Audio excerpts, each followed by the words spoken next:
Wall got me going bam, bam, bam, bam, bam, bam, bam, bam, bam, bam, bam. I don't fit in, I stand out. I spread my wings, I branch out. I'm happening, Clair, I'm going bam, bam. Yeah, I don't think like you do. I'm too different, boo-boo. They used to think I'm cuckoo. I threw my face on YouTube. 420, more money. Proper better rapper than you, Cloudy or Sunny. Hit the ground like a brown horse running. Why these other motherfuckers sound so funny? I was the first to high five. Swerving, bumping the curb when I drive. Now the pole, they go search on my ride. So bright, no one running circle could I hide.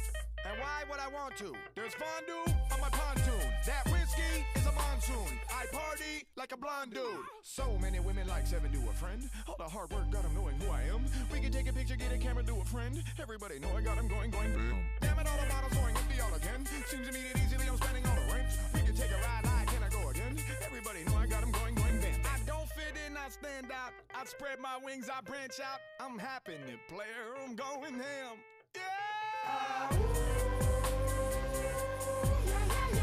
Check my game, I need some trouble. Yeah. Check my game, get on my level. Yeah. Check my game, I need some trouble. Yeah. Check my game, get on my level.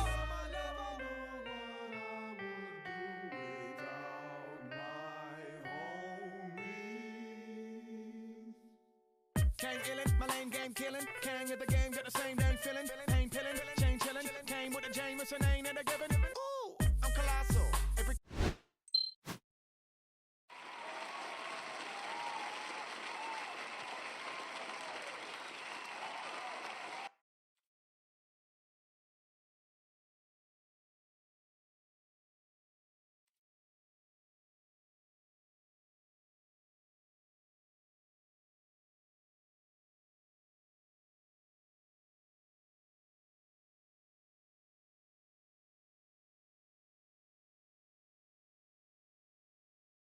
Test.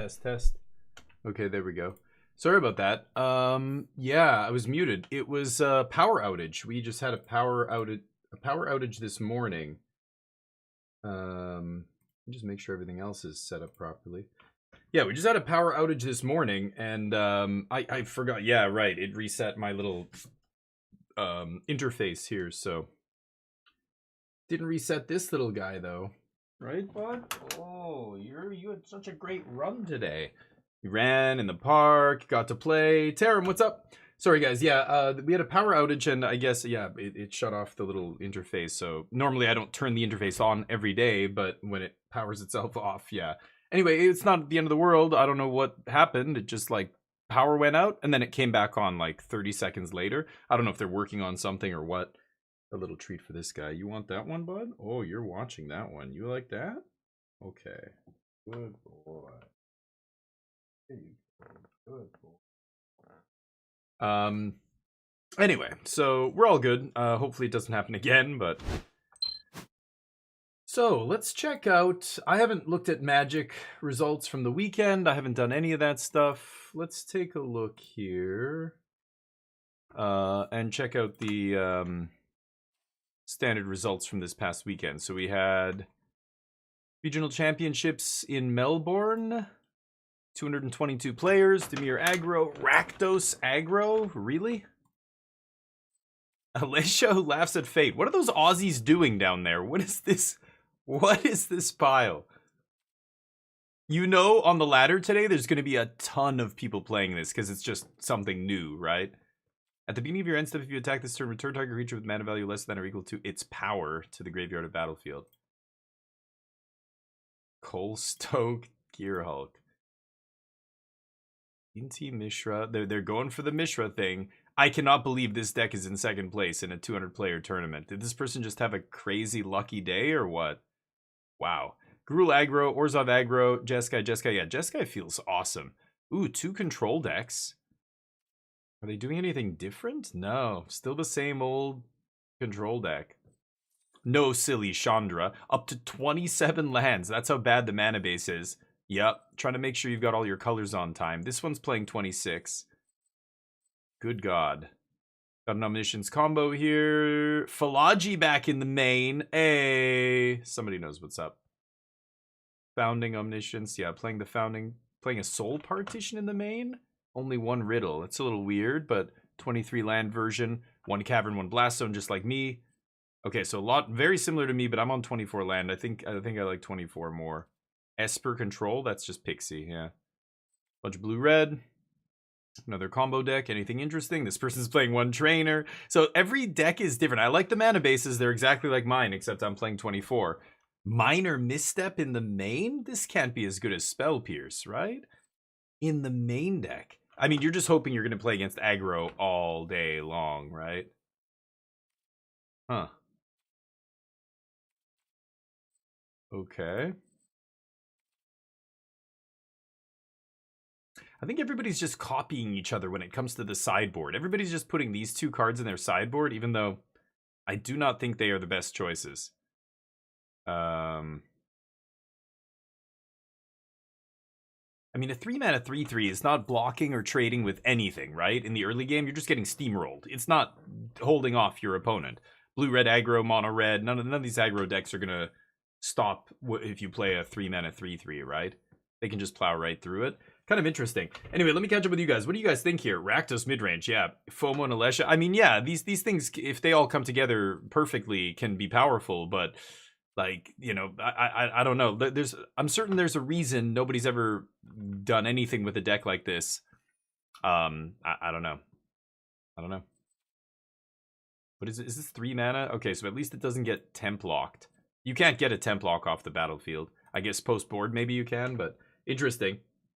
You're gonna have some bad draws. Sure, I've played many control decks with 27 lands, and it doesn't matter if you have a lot of card draw. So maybe if you're you know, packing enough draw, but all they have are the 4 stock ups, the rediscover, and the Marang River region. Yeah, I don't know. 3 steps. You know, when I played 27 lands, it was like blue-black control, blue-white control, and they were late game decks. I mean, I'm talking looping Sphinx's Revelations, 1 win condition, those kind of decks. You know, you can play 27 lands, you should play, and every deck did play 27 lands back then. But in this version... Yeah, this is much more of a tap-out control deck, right? You're not a super late... Oh, this is in standard? I forgot this was legal.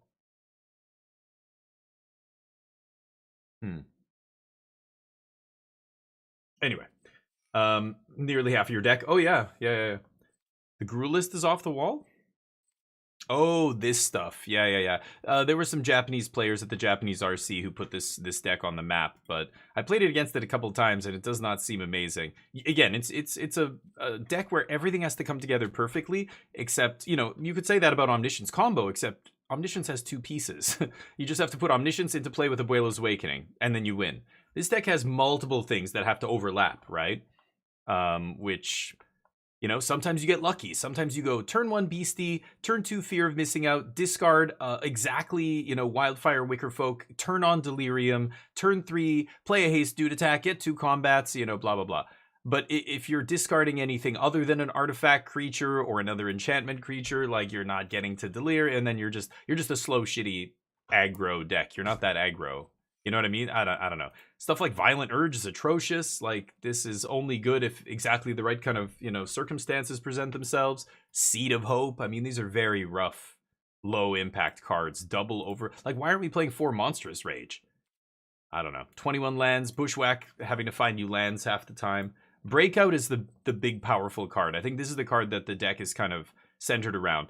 And, you know, I've had this cast against me a bunch of times now, and some of the times my opponents straight up missed.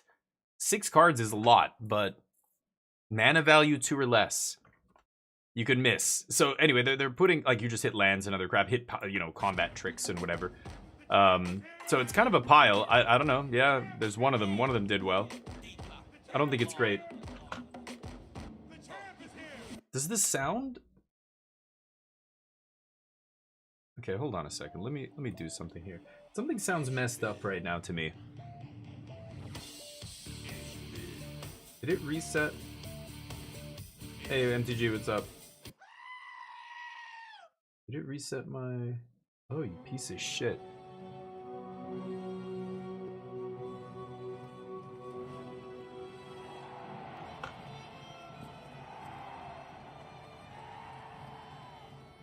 Hey, dude, Joe, what's up? Hold on.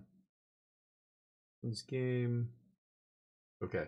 I had Steel Series running earlier, and then the power went out, and I think it messed with my sound, but let me catch up with you guys. Charlie, what's up? Catching up. Manu, what's up? Clarion is just for vacuum. Yeah, like, I don't know. Why not just play Grand Abolisher? You're using 4 slots here for like, there's one card that does both of these things.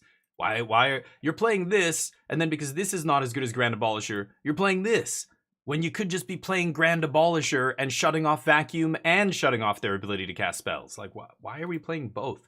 I get that this picks up your draw spell, but how often is that super relevant? I don't know. I tried it. I didn't like it. I played one match with it, and I was like, this doesn't make any sense. I like Change the Equation a lot right now. I could see that in the sideboard. I can't believe this person's playing Soul Partition in the main. It's kind of crazy. I mean, I get it. You can bounce your own, dragon. You can bounce your own Dragon Storm if you need to draw more cards, so it turns into stuff like that, but I'd rather play something that interacts. I don't know. Maybe sometimes you Soul Partition their stuff if you have to, but it's not a great removal spell, right? Against all the 1 mana and 2 mana plays, they're just going to replay their shit and get triggers and, trigger their Corey Steals and ETB effects and whatever else. There's not a lot of stuff you can bounce and feel good about bouncing it in Standard right now, right? Especially for 2 mana. I don't know. No, I haven't looked at FF cards. Yeah, I guess we should look at spoilers, right? I didn't even think about that. It's spoiler season already. Today's a Monday. Yeah, that's true. I'm doing well. Thank you, Dugio. Surviving. I went to Costco today. What a shit show.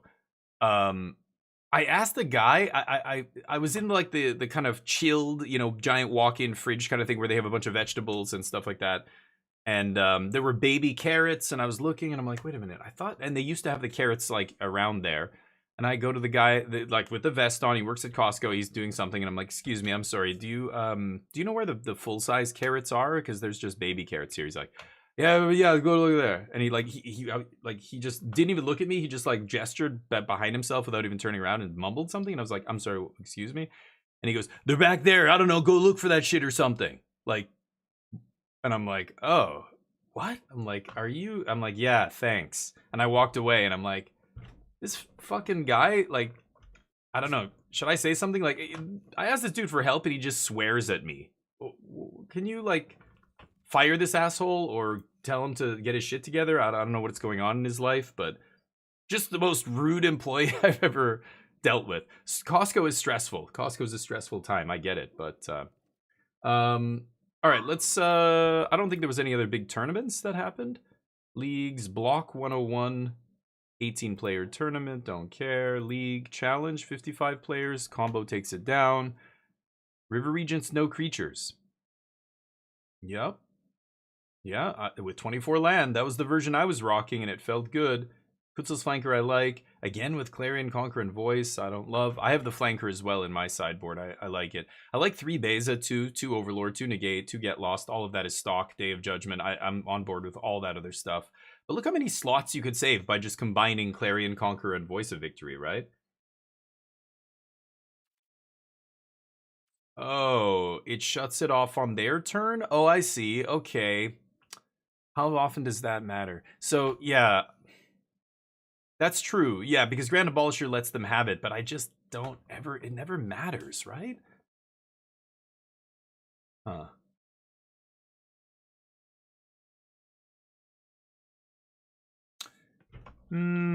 I haven't played this card against Ghost Vacuum specifically. But are you really bringing this in against, like, every deck that brings in Ghost Vacuum? Like, I thought Clarion Conqueror was the kind of card you wanted in the late game matchups. You wanted against Blue-Eye Control, Jeskai Control, Domain, right? Like, you're not bringing this... Every deck brings in Ghost Vacuum. You're going to bring this in against Mono Red? Is it? Gruul or whatever? It's just going to get murdered, right? It's weird. I don't know. I still don't see it. I could try it, though. 2 combo decks in the top 4. This one's playing a Thunder Trap. So as you can see, the lists are still evolving. This one's only on 23 land. Everybody's back and forth. This one playing no win condition. That's what I was doing. And I thought it was good. Athar Commando. To eat a ghost vacuum? And authority. Wow. Jamming the Sphinx. What? Really? People are trying some shit out here. I love it. I love to see this, but... Blue-white control? That seems crazy to me. I'm not into this, but could be interesting, I guess. Flashback until end of turn. Yeah, it's just Snapcaster, right? So, I mean, that's a lot of mana for a stock up. What else do you really want to flash back? 2 mana, like Moment of Truth or something? I guess it's a 7 mana counter for Confounding Riddle. Or maybe when you have Omniscience in play, you cast it, and then... But you have to pay the flashback mana. Can't cast that for free, right? Weird. Mike Wood, what's up? Yeah, looking at the results over the weekend. So these are all tournaments that happened. When did this happen? It had the date on here. This was on the 5th. There was the regional championships over the weekend as well. Or sorry, not the 5th, the 11th. I'm looking at the month. Sorry, the 10th. This one was on the 10th. This challenge. This challenge was on the 9th. Bunch of aggro decks, blue-white control. Yeah, no combo here. Interesting. Yeah, I don't know. I could try the, Oh, they calling me. Great. Yeah, these are the changes I made, or changes they made. I was telling people to make sure you craft your shit before it changes, otherwise you'll have to use mythics. Seems squishy. Maybe it's matchup dependent. Yeah, I mean the Sphinx is for sure. Sure. Don't want any of this crap. Great. I was gonna look at some spoilers. We've got Final Fantasy coming out, but I don't know. Not super excited about Final Fantasy, so I don't know. Let's see. I guess Sephiroth, Cloud. There's a bunch of them. Yeah. How many of these characters do we get? 2 of each? Is that how that's gonna work? I don't know who this is. Y'shtola Rule. That's a new dude. Anything after Final Fantasy X is new, and I don't know what it is. I don't know any of these people. Okay. Traveling Chocobo. I do know my Chocobos. Okay. Holy crap, they've spoiled... Wait a minute, this is all Commander shit, isn't it? Let's go to the newest spoilers. This FF thing is Commander, right? What is that? Dear God. That's standard? Oh God. Okay, it's the FF symbol is standard. I guess I'll start here, and we'll take a look at some of these. Sorry, I'm trying to move this down. There we go. Matoya, Archon Elder, 3 mana blue, 1/4, legendary. Whenever you scry or surveil, draw a card. That's kind of interesting. Too slow, I think, but Valkyrie aerial unit, I'm not going to look at. I'm only going to look at the rares and mythics. I don't care about the commons. Ishgard the Holy Sea, Faith and Grief. So adventures are in this, I guess. Wow, I didn't know that. Okay. Return up to 2 target artifact or enchantment cards from your graveyard to your hand. Up to 2. Or it's a land. Oh, yeah. Wow. That's kind of sweet. I like that. That is very powerful. I mean, not this effect maybe, but that design, that is very cool. I love the adventure lands. Those are going to be awesome. Esper Origins. You gain 2 life, dispel cards in graveyard, exile it, and then transform it. It's a 4/4 on the back. It's a saga. It's a creature saga elemental? What? So is it a creature and a saga at the same time?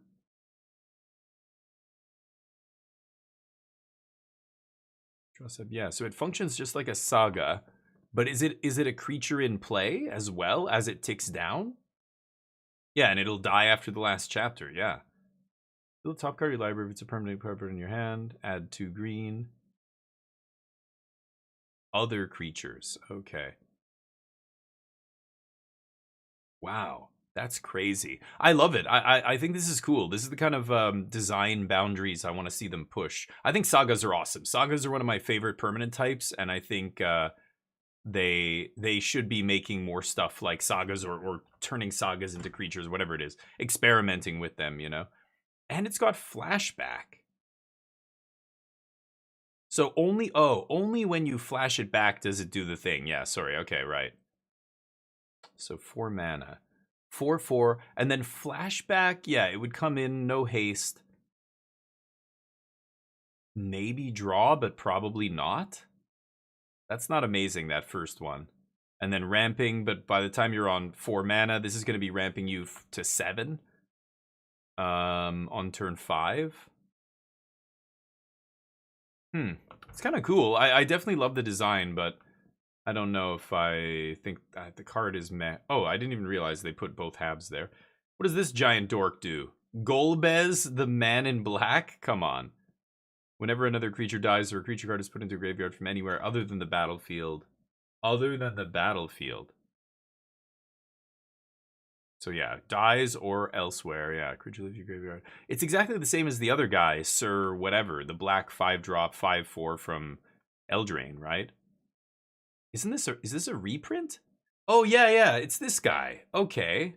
Oh, so they're reprinting it, but it doesn't even have both names. It's just this now? That's bizarre. Okay. Massive flavor win? Yeah, I guess so. I mean, Magic is the best template for this kind of stuff, right? You can take any IP you want and put it into Magic, and it'll be a hit flavor-wise, I think. Warhammer was a hit. Even Doctor Who and weird shit like that, like that's not even a game. Doctor Who's just a random TV show. But at least Final Fantasy's a game, so there's enemy units, there's yeah, like landscape, places for you to explore, so there's lands. Like everything fits into Magic, right? It's the best canvas to put any other IP on. So I'm not surprised that it's a hit. I wouldn't be surprised. But I have zero attachment to most of these things. I stopped playing Final Fantasy games back when FF10 was out. And so any old school, like Vivi, gets me. That brings back memories. White Mage's staff, Black Mage's rod, that I saw a spoiler for that. I'm like, oh man, that takes me back. That's what I like to see. But yeah, zero attachment to any of it. But I know there's a lot of players who are very excited about the flavor part. But yeah, it has sickness on chapter 1. Yeah, surveil, so it can be a draw. Oh yeah, it can be a draw, but it's there's a chance you whiff on chapter 1, right? Saga creatures are very cool. Yeah, Sir Conrad. Yeah. So it does have the other name? Oh, just the Japanese version doesn't. Okay, good. I hate when they put confusing shit like that in. Like, don't reprint a card and then change the name and the art, but it's exactly the same. It's a functional reprint with a different name. Like, I hope we don't ever go down that road. But for the promo stuff, sure. I don't even like looking at those. They hurt my eyes. Herald's Horn, 3, colorless. ETB, choose a creature type. Creature spells you cast of the chosen type cost 1 less. This is another reprint. Oh, these Chocobo things are commander crap, right? Yeah, we don't even need to look at that. Uncommons. This is a rare. Oh, it's just a rare. Oh, so they actually printed some that don't transform. They're just straight up. This is a card. This isn't the backside of some other card, right? So 6 mana, 6/6 ward 2. ETB, return each creature. Oh, wow. Yeah, okay. It does the thing in the ice. Until end of turn, whenever a Kraken, Leviathan, Merfolk attacks, draw a card. Meh. Jadur, I like spicy lands. Target opponent mills half their... Wow. For 6. Okay. Traumatize for 6, plus it's a basic. Interesting. Not good enough for standard, but maybe some other format. Who knows? 6 is probably still too much for any format. Marlborough. They had a whole cycle of these... creatures that were named after cigarette companies and cigarette stuff, right? I'm pretty sure that's the rumor anyway. There's a whole cycle of them, right? They're in original Final Fantasy and stuff. But it had Sir Conrad at the bottom. It did say that. Oh, the picture at the bottom. Yeah, and those weren't standard. Yeah, World of Warcraft, I suppose. Yeah, I again, that's so adjacent to Magic that it feels dumb. Like it was like Dungeons and Dragons when they did Forgotten Realm and all that, or Adventures in the Forgotten Realms, and I was just like, it's like Magic, but it's more cheesy. It's the cheesy fantasy tropes that games like Magic were based on but evolved from. You know, we're beyond that now. We're gonna go back to that. To me that's weird, but Commander stuff, yeah. Fallout was cool, yeah. Oh, it's an ETB. This is an ETB for sure. As soon as it enters. Wait a minute. Is this the backside of a card? No. Yeah, so it's a saga. It doesn't have the reminder text, but this is a saga, so it ETBs and triggers immediately. That's an ETB. They might do a WoW set if the WoW card game patent is gone. Yeah, because they did make a WoW set way back when, right? They had the biggest professional card game tournament ever at that point. The World of Warcraft World Championships, they were a bigger prize pool than anything Magic had done to that point. But it was a Magic player who won, of course, the world champion. He ended up becoming the world champion of Magic like 2 years later, right? Torf, what's up? Sagas don't have ETBs? Sure they do. What are we talking about right now? Saga's ETB and trigger. What do you mean they don't have ETBs? Oh, like, yeah, you're being literal. You're splitting hairs. You know what I mean by ETB, right? I don't mean literally the card says enters the battlefield. So, okay, sure, it gets around some of the things that specifically target ETB, but it is an ETB. It comes down and immediately triggers. It just doesn't ETB technically. So it doesn't, yeah, things like, I don't know, some panharmonicon effect wouldn't work, right? But it is an ETB. Like, this dragon comes in and does this thing immediately. That's what I meant.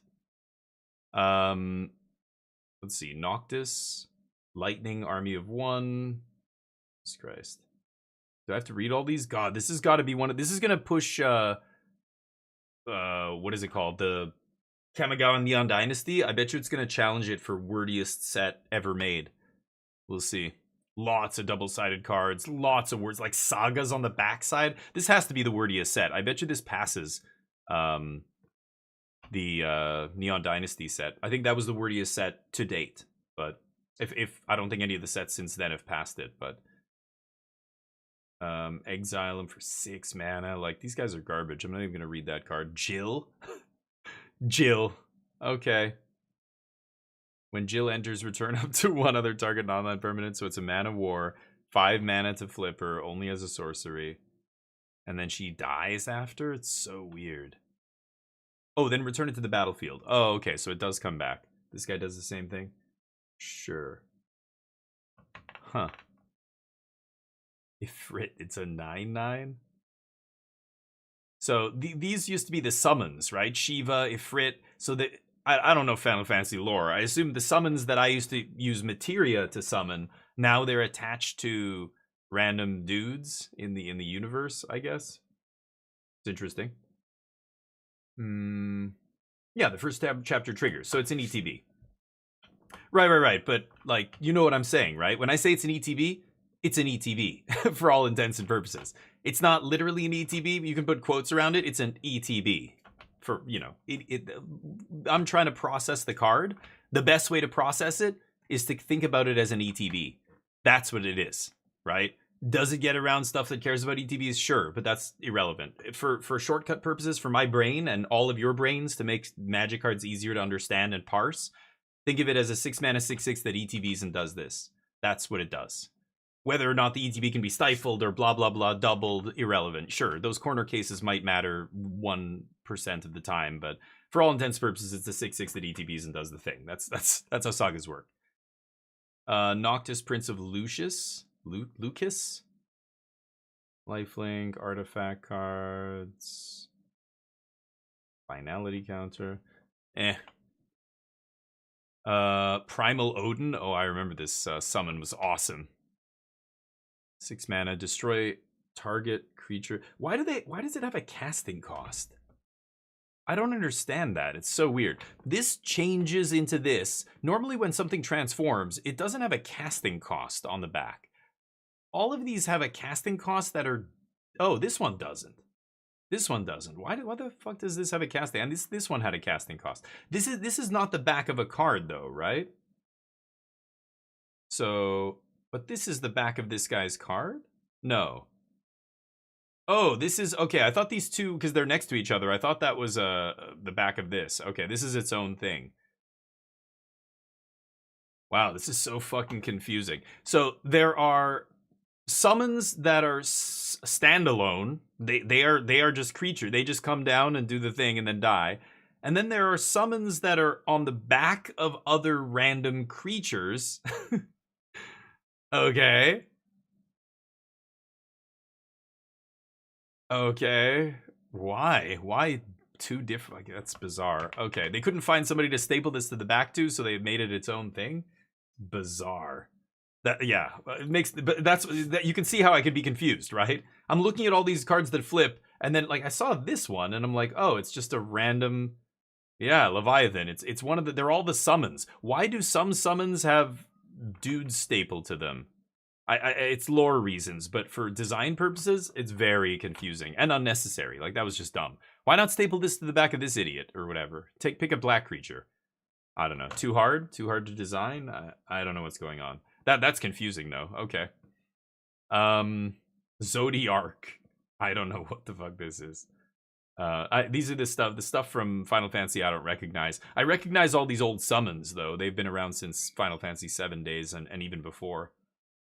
Half the non-god creatures they control. That's terrible. This attacks another creature. Yawn. Ultimecia, Time Sorceress. Sounds powerful. 5 mana, 4/5 is underwhelming. Legendary. Whenever she ETBs or attacks, surveil 2. Meh. At the beginning of your end step, pay 7 and exile 8 cards. And then she turns into this. Dear God. 7/7 menace, time compression when this creature transforms. Oh, I like that. Oh, you time walk. Well, she's never doing it the turn you play her, so she just dies immediately. Like, no opponent. Oh, it's an uncommon too. I don't even know why I'm looking at it, but Kuja. The beginning of a 4 mana 3/4 very underwhelming legendary. At the beginning of your end step, create a tapped 0/1 black wizard. Oh, cool. Whenever you cast a non-creature spell.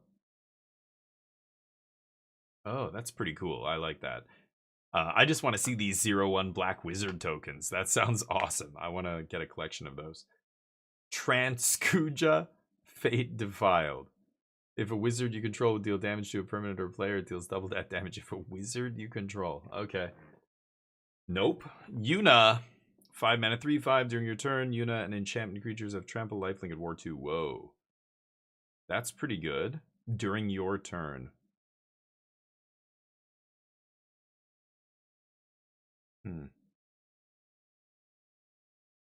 Legals matters, which means it's never going to matter. Absolute Virtue. 6 mana, 8/8, can't be countered, flying. Protection from each of your opponents. Whoa. Oh, that's sweet. I like cheating that into play. What if I jam one of those in the Omniscience sideboard? It's pretty nice. Or main deck? Cheat this bad boy into play. I mean, I can't reanimate it with an Awakening, but Bahamut. Classic. Is this... Oh, and this is a standalone saga as well. Yeah. Disrupt 1 non-land permanent, draw 2 cards. Wow. For 9 mana, I mean... Oof, that's not good enough. Vivi Ornitier or Ornitier? Is that Vivi's last name? I've never heard the name, the full name. 3 mana 0/3. 0 activated cost. That is something you do not see on a modern Magic card very often. Add X mana in any combination of blue or red where X is Vivi's power. Activate only once. And only during your turn. Yeah. Interesting, but a little too slow.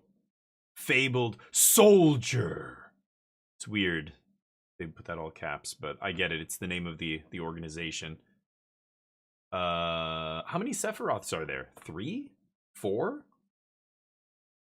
It makes sense if you know FF. Yeah, no clue. Snively, yep. Set looks cool. Yeah, I mean, there's so many legends. It's crazy. It's crazy. Like, you can tell they're just juicing it up for Commander and casual players, right? I wonder what the limited format's going to be like. We've got legends all throughout the uncommon slot. Tons, almost every rare or mythic's a legend. It's crazy. I'm looking at these. I keep thinking, surely these are Commander cards. No, this is the set. Dear God. Bunch of different chocobos. They're all green. I wonder, I'd like to see a black chocobo or a red chocobo or something would be cool. Tifa, sure. Sephiroth. Another Sephiroth? Or is that the back of this? Yeah, okay, that's the back of this guy. That was the end boss in FF7.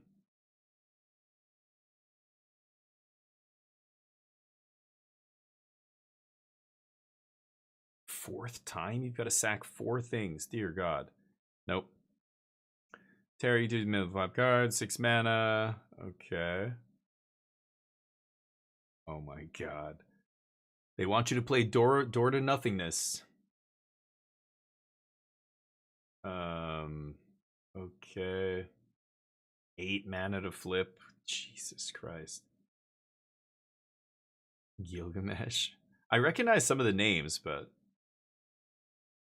So, Adventures in... The Darkness Crystal. Oh, wow.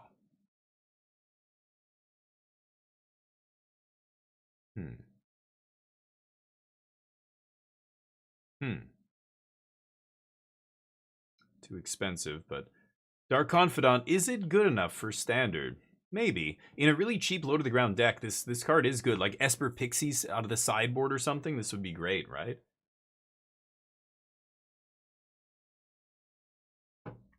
Another dude that flips.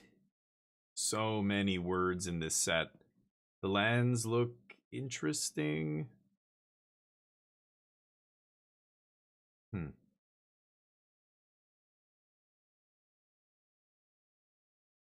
Yeah, they look really nice. The lands are always beautiful. It's rare that they're ugly, but... Okay. Yeah, that's a lot of legends. Holy shit, man. That is crazy. They're reprinting it in the set, yeah. Yeah, I heard about that.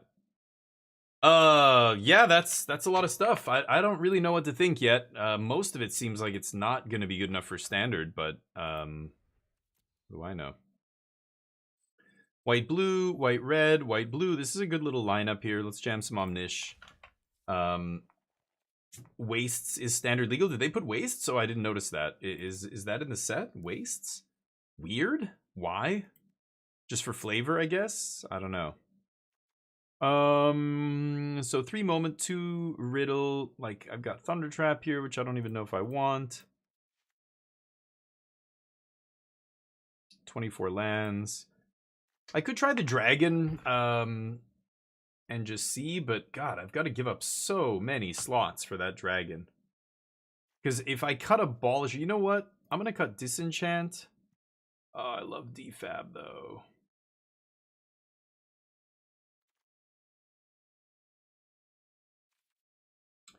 I could put 2 dragons in the sideboard. Why is it... Oh, why does it... Oh, they changed the way it looks.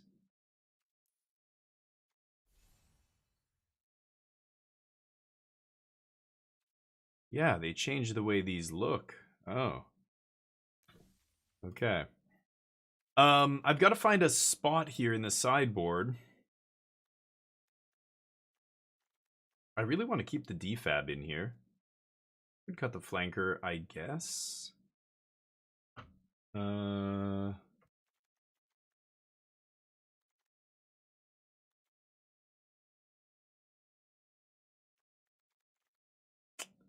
don't know. I don't know what you're supposed to bring this in against. Fine. Take out defab. Let's try that. It was broken back in the day, yeah. Good with mono black, take 8 flipping. Yeah, I don't think you're playing it. I would see it in like Esper Pixie type stuff. I got the 100% earlier today. An expedition, nice. Good for you. The showcase, yeah. What's the showcase? The showcase, is it a challenge? The only showcase challenge I know is on Magic Online, but I'm pretty sure you don't play Magic Online, right? Sorry, I just want to make sure this is, yeah, standard ranked. Okay. 3 full art lands of each color, and they need 16 to cover 1 land for each Final Fantasy. Oh. Is that what they decided to do? I didn't even know that. They need one. They want to put 1 land for each, like a different piece of art from each Final Fantasy. I see. Trim and negate. Yeah, I could trim and negate. I was thinking about doing that, but I just feel like they're so important in so many matches. I don't know. Maybe. I think we're going to get Mythic very soon here. I was on a bit of a tear, I think, when we stopped on Friday. I don't remember, though. We played... I remember on Thursday it was brutal. Yikes.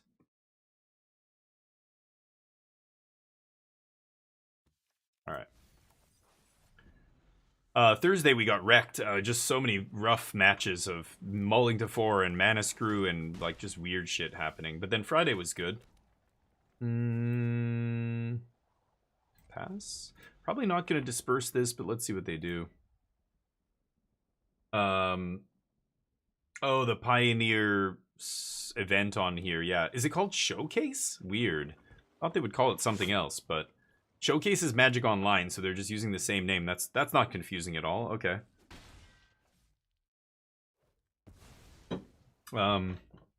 Yeah, I don't know what's going on with the yeah.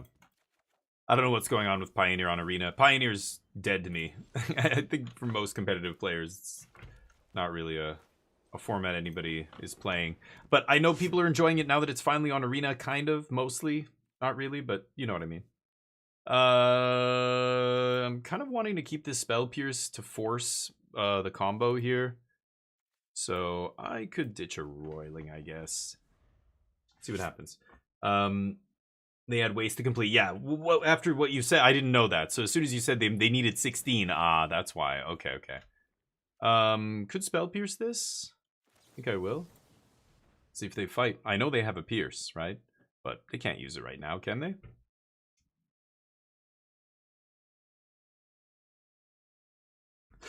My opponent doesn't know I have a Whale's Awakening, so I'm letting them make a mistake here.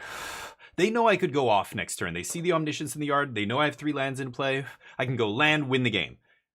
Do they say, I have to take the chance here, they don't have it, and I've got to pierce this, get in the damage? Or do they play it safe and leave up the pierce and then stop me? Well, my opponent decides to not give me credit for it. Plus, they put the Spell Pierce on the stack with Corey Steel before it came into play, so it doesn't trigger. And now they're going to lose the game because of it. Or at least they should, unless I brick. You never know. Nope, we win.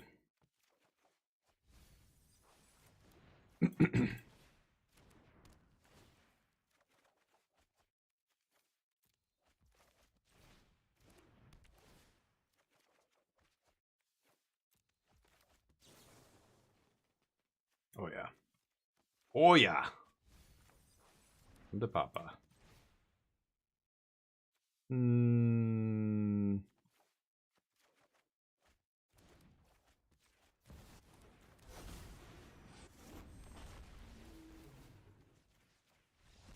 Yeah.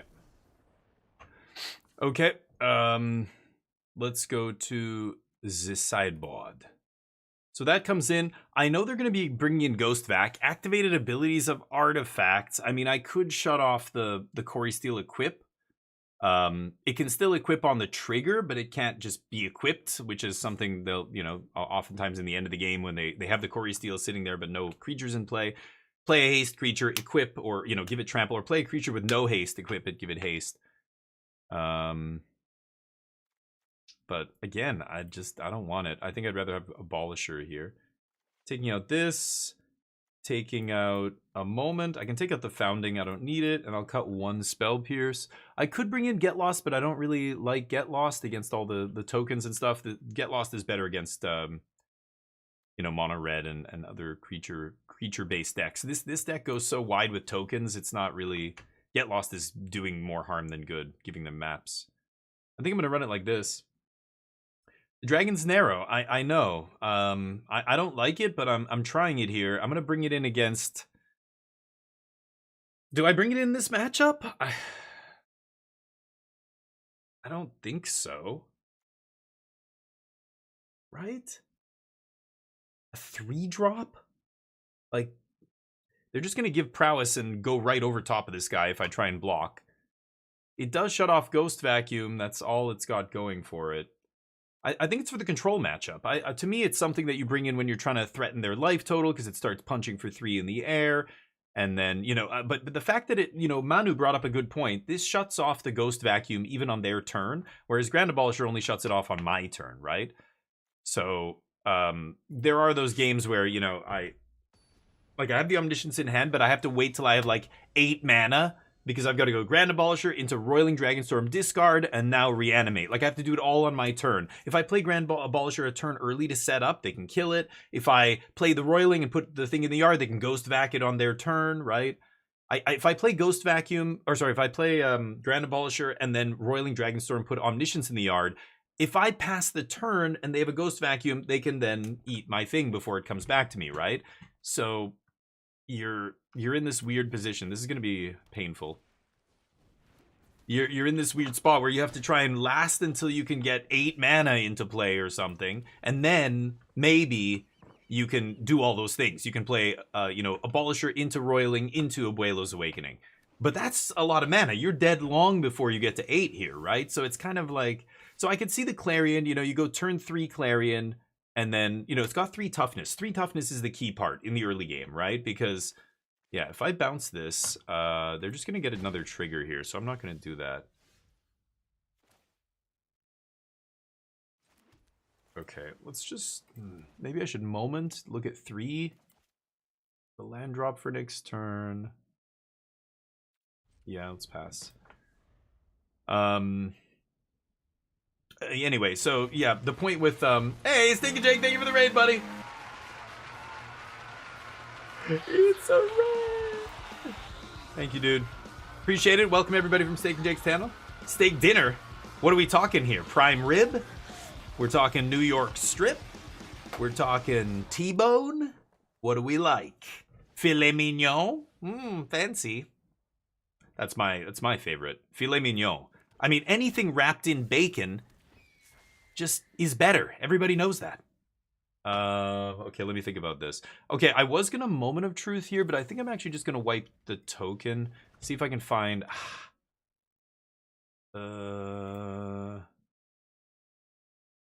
Blast Zone? Blast Zone's too slow here. I'm gonna ditch both of these. I'm gonna be drawing more cards off Roiling. We're playing Magic the Gathering right now. Let me give Steak and Jake a shout out here. Go give him some love, give him a follow. He's delicious, he's medium rare, and he's probably got a huge carbon footprint. That's all I'm saying.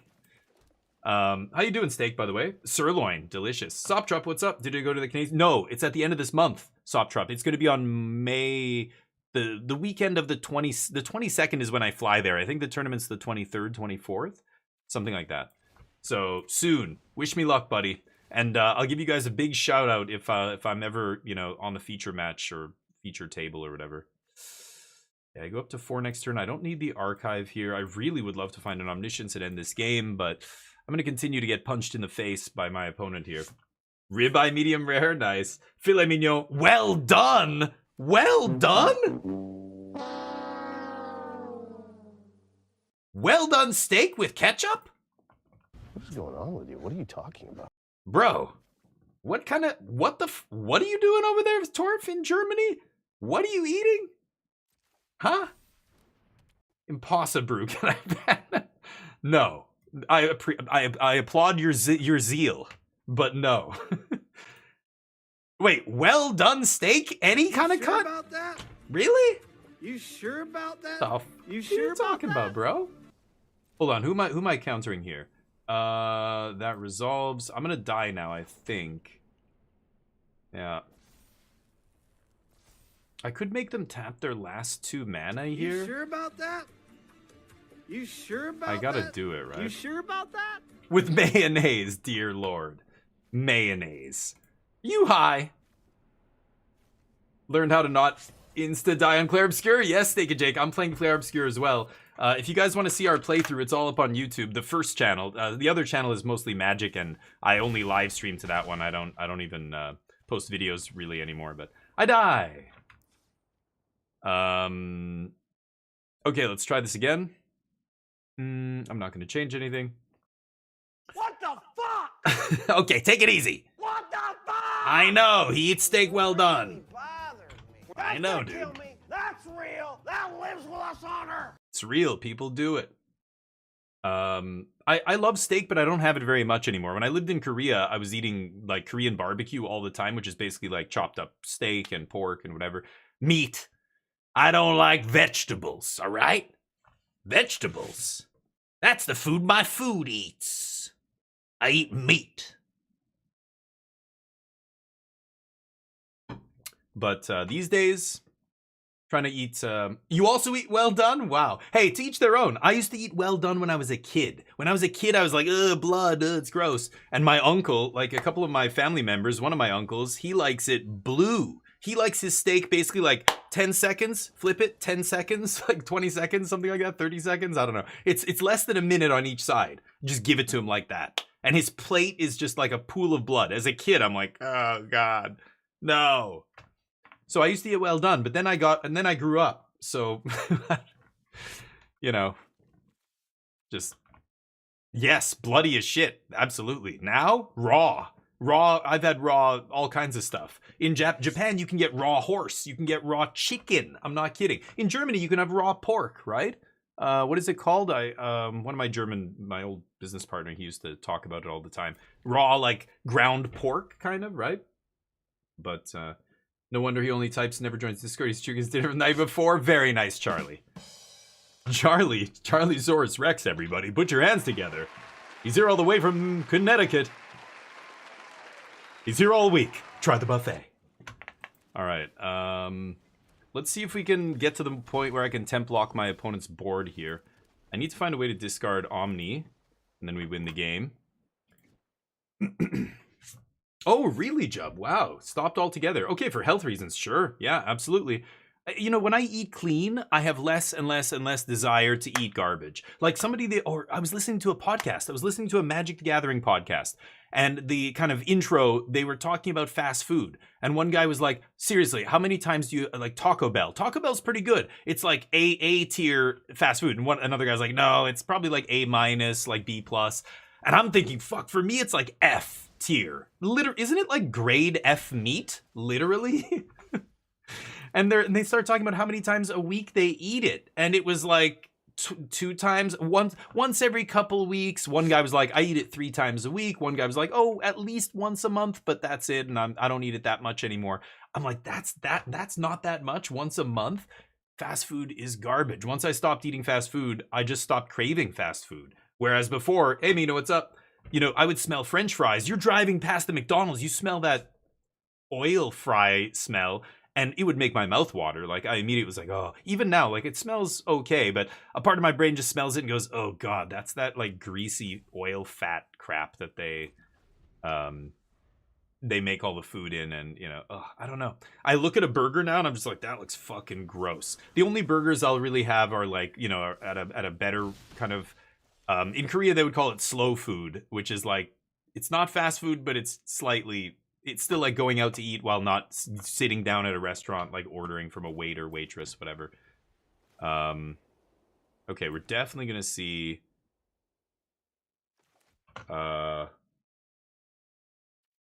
Spell Pierce here.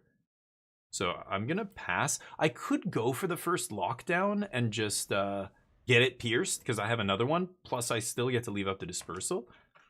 But I'm going to try and let them overextend here. If I find an untapped land, I can play around Spell Pierce.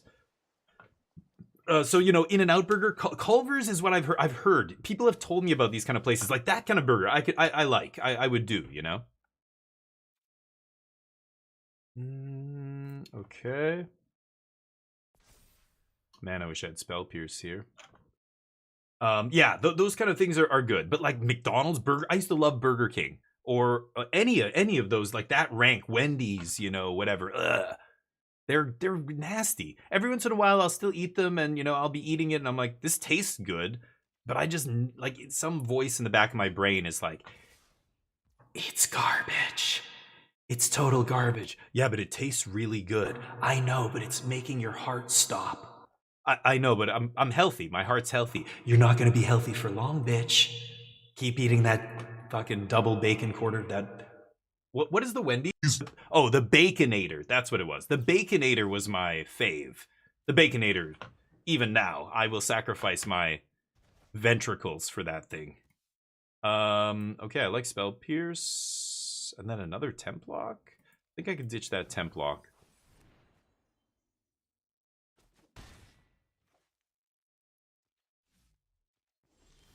Am I really going to play Grand Abolisher here?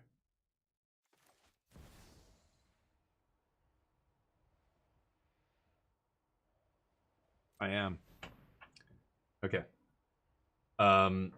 Yeah, they were arguing about Taco Bell and how often you eat it. Extra Humor, what's up? Once a week? Yeah, it's, you know, and once you stop, make a bet with your buddy. That's how I did it. Me and another guy I used to work with. We used to do tech support. I was working at a tech company, and what are they doing? Opt. Sure. The only thing to eat, you know, late at night or when you're working graveyard shift or whatever was fast food. But also even just during the day, like everybody in the office, somebody would walk by me with food and I would just smell it and be like, oh man, I can't wait 2 hours till my lunch break or whatever. I'm gonna go to Wendy's.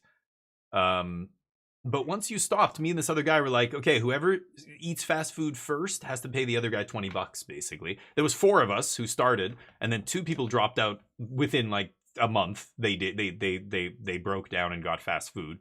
They were, you know, they used whatever excuse. I didn't have time to cook, or I didn't have time to go grocery shopping, or I didn't have, you know.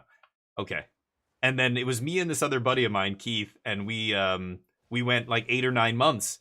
And after that, I was just like, I could do this forever. He's like, so could I. I'm like, okay, well, let's just say it was a tie then. We'll take their money, and that's it. And we stopped. Okay. I know I'm going to lock down my own Abolisher here, but I don't think I mind. Sure.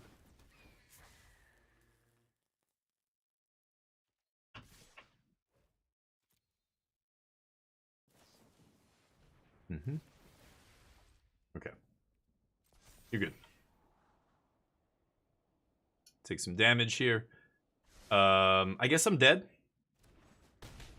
I don't know. I played this one kind of dumb, but would have been nice to draw some land this game, give me options, but could try and draw an untapped land. I die if I don't find one now, but I'm gonna do it. I'm dead anyway, I think, so might as well go for it. There's untapped land. Okay. So I don't care about attacking with Abolisher. Let's just play this, and I think I'm gonna die to a hasty creature here. Colin, what's up? Running a little late? Why? You're never late. A Colinda arrives precisely when he means to. Chicken nuggets? Oh, really? Crystals? I don't know what that is. White Castle. Crystals? Is that a... Oh, interesting. Pork roast can make me nauseous? Oh, I love pulled pork and stuff, but... A Baconator after every football practice, then wonder if I got fat. Yeah, and I used to do that too. I used to eat lots of fast food. We would work out, me and a buddy of mine, when I was in high school and we were just getting into working out and everything. We would go to his house. He had like a bench and a bunch of stuff in his basement to work out. I think I'm dead, but uh-oh. Yeah, I'm very dead. And as soon as we were done working out, we would go to Burger King right after. It was our post-workout like tradition. We would go to Burger King and get Whopper combos, and that was my, like, now that I'm thinking, like, now knowing what I know, thinking back on that, I'm just thinking, oh my god. Yeah, I had zero understanding. The good thing is I educated myself. You read books, you know, books are great. Not a TikTok video, not some fucking short. Read a goddamn book written by somebody who knows what they're talking about. It's illuminating.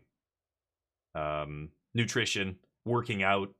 I told you guys about this book. I should go try and find the name of it. I can't remember the name of it. It was written by this guy who like used to train militaries and stuff, and he traveled around the world. He's trained like he's worked in the Baltic states and stuff, like training dudes. And he said when he was in Bulgaria, he came across all the Bulgarian powerlifting and all this stuff. And he wrote a huge book about Bulgarian powerlifting, and not just that, but other aspects of weightlifting and training and stuff like that. It's really interesting and really, it's crazy what some dudes will do. Onion juice, like this is the kind of stuff, like, you know, the dietary stuff is wild.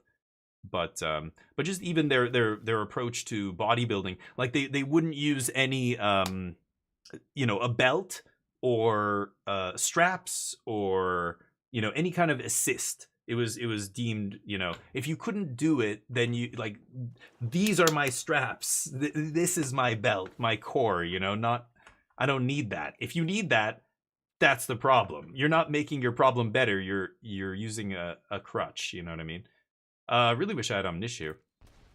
So it was really fascinating read, and I don't know, I learned a lot from it, but yeah.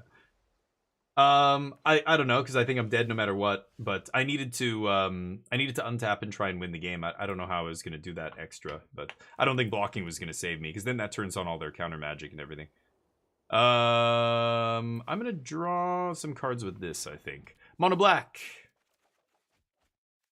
I could ditch Omnish. I feel like they're going to have... What are they going to have here game 1? It's just a bunch of discard, right? Oh, they don't even have land.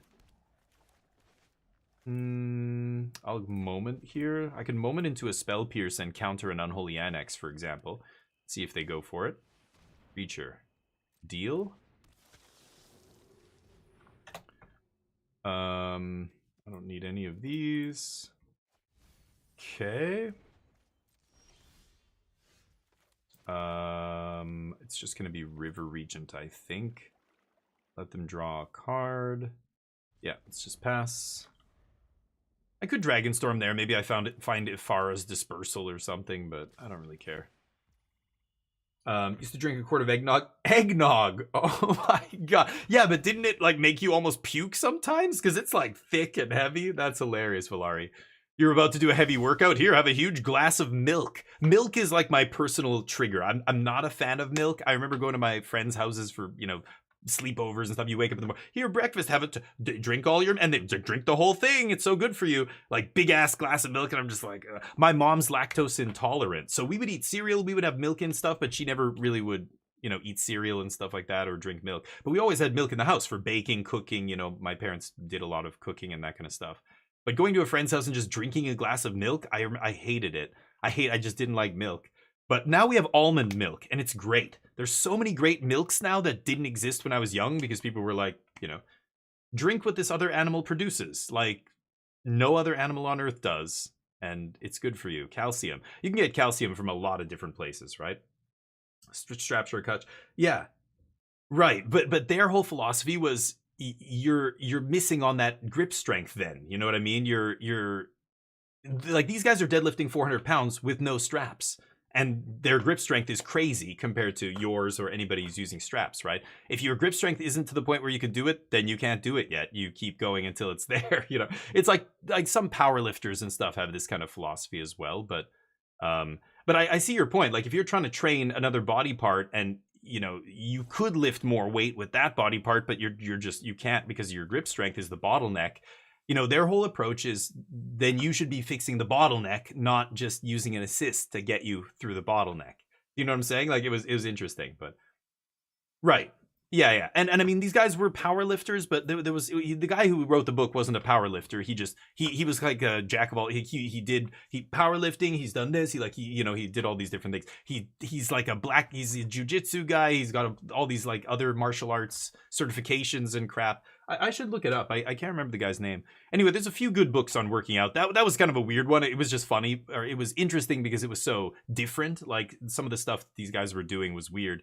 I still do like Bulgarian split squats. I love. If you guys have ever tried those, the one-legged kind of squat, you're holding dumbbells and you're, you know, elevating your other leg. Man, the first like couple times I do them, I'm just like, you're wobbly, you know, until you get good. I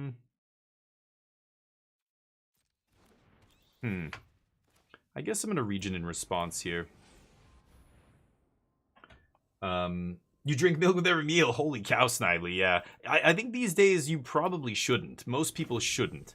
You know, a lot of Western, like European and North Americans have evolved to be able to handle it, but even in North American stuff, like the rates of people with stomach problems and digestive issues and stuff, they're tracing a lot of it back to milk. Like, we really just shouldn't be drinking another animal. But all kinds of other soy milk, almond milk, there's a million, right? I like soy, or I like almond milk. I'm not a big fan of soy milk, but the almond milk is good.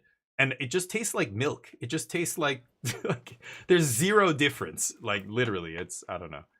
I think the dairy industry is, I don't know. I love cheese, but you know, I like other stuff, yogurt, I don't know, ice cream. I love stuff made with milk, but milk itself, I'm good. Can they stop me from winning the game?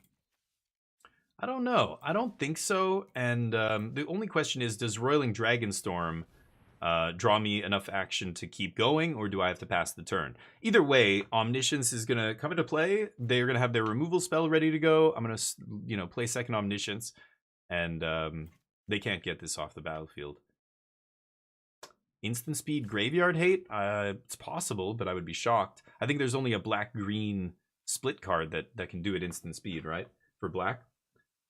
Mother's milk, your own species milk, sure, but no other animal drinks another animal's milk. Nobody. Oat milk, that was the other one I couldn't remember. Oat milk, yeah. Oat milk's good. What's that? Daza never had a mother. Do a front foot elevated Smith machine reverse lunge. Wait, front foot elevated Smith machine reverse lunge.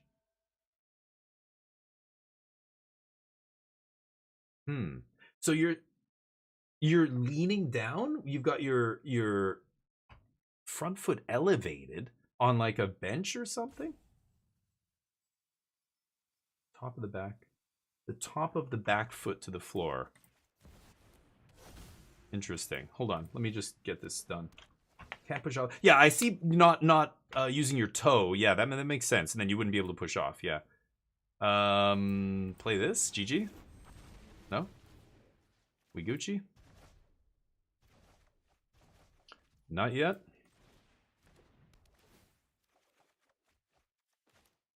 Oh, that's my whole deck I'm going to draw now.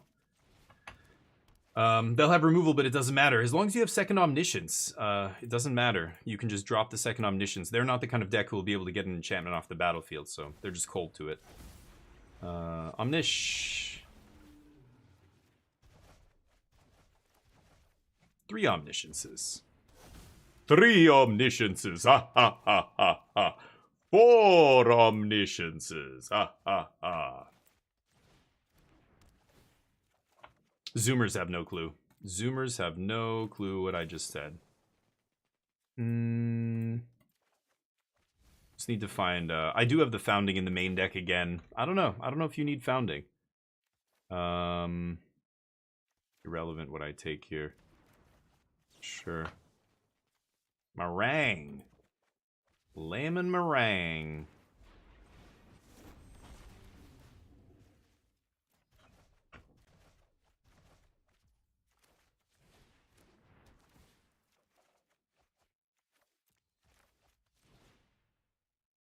No. Come on.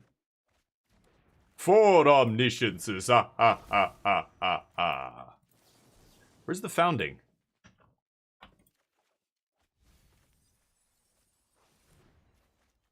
I kept it in, I'm pretty sure.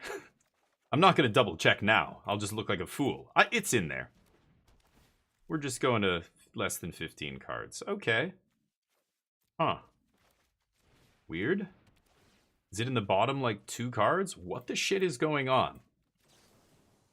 Thank you. Goddamn. Trying to make it all dramatic. Just let me draw you, you idiot. Stop being coy. I don't like it when they play hard to get. Just tell me straight. Okay. Let's kill him. You can scoop now. No? I'm showing you the win condition. You can scoop. I have it. I have one in my main deck. No, they're gonna make me look at their whole deck. Okay. This is only game 1, dude. Let's just go to the next game. Goodness. Okay.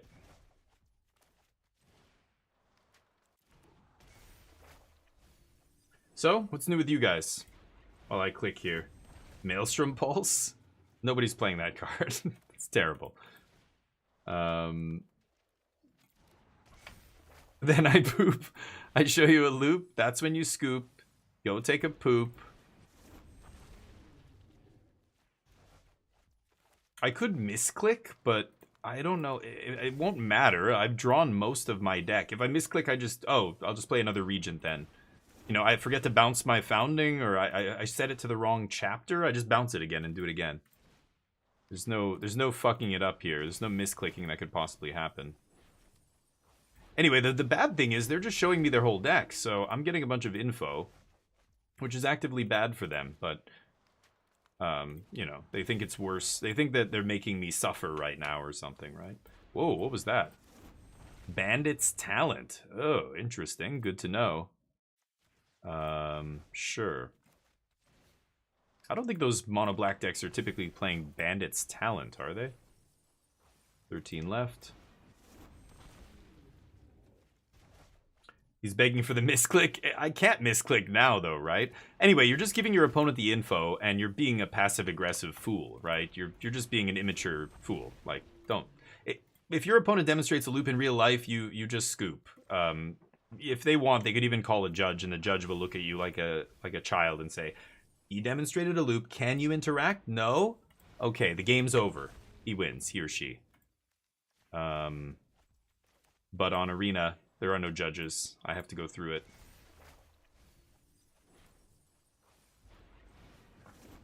I will play a Regent.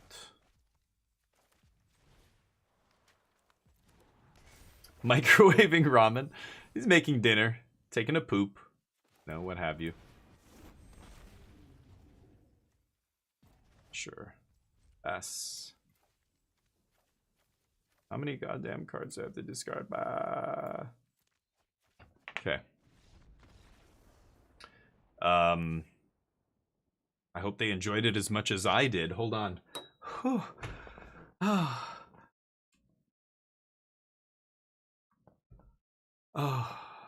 Was that as good for you as it was for me? Ramirez? Nilo? Oh. You lasted so long that time, Ramirez. Such a big man. Let's see here. Bebe. What am I playing? Mono black? Mono black pile. How many cards are in this person's deck? Okay, good. I thought I was playing against the 70 card special here. So, Bandit's Talent. Interesting. Templock's just going to eat all this. They've got the usuals. Unstoppable Slasher? Goodness.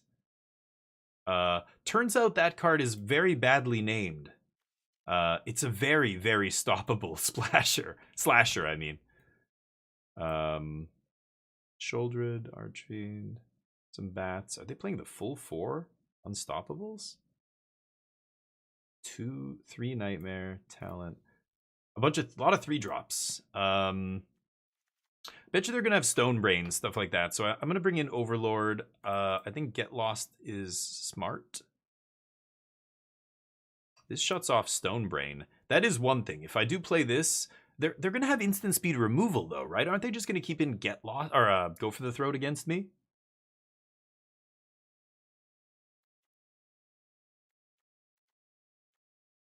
I'm not sure how good Templock is. I think I'm gonna cut it. I mean, all I'm really hitting is a bat. Everything else I don't really care about. I'm gonna cut Confounding Riddle as well. I like Negate. I like Day of Judgment as well. Spell Pierce. I don't know. The Butcher of Aklizots. Yeah, right. Yeah, people tried that stuff. It was never very good, but the Aklizots guy and yeah, the Slasher and what there was some enchantment. Oh, they don't even want to. Okay. They made us wait through the entire game 1 and do the combo, and then they just scooped in sideboarding. Humans are fascinating creatures. I can't claim to understand how anybody thinks. People think in such fascinating ways, like just illogical, irrational ways. You know what I mean? It's crazy. My green screen glitchy? Oh, because, yeah, let me know if that ever happens. It depends on the lighting, right? So, there we go. It depends which game I'm playing. I was playing a game where I changed the contrast in the back to kind of like... Because my screen is very close to me here, and it's a big monitor. So it's when the screen is white or some, you know, I'm in a, like, I think I was playing Clair Obscur, and the world, the region we're in is all very like brightly lit and white and blah blah blah, bright colors. So it was kind of making the green screen glitch out a little bit. So I adjusted it, but then yeah, I didn't adjust it back. So thank you for letting me know, SP. I keep strategic betrayal. Oh yeah, that was a new, isn't that like an uncommon or something from the last set? Sure. Don't know what I'm playing against here. They just left. It's fine. Yeah, I didn't realize they just left. Kind of awkward. I'm gonna go for this. Looks like we're playing against blue-red. I want the lands, but I want everything else as well. I guess I don't need Regent. Yeah, I'm gonna ditch Regent. Okay, lucky. Their mana can be really bad for a 2-color deck. Yeah, this is great. The worst. So blue-red, you know, people who complain about variant or the format being stale or whatever are wrong. Blue-red is not one deck, right? There's like 3 different versions of blue-red. There's like a few versions.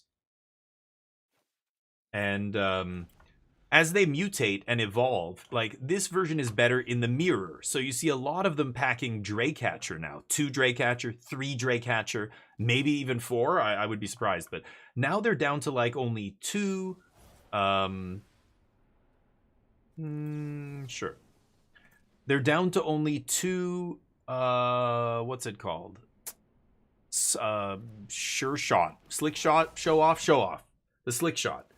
Which is great, because that card's actually scary. This card is not.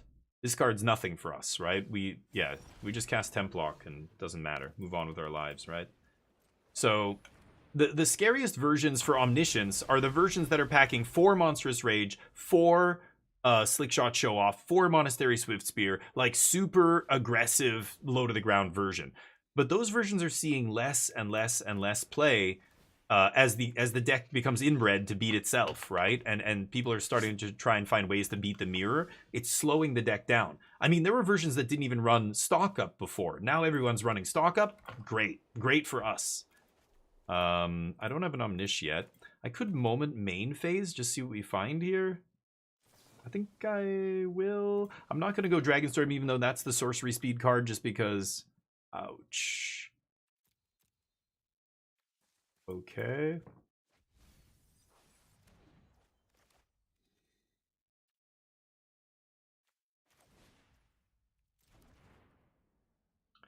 Go. We'll do that next turn. Yeah, so as the deck gets slower, it gets better for us, right? Because the only thing they can do to beat us is race. They've got to race us, and we are fast. They know how fast we are. They can't just sit back on counter magic with only 3 lands up, because I'll eventually find lands to play around their Spell Pierce and I'll win the game. They have to kill me very quickly. So no slick shot or less slick shots, good for us. Draycatcher doesn't matter, right? If they bounce this Templock, we get back double Dragonstorm as well, which is quite nice. I'm actually at the point now where I can just hardcast the dragon itself. Sure. Regent's the only win con you need, then I'm gonna ditch the Regent. Well, I mean, every game is different. I don't need a Regent on turn 3 in my hand here. But yeah, I do need the Regents to win the game. I just I don't need all of them. I can win the game with 2 Regents. That's it. Half. So that one bites the dust. It's definitely the card I think I should discard there. No Omnisciences yet, so I can't awaken. I guess I'm gonna do this. I've got Blast Zone. I want to get Blast Zone to 2. Although, I don't know, I feel like they could be sitting on Ghost Vac or something here. Fuck, man. Drawing way too many lands here. Okay. Still no Omnisciences, and discarded a bunch of lands already, made all my land drops, and I still have 2 lands in hand. It's a little bit too much, yeah. That's the card I don't like to see. So I'm going to tick up Blast Zone here. At least they don't have Quarry Steel, but I want to get Blast Zone to 2 because it hits Slick Shot and Quarry Steel here. They could go for Monstrous Rage here. I think I actually have to pop this Blast Zone now. Okay, that stops that. Do I win the game? If I find Omniscience, I need a draw spell as well. Oh, god damn it. Okay. So, fucking hell. I'm at 11. I want to stock up here, but I just can't. I've got to pass. I've got to leave up Epharas plus Spell Pierce plus pay for their Spell Pierce, right?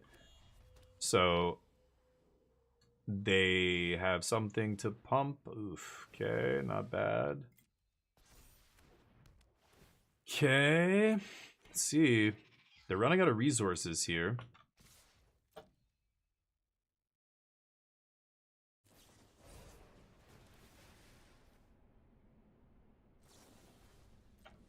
Yeah. This is still the play here. They can't pierce me. I just need to find an Omniscience. I don't know. I don't think I'm going to be able to do it now.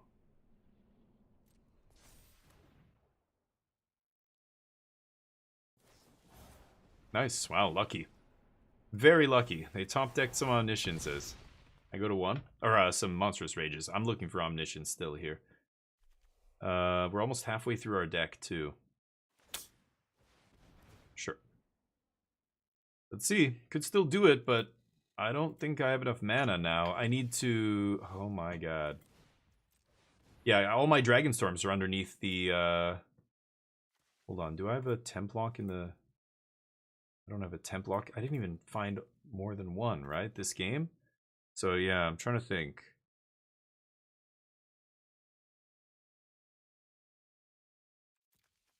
Sleight of hand. So I could take a Darkar Wastes Moment. Moment into a Templock to stay alive.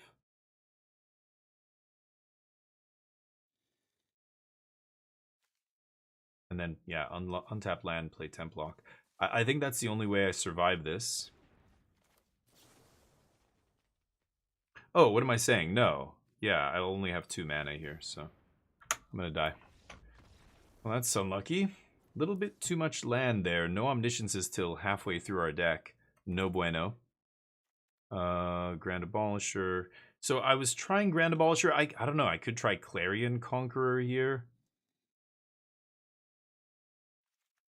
I guess it does get in front of that other guy, right? Gets in front of the Slick Shot. Take out a Moment. I could even take out a Stalk up here. Keeping the Spell Pierce. Could put Grand Abolisher in. I think I'm going to run it like that. Let's try.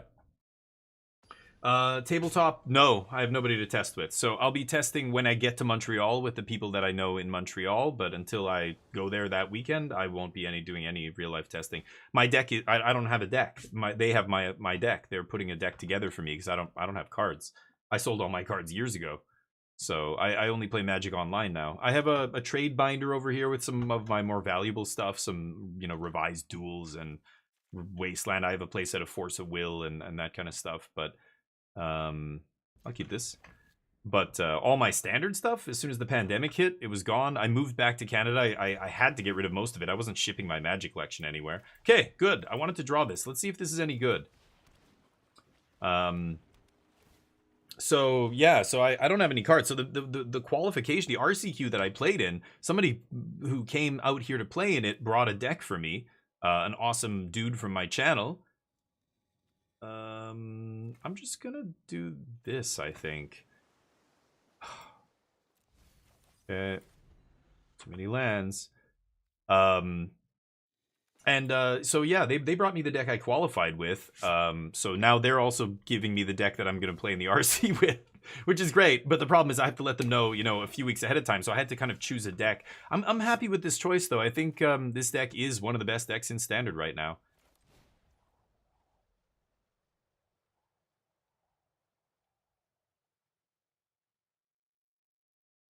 Yeah, I don't know. I'm gonna try this. It's so weird. I don't think it actually does anything. It's just gonna die. It trades with Slickshot, I guess. Because, you know, Slickshot doesn't have prowess. but it doesn't die to lockdown. There's that, I guess, right? So now I can lock down. I force them to overextend, but they're just gonna swing here, and what? I'm not gonna block. Yeah, no blocks. Do the dirty. Triggered. Yeah, it's triggered. Oh yeah, this isn't for slick shot. No, I meant I can block slick shot. That's why this is good. I can just trade for slick shot. They can't pump slick shot's toughness, right? Even if they monstrous rage it, I'm still trading. So they can't, like, they need like double monstrous rage, and then it's a 3-for-1, and that's probably still fine, right?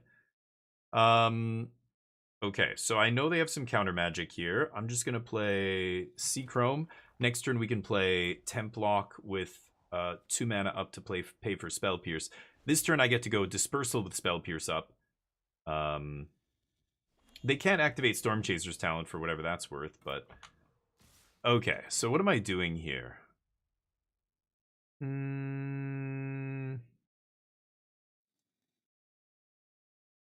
Nothing.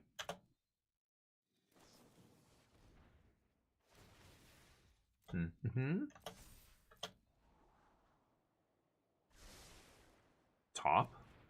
Lucky. Could bounce the token. Because then the Templock eats the other guy. Yeah. Sure. I'm sure they've got more spells here, but that's fine. I'll take some more damage. Goodness. What the fuck?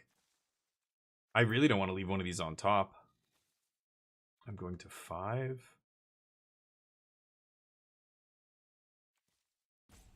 Two River Regents. Yeah, I don't need them. Okay. I only need 2. Let's see if they have negate. It's got to be negate. Can't be D-stroke or spell pierce here. Okay. Go.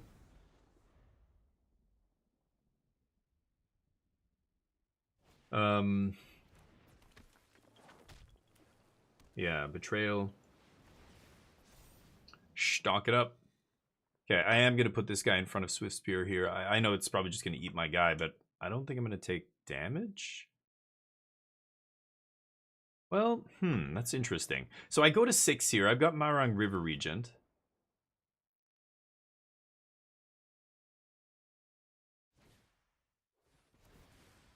Yeah. I think I'm going to take it here. No blocks. Okay.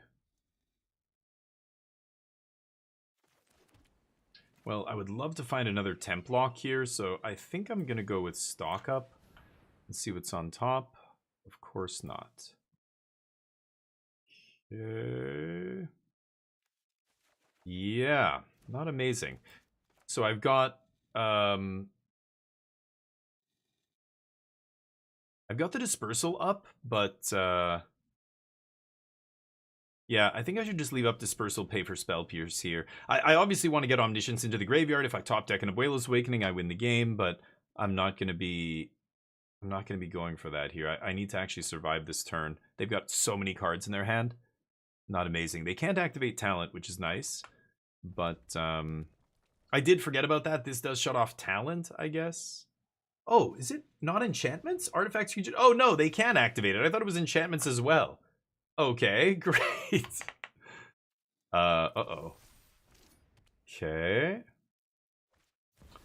Think Ral. Wow. But they played a land. They just tapping out here? Wow. They can't even swing with Corey Steel. No blocks. Bounce this. Can we find Abuela's Awakening?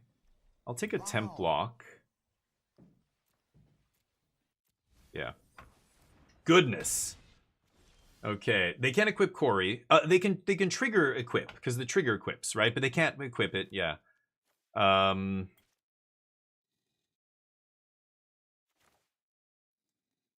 cards left. I'm at 5. I should just slam River Regent here, honestly.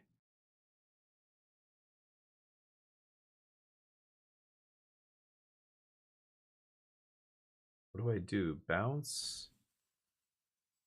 6 mana. I just want to get 2 bodies into play to block. I could go for the win. I could go Roiling Dragonstorm. If I draw Abuelos, I basically win the game. I don't know. I'm gonna look on the top first. I think that's the best course of action here. And there's a Dispersal. Okay. So Omnish goes to the yard. I can go Templock, leave up Dispersal is really nice here. It does eat my Dragonstorm, but should I hit Ral? I'm at 5. Should I hit Ral for 3? I'm very tempted. And then leave up Dispersal. I'm gonna go for it. Okay. Scary stuff. Yeah. Ral is a crazy sideboard card. They have nothing. Ooh. Close calls. Man, I could have just comboed off. I didn't find the Awakening that game. How many cards were left? 38. Still a decent number, 2/3 of my deck. Ral. I don't think I care about Ral. I'm just going to mostly ignore him. I'm not going to bring in counter magic. Not going to bring in anything else, really. I don't like the Overlord tokens. They don't block well with 1 toughness. They just get steamrolled. And, yeah, they're just not doing it. Clarion Conqueror, like, how good was that? It sat in play and did nothing, because I didn't block with it at all the entire game. They didn't have Ghost Vacuum, so it just did nothing that game. I would be much better off playing probably Get Lost or something, right? I don't know. Oh, it shuts down Ral. Okay, sure. That's right, I forgot. I didn't even need to attack Ral there because they just couldn't activate it. I forgot about that. Yeah. I don't know. Okay, let's try it again. I don't know. I'm still not crazy about this Clarion Conqueror. You guys are right. Yeah, I forgot. Oh, points into wings, Dugio. Thank you. I guess that's... I haven't even seen these decks sideboard in Ral at all, so... Can't keep the triple Omniscience hand, I think. Oh, man.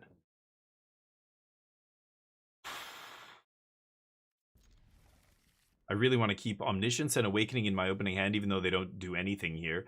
This is awesome early. This is awesome early, so I want to keep those. Moment is my only card draw, the last card. So I'm obviously not discarding a land here. So which spell do I put on the bottom?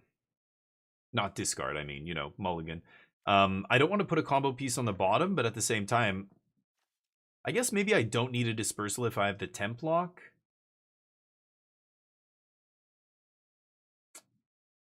I'm gonna be risky. You'd put the Omni on the bottom? Yeah. We'll see. I think Templock buys me enough time here, but I'm on the draw. That's the thing. That was a good draw. That's a great draw too. Or a great top deck. I think Temporary Lockdown buys us enough time. But again, we just have to... Like, this could be one of those games where we don't have a chance to resolve it because they're on the play and they have Spell Pierce in their opening hand, so they just sit there. And if they get to sequence perfectly and have lands and leave up Spell Pierce every turn, still play spells, then I could be in trouble. But we'll see. Yep. Going for max damage. Makes sense.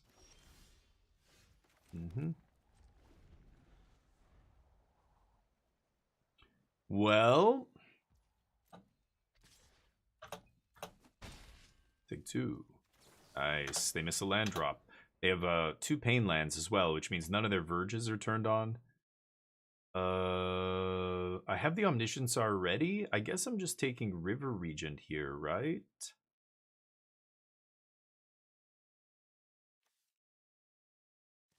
Okay.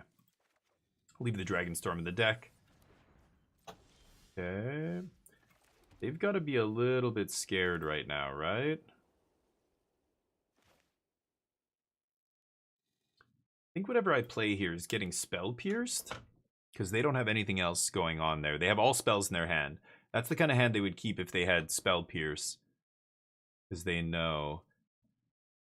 I'm going to go for Templock. I think I'm happy if they Spell Pierce this. Again, I have Awakening next turn to win the game if they... Yeah, if they don't have another counter. So I'm going to let them do this.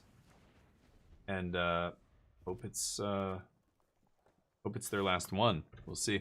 They top deck land, so I know, again, they have all spells in hand. They say, oops. Oh, yeah. Yeah. Okay, so if I go for it, they've got the Pierce up, so I think I'm just going to go...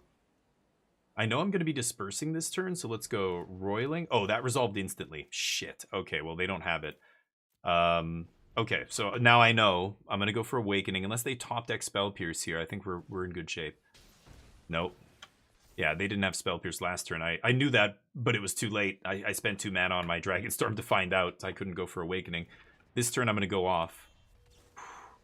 Oh yeah, they're tapping out. Nice. Okay, so they're going to go for the kill here, but it's not enough.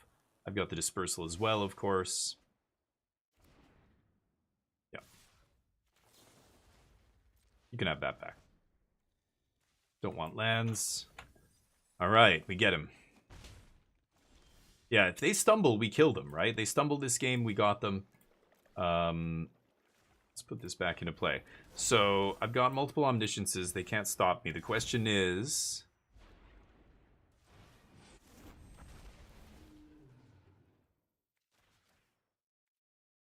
Sure. Could have drawn cards with the dragon instead, but I like getting a big body into play when I'm at 7 life like this. And there's Bebe. Hell yeah. That draws me a card, gains me life. That's huge. Okay, leave up Pierce, so I can pass here. And even though I'm not winning the game this turn, I chose not to just keep drawing with Marang because, yeah, they can't beat this, right? So it doesn't matter. This is why you don't need Founding against a lot of these aggro decks. The dragon is too big for them to beat. Deal. Okay, catching up with you guys.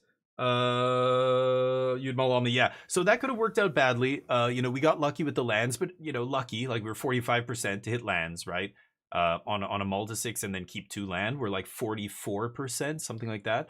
So getting lucky just means hitting a coin flip in your like first 2 draws. I'm on the draw as well, so we have 3 shots to find a 3rd land. We got the land right away, which is perfect, right? Lets us play the Surveil land early, lets us set up. But yeah, the combo deck, I think the versions of blue-red that are problematic are the fast versions, the ones that are really aggressive. All the slick shots, all that crap, that's dangerous. That's, I don't know, I'm just going to use a bunch of these. Those decks can race, they can kill me before I kill them, right? But the slower versions, like if they stumble, like that deck stumbled a little bit on mana one turn, and then they drew out of it, but it was just, that was too late. I was able to go off, and that was it. Good game. Yeah, that worked out well. You know, there's so many things, like when you level up as a Magic player, you know, one of the big moments is when you start thinking about what your opponents have. Like when you're playing a deck like Omniscience, so many times, even on camera during tournaments, I'll see a player, you know, playing a deck like this, and they'll have the combo, and their opponents go land, Shivan Reef, and then miss their 3rd land drop. And some players are like, oh, they missed their 3rd land drop. I'm going to kill them. I got to kill them before they find more land. Like they just want to, they think that's a reason to step on the gas and try and combo off. So they just go for the combo. And of course the opponent has Spell Pierce and then another Spell Pierce. And they're like, what? It's impossible. But it's like, no. It was totally, not only possible, it was likely, but you never considered what your opponent kept. You know, think about the fact that your opponent kept a hand on the play with only 2 lands. You know, it's like if, you know, debating or not whether or not they have a counter spell or whether or not they have some good, you know, hate card against you out of the sideboard. If they stumble on mana, if you assume that this player is good and you know they're good, what kind of hand do you think they kept if they stumble like that? They're not stupid. They didn't just keep a shitty hand. They're not bad players. You know they're not bad. Like, you know, if you're at the RC or whatever, you know that the players are going to be good for the most part. What do you put them on? What do you think they kept against you? Obviously, if they kept a bad hand against you, it's because they have some silver bullet card for you. Or a Spell Pierce, or, you know, depending on the matchup, right? Oof, sure. You're lucky you caught something there. Mono black. Mono black. Goodness. I don't think I need another Awakening, but I'm going to keep it because I know they're going to take this one out of my hand. You know, I think a lot of players don't consider, especially when you're playing a combo deck, people are siding in silver bullet cards to stop you, like Stone Brain and like Ghost Vacuum or whatever. When your opponent keeps a shitty hand and it's clear they're not executing their game plan, like your turn 1 Corey Steel opponent goes land go, and then turn 2 goes land go, Do you think they kept a hand with no 1-drops and 2-drops? Really? I mean, obviously they have stuff. They just are saving it to react to you. They're not, you know, they have spell. They've got to have counter magic here. I see too many players just like go for it sometimes. And I'm like, what? But that was like, ugh. You know, or control deck. You're playing control and you know, you have to assume they have a pile of removal spells in their hand. But I see people play sometimes like your opponent doesn't have it. And it's like, wait, what? It was pretty clear they did. Oh, I really want to take stock up here, but I kind of need the land. I'm going to take stock up. Against mono black, stock up is just lights out, right? Sure. I could counter something here. Or I could stock up. Let's pass. I'll leave up something. Maybe they do 11 to me. I'm over it. Do they run any sideboard graveyard hate? They run a bunch of counter magic, but they also run Ghost Vacuum for sure. At least every list I've seen runs Ghost Vacuum, but yeah. One of the best aggro decks has blue. Yeah. And there's been a few metas like that where, yeah, they can't stop me here. They can only take one of my Awakenings. That's why I kept the second one. So if I mill an Omniscience here, I probably win the game. I just need to find a land in the top 4. But yeah, like Delver. Delver was the card that transformed blue into an aggro color, and Snapcaster. Snapcaster Mage is almost like a red card. It's not really a blue card. Oh my god. Okay, not the best mills, huh? Way she goes. Way she goes. Okay, I'm gonna pass.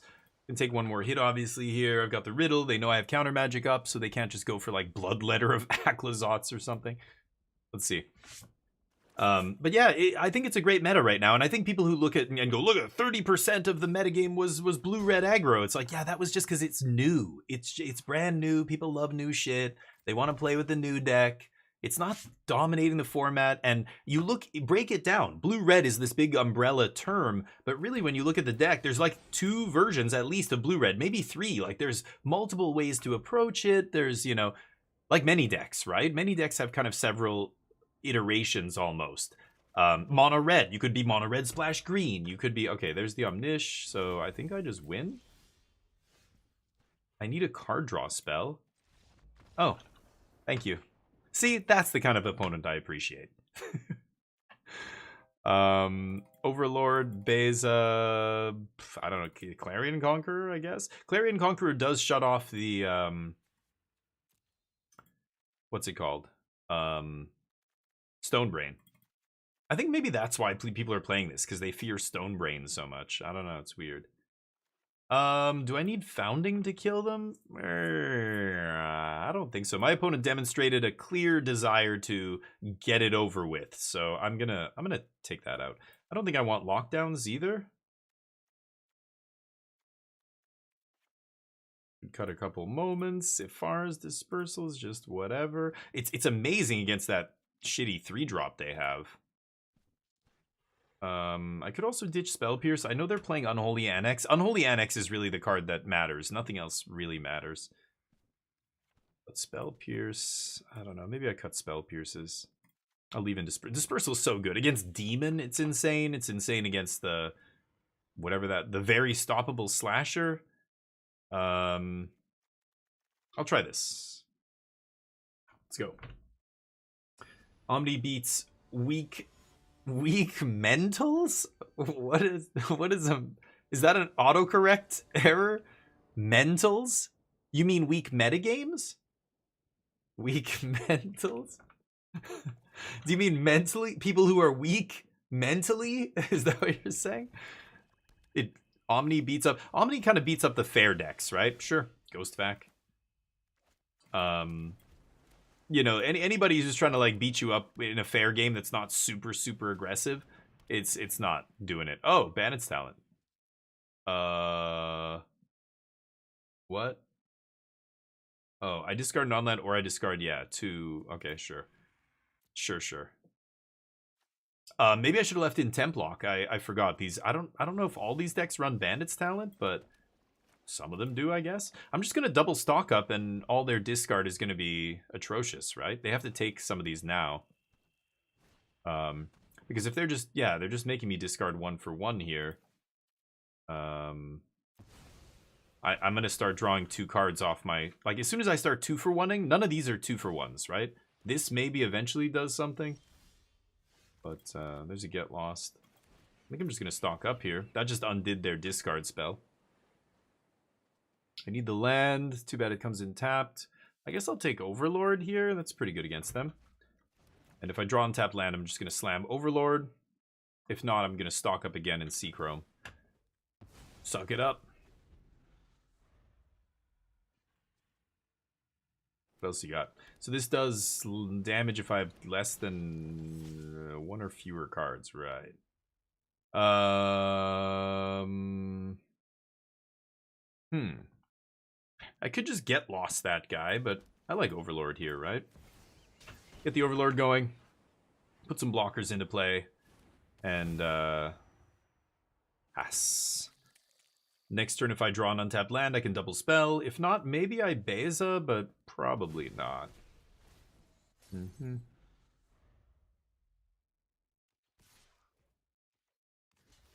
Block. Could double block there, I guess, but rather just drag this out. I just want these guys to buy time, so I don't need to threaten a double block.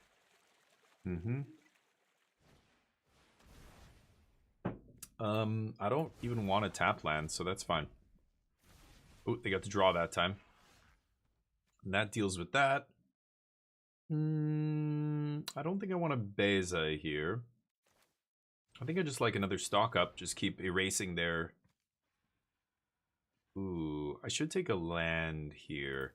And they have the Ghost Vac, so I'm not going to take Abuelos. We get to pass. So I could disperse this. I could Get Lost it. I might Get Lost the Bandit's Talent. Beginning of your draw step, draw an additional card. Yeah. Overlord threatening to come in and take over.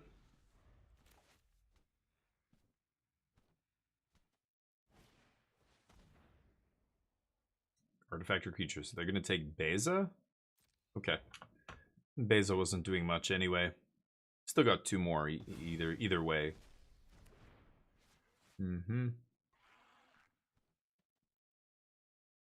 But yeah, 1 for 1 cards like that, I don't think are ever going to beat like a bunch of stock ups, right? Here, you can have that back. I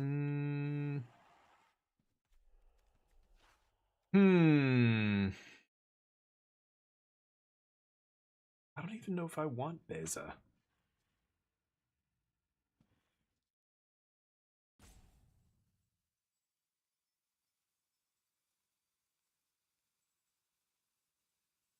Yeah, okay, fine. I'll keep it. Sure. I guess I lose Moment here. Good lord. I don't know how... I guess, I don't know. To each their own. There are people who look at my deck and go, how does anybody enjoy playing this kind of a deck? I get it. Beza not drawing me cards. I think I'm just passing here. Overlord's just going to come in and win the game. Because they don't have removal, it looks like. I could just play Beza just to get another creature in play, I guess. But, yeah. All they have is spells under there, so Vacuum doesn't turn into anything here.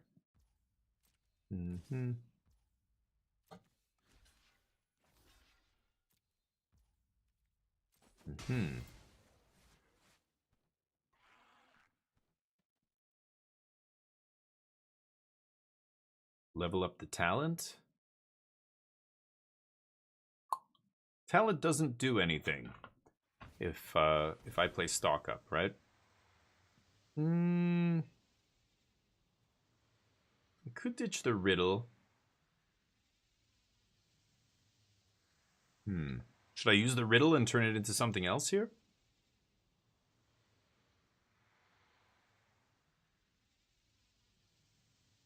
Countering this stops them from drawing a card, right?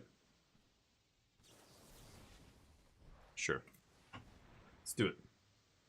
I could discard it. I think it's good here because it draws me a card now, right? If I make a land drop. Could also just Get Lost something. I'm going to get Overlord next turn. Yeah, I want Beza to draw me a card here, so I'm going to use this. If that thing they just didn't draw them a card, then I wouldn't have countered it, but the fact that it does, yeah. Sure. I don't care about the life. Okay, Beza draws me a card, and Overlord comes into play. It's going to be tough to beat. They have 1 mana here, unless, yeah, they cut down their own stopper or slasher. That would kill it permanently. They're not going to do that. I wonder if they leave in stuff like cut down. I wouldn't, but people do it against me. I get to draw. Thank you. I'll leave a moment here. Go.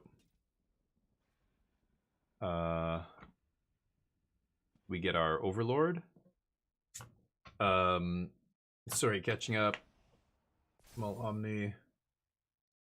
Weak mentalities. Oh, that's what you meant, that's it? Yeah, maybe. I don't like opponents build mono black. Yeah, it's good against blue-red right now, right? That's really its claim to fame. But then it gets trashed by basically everything else. I don't even know. I don't know how bad the matchup is against some of the other decks, but all the late game decks just trounce, you know, mono black.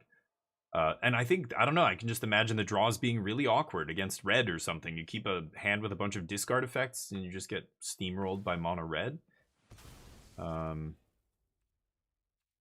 Sure. Well, now it's got a permanent counter. You've got to be careful with Slasher. If Slasher picks up any counter, I can just kill it and it doesn't come back, right? But, sure.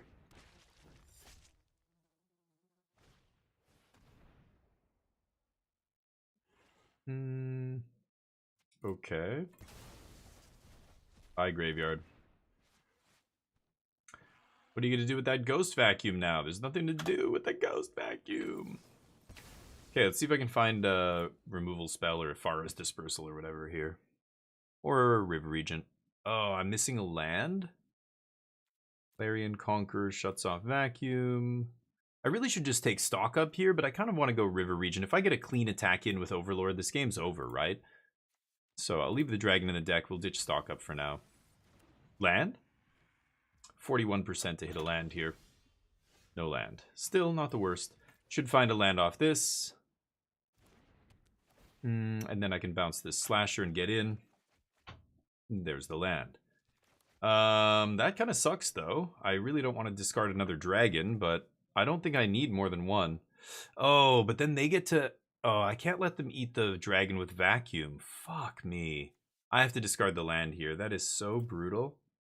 Yeah, I can't do it. Okay, we get to do this, and then hopefully I find a land on top for next turn to slam Regent. The best I can do here. Nope. I'll take another Overlord, though. Okay, that should also do it. If I just get one clean swing in here, and you know, the next turn, even if they have a Slasher, I get to attack again, and I end up with 4 flyers, that's going to be lights out, right? They needed to trade here and just leave me with 2 flyers. Next turn, I'm going to make 2 more flyers, so then even if we trade, it's too late. And, you know, I'm not even going to trade, because I'm going to... Well, actually, no, I know I'm not drawing a land next turn. I'm going to make 1,000,000 flyers here. Sure. Oh, look at that. Ghost Vacuum's thirsty. Ghost Vacuum is thirsty. Gonna be making a Marang River Regent next turn. But they're not gonna beat the Flyers.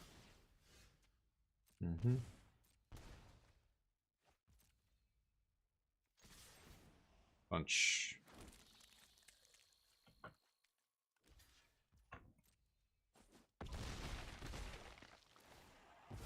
Alright, I'm putting lethal on the battlefield. Yeah.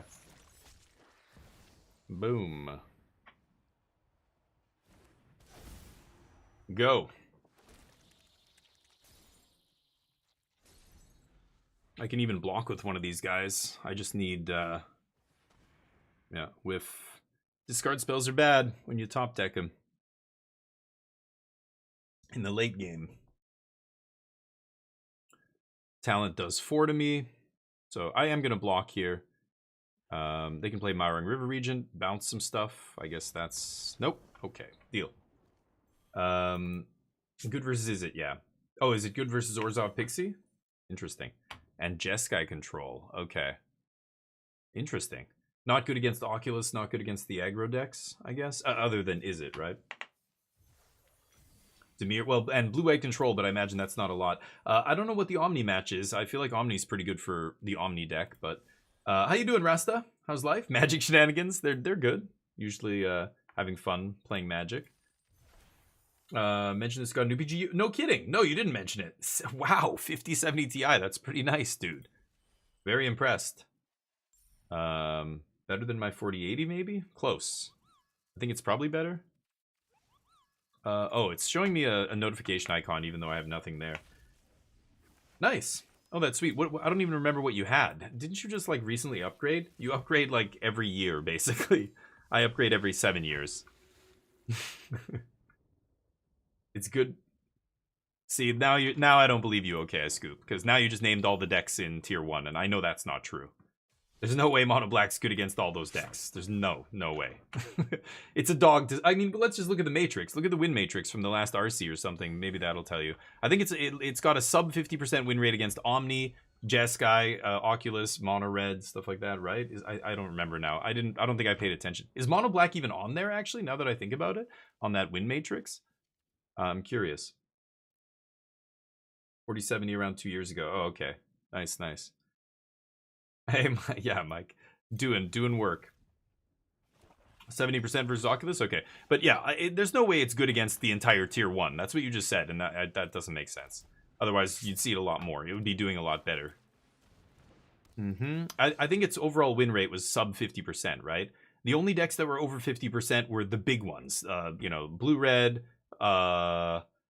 Esper Pixie was below 50, but it was like Blue-Red, Mono-Red, Demir, Azorius, Oculus, Jeskai, or Azorius, Omniscience, Jeskai, Oculus. I think all those were above 50. Was Domain above 50? I can't remember now. But all those decks are very close to 50, though, which is great. Like, no deck has, like, a crazy, like, 57% win rate and makes up, you know, is the third most played deck or something. That would be a problem. But I don't know. I didn't see Mono Black. I have to go look. I don't know if it's on that win matrix. Yeah, and I don't know how many players were playing it either. That's the other weird thing with stuff like that. You know, like the Boros Monument deck was the best performing deck in the Swiss or whatever, but, well, at least on day one. Really? Yeah. I was gonna say. Okay.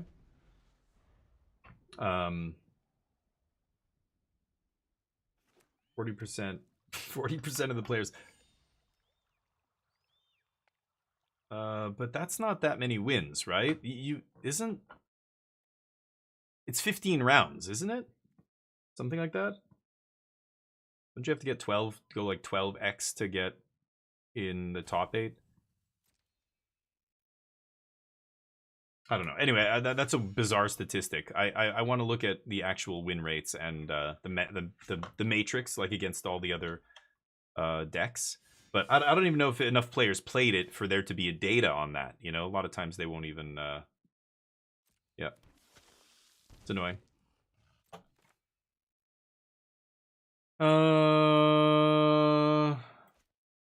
Time for the Kaito.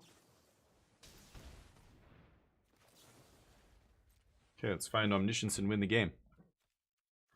No.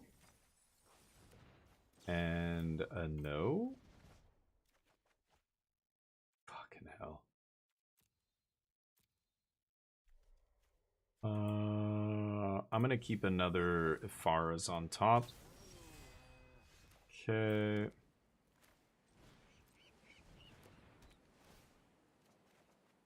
God damn it, really?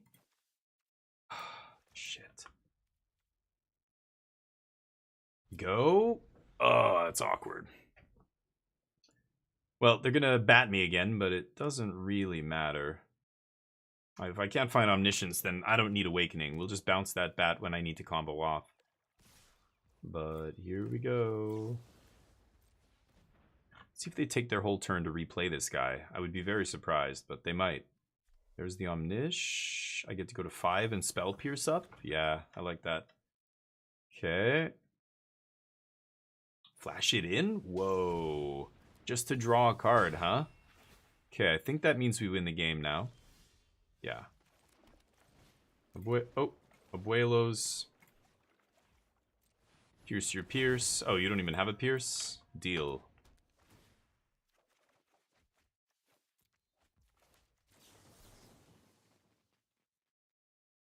Rude. Oh, lovely. Appreciate you. A discard deck I think will lose to itself. Yeah, I don't know how it beats aggro with 12 discard spells, but yeah. 2 years? Jeez, Chubb, that's crazy. You don't need to do that, I'm pretty sure, but yeah, I was gonna say, like, nobody needs to upgrade their video card that often. Okay, what is the percent there? I don't know. I can't do that in my head. Should have batted pre-combat? Yeah, maybe. But they wanted to leave up that, yeah, like, as soon as they went for that curiosity, that was over. They just spent their whole turn doing that. I bounced it. They spent their whole turn doing it. Like, 2 turns to basically just draw 1 card, and they spent all their mana and everything, and let me go off there.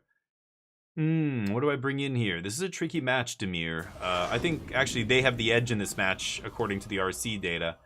Hey, thank you for the sub! It's Orange! Oofta! 12 months? A year? You got a new badge, dude! Orange Slice, you're a legend! Goddamn legend. Citrus, get your vitamin C, mother. Beep! Orange. Orange Slice 54.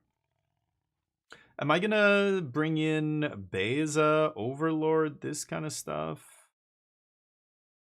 Beza's interesting. I know they're gonna have Ghost Vac, so I don't know, Clarion Conqueror? That even worth? Ugh. I never know when to side that card in. I'm gonna take out Founding, I'm gonna take out Spell Pierce, I'm probably taking out Confounding Riddle here as well. I like Overlord. I think I'm going to bring in Overlords. They're going to go negate, Spell Pierce, all that stuff. I like sidestepping them there with creatures. And I'm going to cut a couple of these other things. Maybe cut a couple of Faras and find room for Beza like that. Something like that. I think I'm going to go for that. I love mangoes. Oh, yeah. I still like oranges. I just don't eat, like, there's so many different fruits out there. The fruit that I eat a lot of is apples and bananas. Every time, I just bought some today at Costco. Every time when I eat breakfast, every single day, the first, like, I don't know if I call it breakfast. It's the first meal of my day, but it's basically just super light. I'll eat a banana with peanut butter or an apple with peanut butter. Then I go walk Neo. Then I start doing my shit. I'll make coffee. And then at about 11:30, I'll eat lunch and I'll have like an actual meal. I'll make something, you know? So I almost have like an early breakfast and then well, it's basically lunch though. I shouldn't say second breakfast. It's still kind of in the morning because I start my stream at 12. Oof. I should have maybe sided out some temp blocks actually. I didn't think about that. I don't want that many in this matchup, right? And then I'll eat dinner and whatever, but banana or apple with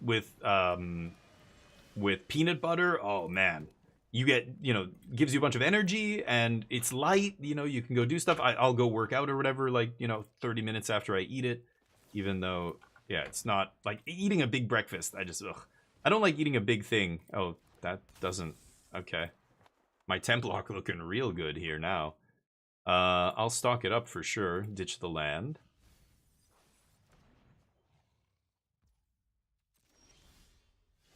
Weird that they would play that. I don't know if they thought they were going to draw a card there. That's not how that works. Okay, they're missing black mana here still. 11 Z's? Yeah, exactly. Doing it like Pippin, exactly. Second breakfast? Oh yeah, it's so good. But first breakfast has to be light, real light. I don't know, when I first wake up, I can't like eat a huge amount of food unless I'm like hungover or something. Rarely do I want to eat a big meal. I eat something small, and then as long as it's kind of high calorie, like, pea with peanut butter or something, like give you energy, then you're good, usually. I'm good. Until lunch. Okay. Let's go with Marang Omniscience. Let's see if we can set it up here. I've got the bounce spell, but I don't want to bounce this idiot. That said, if they go into a Kaito here, maybe I do want to bounce this idiot, right? Before blocks. Can't Kaito yet, homie. What? Okay. Huh. That's a weird flex. I don't... Okay. Maybe I should ditch both of those. I don't know. I feel like I'm going to need land drops at some point here. I want to resolve this River Regent.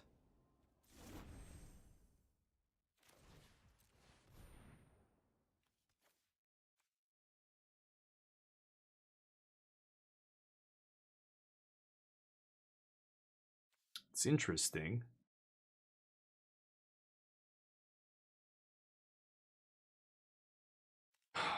Could take another Dragonstorm too. I feel like I should take Dragonstorm. I have no card draw in my hand. Like if I River Regent, discard Omniscience, I am drawing 3 there. I assume I will find card draw. I'm gonna try this guy. Let's see what happens. Let's see what happens. I'm gonna take some damage here. I was hoping to maybe find a bounce spell, but no such luck. Hummus, spinach, feta, tomato slice. Nice, yeah. That does sound good. Yeah, that sounds solid. Hummus is great. I love hummus. Oh, rude. Okay.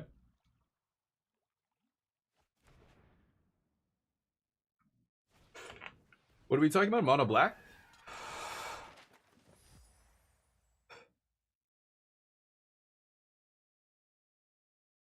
Yeah. Yeah, that's probably not enough players to make that an accurate bunch of numbers, but like 54% sounds way higher than any of the decks that I remember looking at from the last RC.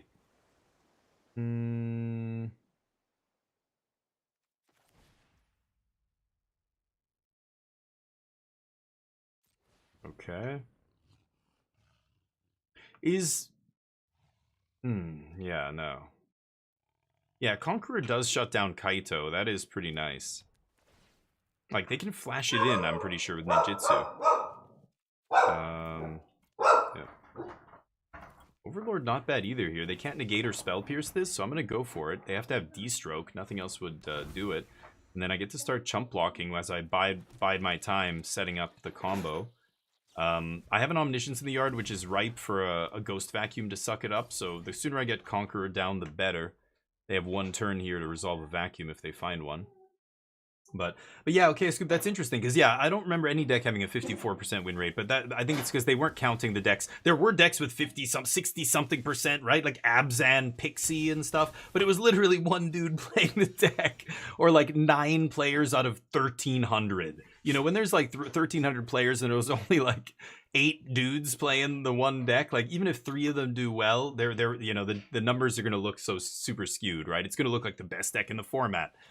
But it's, yeah, it's hard to, that's why it's so hard to parse this, right? Half the players of Omni. Okay, so that's still, okay, so there, it was about 3% of the metagame or something, right? I think Omni's about 5 or 6%, I want to say. Again, these numbers change day to day, week to week. But, so yeah, like 3%. So, okay. Yeah, I don't know. It just seems like, I don't know. On paper, it just looks atrocious. So I could just slam the dragon here is kind of nice. I could even pick up my own Overlord. I will. I will.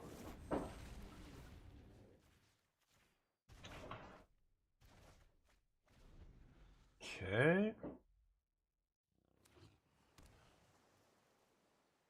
Kill my dude.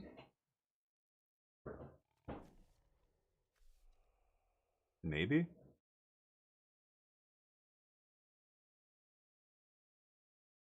They're debating firing up Restless Reef. I'm at 10. It's interesting. Sure.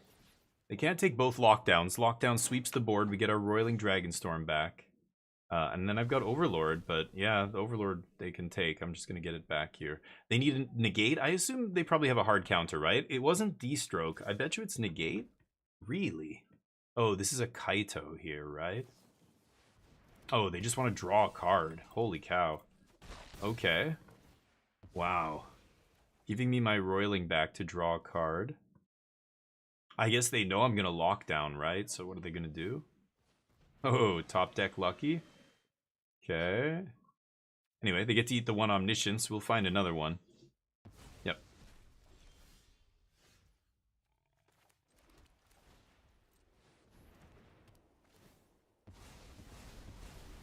And I think it's just Overlord here. Let's get those bodies on the field and pass. No attacks. Not yet. Soon. Soon. Yeah, they're in deep shit now. I have tokens to trade with Reefs. They can annoy... Wow, I'm kind of surprised they kept that in. That is not a good card against us. I don't think it hits anything in my deck. Omniscience is not a... You know, it's a small creature, but it's not a small casting cost creature, right? Let's get these into play, and then Clarion Conqueror does bounce them. I have 35 cards in my deck. Yeah, with this card draw, we're not going to lose this game. Omnish in the yard. Let's go for Dragonstorm number 2. They have 1 card left.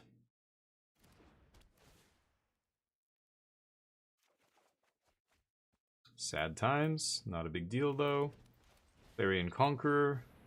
Get to pick up those Dragonstorms. And I guess I'm just going to leave up Ifara's Dispersal here. And I'm not going to attack with the River Regent. Yeah, let's pass. I could replay a Dragonstorm here, but there's no need. They're on top deck mode. They're going to activate that Sanctuary? Sure. Ooh, another Curiosity. Okay. Land off the top. Firing up Reef. Okay. Might just bounce Reef? Yeah, I think I will.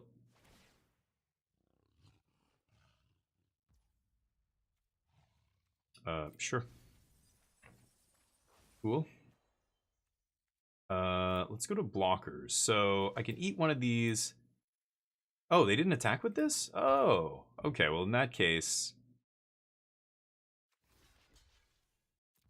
Yeah, I'm just going to bounce this idiot. See if we can find Abuelo's Awakening to win. No. I think if I just keep playing dragons, I'll also win the game. So let's do that.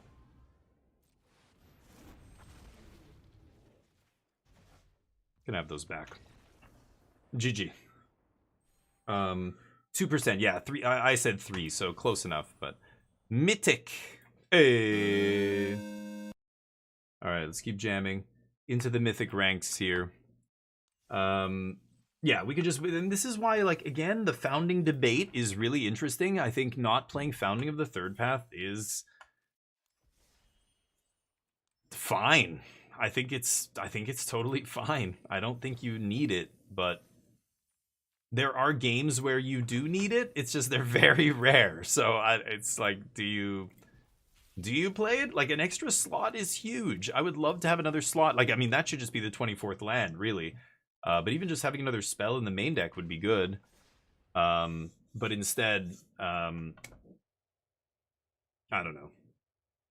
We're playing Founding. It's still somewhat useful in many of the games, but it's definitely, like, I would much rather have a Change the Equation or a Philology Archaeologist, Thundertrap Trainer, maybe a creature, put one of those back in, or a Soul Partition. I'm tempted to try one main deck Soul Partition. I can see how useful that card is against aggro and for your own, you know, it acts as a card draw spell later in the game, because you can just literally bounce Roiling Dragonstorm with no dragon, just bounce it with Soul Partition, or bounce a River Region if you don't have 2. I'll keep this. Mute your little pets. Okay.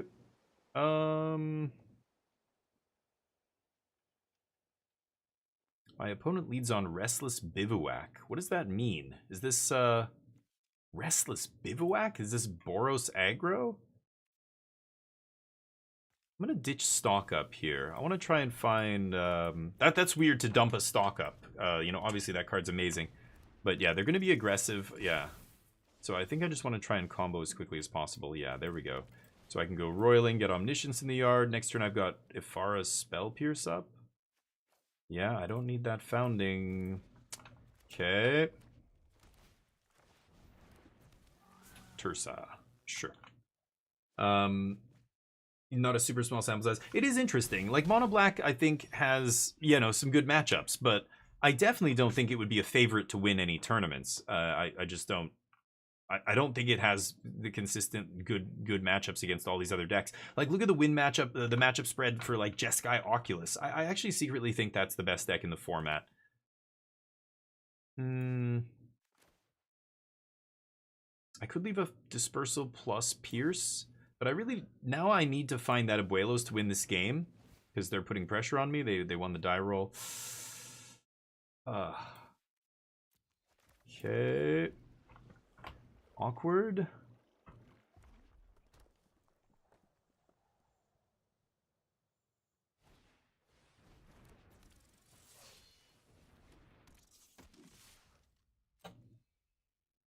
Do it. Go for it. You know, come on, we both know what's happening here. Don't play coy. Should I take it?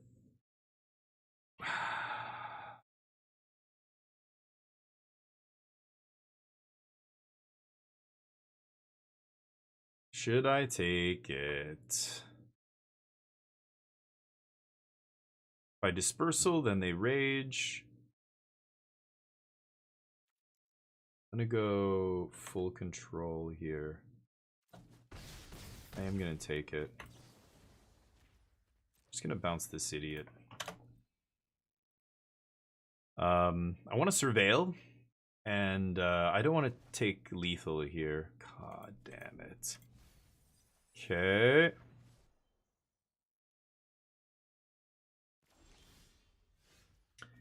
If I top deck Awakening, I might have a chance there. Nope. Unfortunate. But mono red on the play. They're fast. I need to be as fast as them, but we were not. Nope. Wouldn't have found it. And there's a temp lock. I could have used that this game. That would have bought me enough time to maybe win it. Beza. I think Dave Judgment is good. Get lost. Are they going to have Ghost Vacuum? Red, white. I don't think I want Clarion Conqueror. Spell Pierce, Confounding Riddle come out. Moments, and Stock Up gets cut. I think I'm just going to run it back. I'm just going to be faster than them, that's all. Where the decks are made up in rank doesn't matter. Yeah, I mean, well, this is actually a good matchup. I mean, Boros aggro is not the most popular aggro deck. I think it's probably the least played aggro deck. But I don't know. I'm sure you can come up with another mono black aggro or something. This is awkward though. On the play, got the Surveil. I'm gonna try this. With the Surveil, I just need to find an untapped white source, right? And then I'll be okay.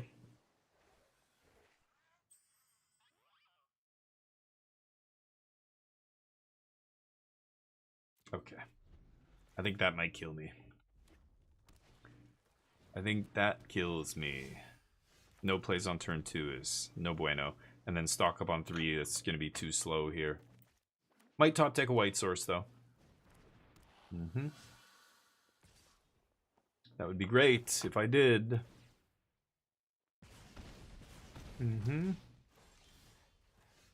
Easy. Okay, nice. Helena, what's up? Less likely to have vacuum. Yeah, but they're going to have something. They're going to have some graveyard hate. It's not rest in peace. It would be vacuum if it was anything, right? But I don't know. I think the mono red deck is the one least likely to play vacuum, even though they do have it. Okay, let's see if we can find a... Oh, Beza's pretty good here.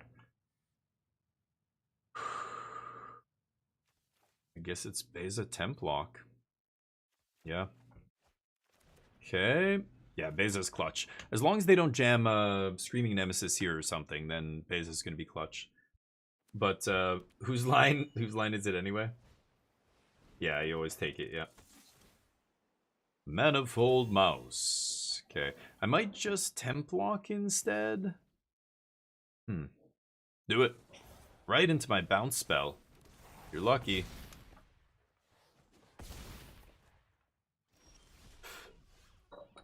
Yeah, now I might die.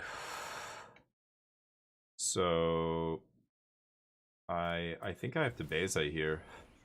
I don't know if that's going to be good enough. I don't think it is. Man, rough draws. Would have been better if I had found a way to discard early, like one of those Dragon Storms, but not this game. Last game we didn't have Temp Lock. This game we had the Temp Lock.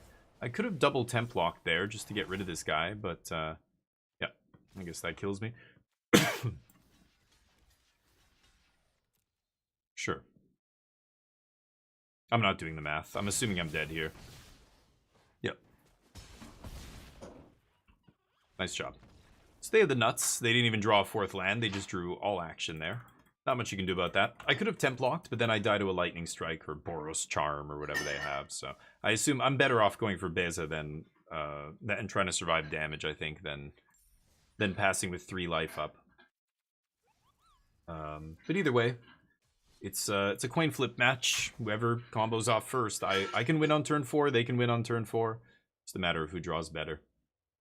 Red decks, it's okay. I'm the same. I'm just as fast as them, so it's the same when people bitch about Omniscience. It's like, no, it's a fast deck. There's many. But it's funny that people are much more likely to bitch about a combo deck like this than they are to bitch about an aggro deck. Like, aggro decks are still fair, so it's okay. They're fair game. But a combo deck that kills on turn 4, whoa. Fun police. Nobody likes that. People start bitching, right? Calling people the fun police and everything. It's like, no. That's not... Combo's an important part of the game. Ooh, I can Spell Pierce a Corey Steel here. They usually save it for turn 3, but yeah.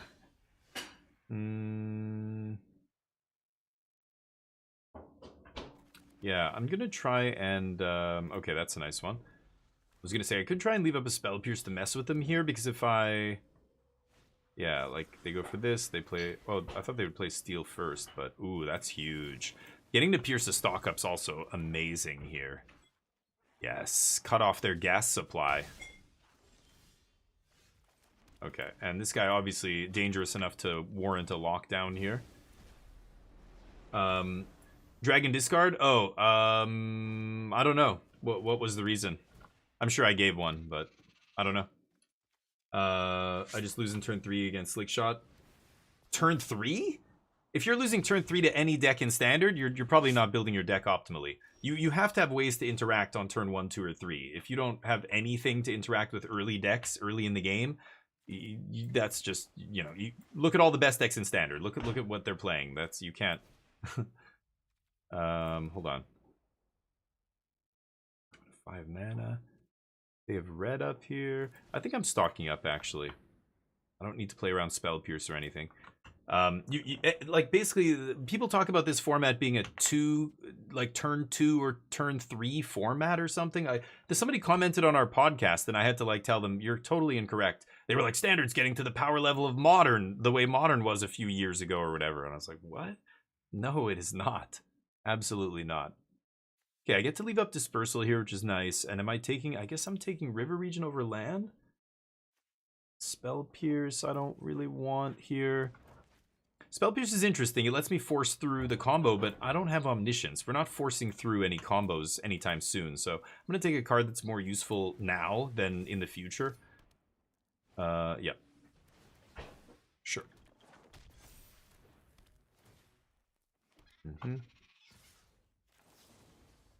Could bounce the Otter here, but I think... yeah, I will bounce Otter, actually. I don't want any of this crap. Okay. Land is also not what I want. Let's look for a Temp Lock here if we can. And find an Omniscience, maybe? No. Still. Temp Lock acceptable. They're out of gas. Let's pass. Next turn I've got Marang River Region, basically seals it up. If I can last till turn 6 and just hardcast a dragon, then usually I win the game. But Slickshot, like, turn 3... Yeah, like, they have to get lucky. Like, that shouldn't happen very often, and especially if you have interaction. Like, every deck should just be packing interaction at this point, right? I'm gonna Awakening a Dragonstorm. I could have it come in as a 3/3. Then they can pierce it. No, I'm just gonna have it come in as a 1/1 play around Pierce. If they want to shoot it with a Burst Lightning or whatever, I don't give a shit. 3 toughness is the magic number against their deck, right? That's why a lot of these decks are switching to Drake Hatcher, because it's got 3 toughness. There we go. I was waiting for you. Alright, see what they do. Yeah, if you have an extra awakening, you can always use it to bring back a Dragon Storm or a temporary lockdown. You've got to remember. So when you're discarding or you're choosing what to put in the graveyard off a Moment of Truth or whatever, a lot of times it makes sense. If you don't see the Omniscience, throw a temp lock in the graveyard, especially if you have multiple awakenings, or you have one already, and you might draw another one, and if you draw multiple awakenings and no card draw, you're screwed. So tossing a Dragon Storm early so that you have some way to draw cards if you hit too many awakenings is huge. Okay, they're all in. Block the one without trample. Take damage. Sure, win the game. Let's not bring back the roiling this time. Storm it up.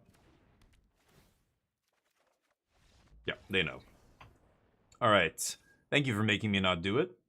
Beza comes in. So, Clarion Conqueror, I was trying last time.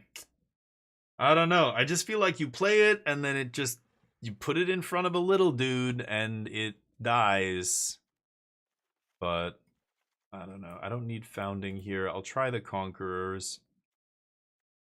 I could cut Moment. I could even cut a stock up. Like, I can't take turn 3 off to do nothing. I'll just die.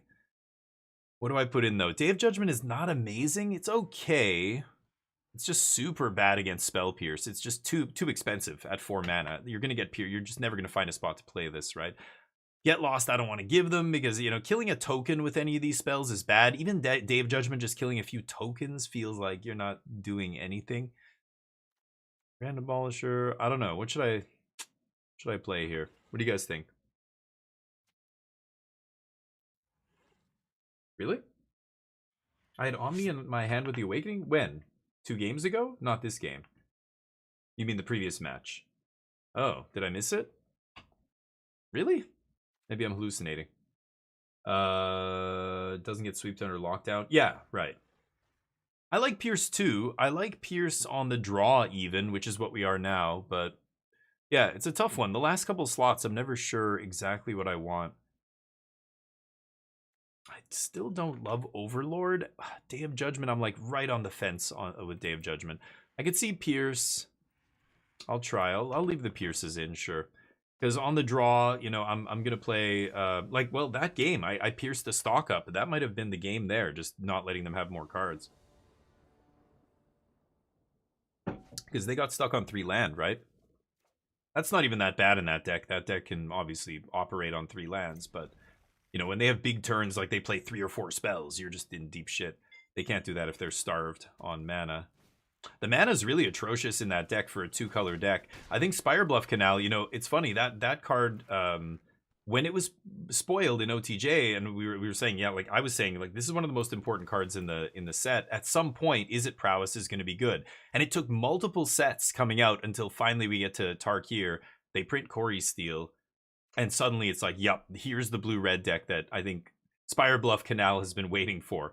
If it wasn't for Spirebluff, this deck would not be good enough for Standard. I'm serious. Their mana's that bad. Stock up. I don't... God damn it.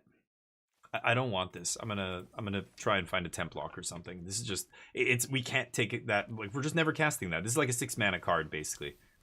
For all intents and purposes, right? Okay. Oh, that's what I'm looking for. Go. Probably going to disperse something here. But obviously I'm untapping into...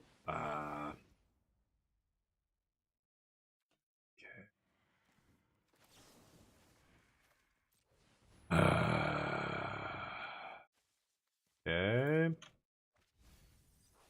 I take a hit, no big deal. And then we lock it down. But stock up's awkward because I was hoping they'd play, a couple of creatures and I get to bounce one here. But they play 1 spell. I mean, it's not that bad for us. We're not getting Corey Steeled, which is nice. Obviously, we've got to lock it down. Next turn, I could go Clarion Bounce, or if they double creature, I'll play Beza. But Beza's nice. Oh, no, yeah, never mind. Okay, they're setting up for the big turn.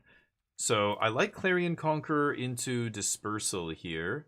Beza gaining me life is nice, but let's do this. And I could trade for Slick Shot. Or I can bounce it. I can force them to overextend, basically, and maybe get some value here. Maybe keep my Conqueror alive.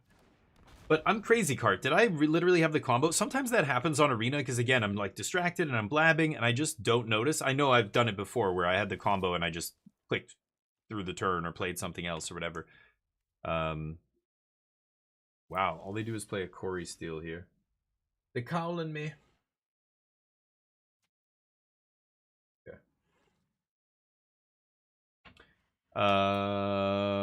What do we got? Land. Okay, so the world is my oyster. I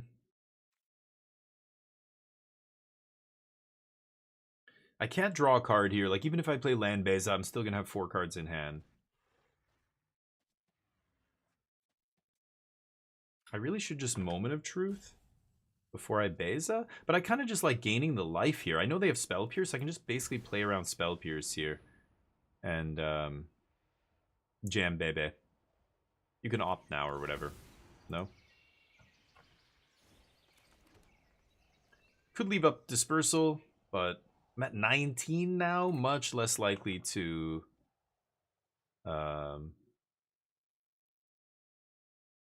yeah, I'm much less likely to need the Dispersal this turn. I think I'm going to be safe.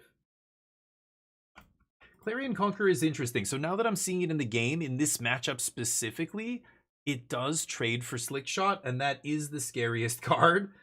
So...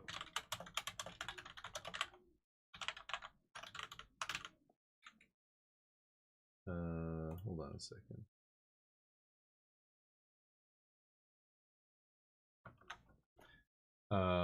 Letting my homie know. Okay, so let's swing with Bebe. Yeah.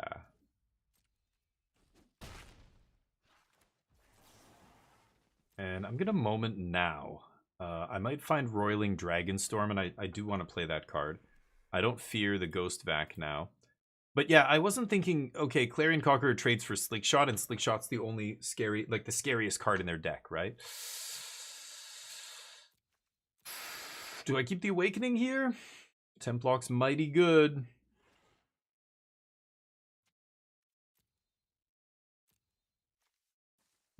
I feel like I should keep Templock there, but with Dispersal, another Beza in my hand, I think I'm safe, right? Pass. What do you think about Into the Floodmaw in the sideboard? Yeah, like it's interesting, like bouncing a Vacuum or something like that on their end step and then untapping, you know, going off. I don't know. It gives you one window, I guess. I don't know. I guess I feel like the number of situations where something like Into the Floodmaw is going to win you the game is very narrow. Like you're trying to bring in a sideboard card that requires a very specific situation before it's good. Because at any other point during the game, if you draw it, it doesn't do anything, right? Like, I mean, Temporary Lockdown at least like stops them. Like a single bounce spell is never stopping anyone. So it is it's weird. I don't know, maybe. MTG, what's up? I just messaged you on Discord. Yeah, well, I literally said I want to try 2, because now I'm seeing this is the most commonly played deck. I'm just gonna bounce the Slick Shot. This is the most commonly played deck, and if like I didn't know what I assume this is for control and the late game decks and stuff that bring in Ghost Vac, and the game's gonna go long. They're gonna find it. They're gonna have the Vacuum or whatever. But I'm starting to realize it's not for that. It's for this matchup, because it just trades with Slick Shot. That's it. That's the part I didn't see, because you have to play the game to kind of see that. On paper, you're just like, yeah, like it stops their Ghost Vacuum, I guess. Any little ground creature, I'm never blocking, because it's so easy to overwhelm this 3/3. It's not like Beza. Beza requires, you know, a monstrous rage, basically. But it is weird. Like, here I'm, you know, I don't have, what's it called? Grand Abolisher here. If I had Grand Abolisher, I could just go off right now, but I can't, because I've got Clarion Conqueror. So I'm playing both, and I don't know if that's correct, but yeah. Should have graveyarded Lockdown? Oh, instead of the land? Yeah, I kept it in my deck. Yeah, you're right. Could have graveyarded it. I ended up having multiple awakenings as well. Should I ditch a land here? I kind of want to make a land drop, but my opponent's got more cards than me, and I've got another Bebe. Should I attack? Yeah, I'm at 19. Wait.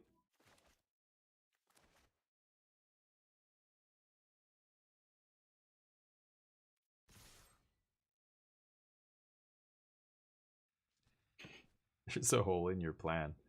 Yeah, maybe that was greedy. I'm being a little greedy here. I just want to draw a card. I'm not gaining life, but I'm just going to sack a Beza to draw a card here. And then I'm going to let them hit me with Slick Shot. I have another Beza in hand. Ooh, D-Stroke. Okay. Let's see if they can do 19 damage. They've got Slick Shot in hand, not plotted, so I don't think they're going to be able to kill me here, but... Oh, shit! Let's see. They've got to do it this turn. See if they have enough action. It's a lot of dorks. 19 damage. That'd be sweet. Yeah, I attacked, which was pretty silly. I could have just left my guys back and left Beza in my hand, but I wanted to play Beza post-combat and draw a card. I could have attacked with just Beza as well and left back Conqueror, but let's see. It'll be an interesting game if they can win this. This is only game 2. Give you a list? It is the same list. I'm just giving you alternates, MTG. The list is the same. The list is not changing. It's just like 2 slots, 3 slots. That's it. So I'm going to give you, like, I have to give you a couple other cards maybe, but, because I don't remember which version I gave you initially. I'm going to have to go back in our chat and look, but, yeah. Oh, by this Friday. Okay. Yeah, I guess we're getting close, huh? The emo? Oh, what emote did they do? Oh, the hole in your plan one? Yeah, they're pretty silly. Always have a backup plan or something like that. Yep. They're trying to do the math. That's why I hate decks like that. Hate math. Let them do the math. Let's see if they have it. Oh, I will, MTG, for sure. I'll send you a couple cards. I was even going to go get some myself. I feel kind of bad, like uncommons and commons and stuff. I could probably find myself. I imagine stuff like stock up is hard to find, right? Like everybody's hoarding their stock ups. Shops are probably sold out of stock ups, right? It's like a $10 uncommon. Whenever there's an uncommon like that, it's just impossible to get. Yep.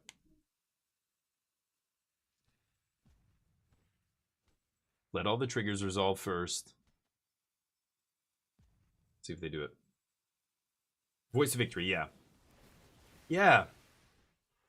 Yeah, you're right, Soptrup. The fact that the voice survives burst lightning and stuff is relevant, but oftentimes they side that out. Actually, my opponent has Torch in their deck here still, which is surprising. Usually this is the kind of thing they side out, because they're not often beating the... Hey, you did it! Pretty lucky. They had to have exactly enough spells in their hand. They had all spells, so GG. Let's go to the next one. I think I'm going to keep it the same. Like, Grand Abolisher, the turn I play him, he wins the game, because they can't torch him the turn you play him, and the turn you play him is when you win the game, right? So it almost doesn't matter that it has less toughness. That's the way I see it. But what does matter is it shuts off Vacuum. And that way, yeah, you can, you get to the point where you have 6 mana or 8 mana or whatever. I guess you need 8. Yeah, to go Abolisher, Dragonstorm, Awakening, right? Oh, the 1 land. I have a Surveil, and I have a Bounce. I'm kind of tempted to keep this.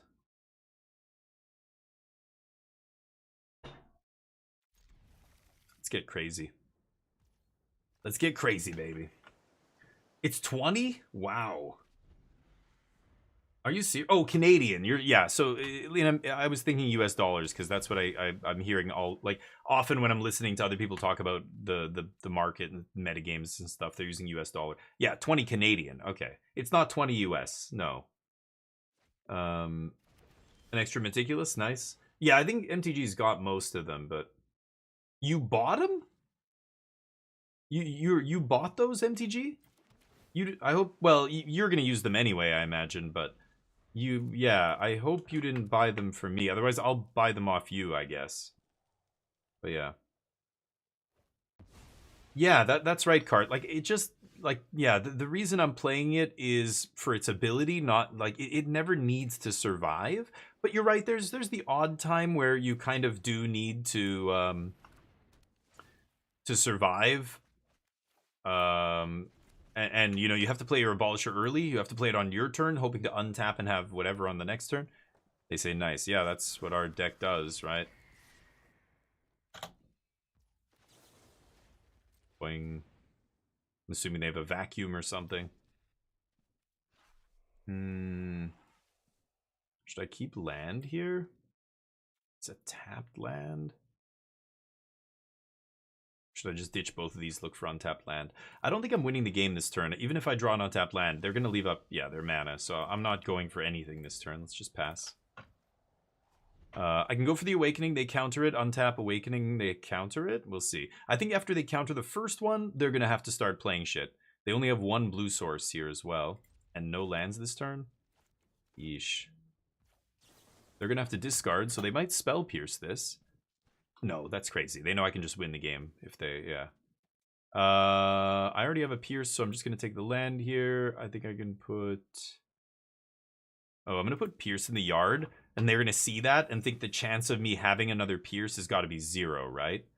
Because I even discarded a Pierce. But if I'm discarding a Pierce, that should tell them I have a Pierce, right? I don't know. I have no card draw here, but Beza draws me a card, plus getting Omniscience into play, pretty nice. Wow. I don't know. Like, all I have is Beza, but Beza draws me a card? Yeah, I'm going to go for this. Let's do it. Even if they have a torch or whatever, I don't really give a shit. Nice. Draw. They remove it. Hey. I can't pierce this. Okay. Well, so be it. I get Bebe. Maybe I should... No, I was going to pierce their Pierce, you know, to stop my Abuelos. But I guess if they have Torch as well, sure. Oh, and the Dragon was the next card. Actually, that's fine. So Beza drew us a Dragon. If I had this as my free card, that would have been definitely worth the Omniscience. But that might have let us go off, actually, if they didn't have the Torch. Interesting. Take it. Get him. Punch you in the face.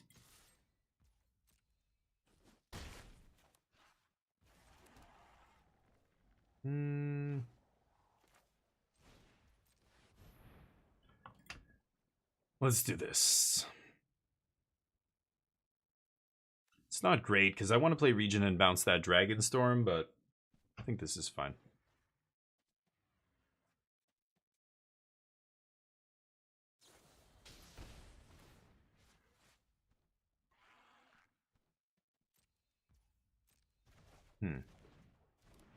That is weird. Why wouldn't they try to bounce my lockdown? Okay. Beza redraws. That I'm definitely piercing. Could play the Dragon here as well. But I like redrawing with Beza while I can. Maybe find a 2-mana play. No, just a 10-mana play. Yep. 2 stock-ups. Pretty good.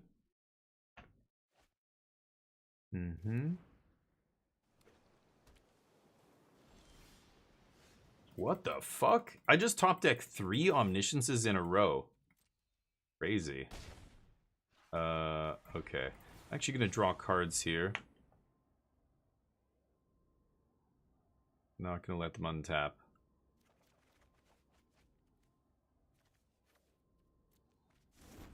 Okay. Let's go Blast Zone. I might actually tick this up on end step. Bounce temporary lockdown. Get your dude back. No, bounce Beza. Weird. They go to 7? What is going on over there? Interesting. Torch is sad for us, yeah.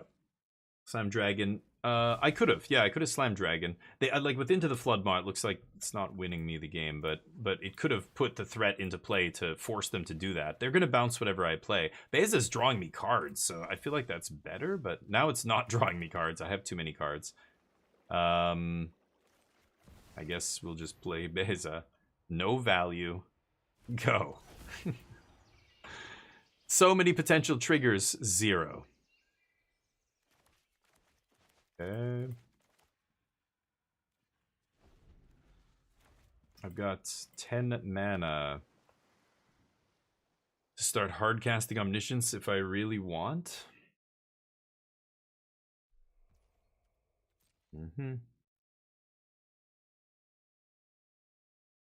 They're at 7 life.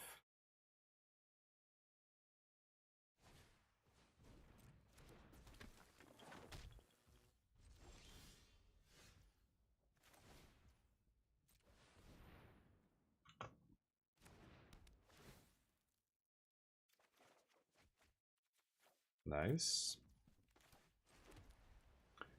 Well, let's attack with Beza first.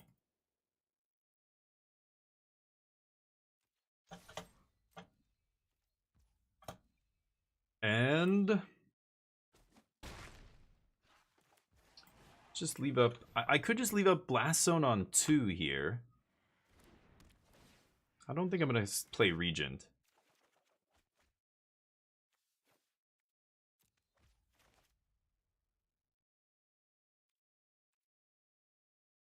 Pass. They didn't block. Interesting. I think as long as I have Blast Zone on 2, there's no way they can kill me. Like, I can blow up all the Corey Steels and the Slick Shots they play, right?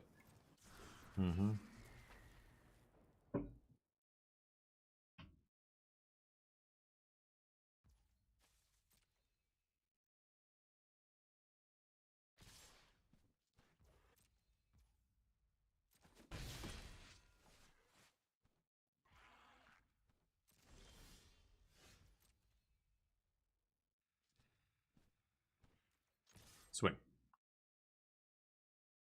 Do whatever you're gonna do.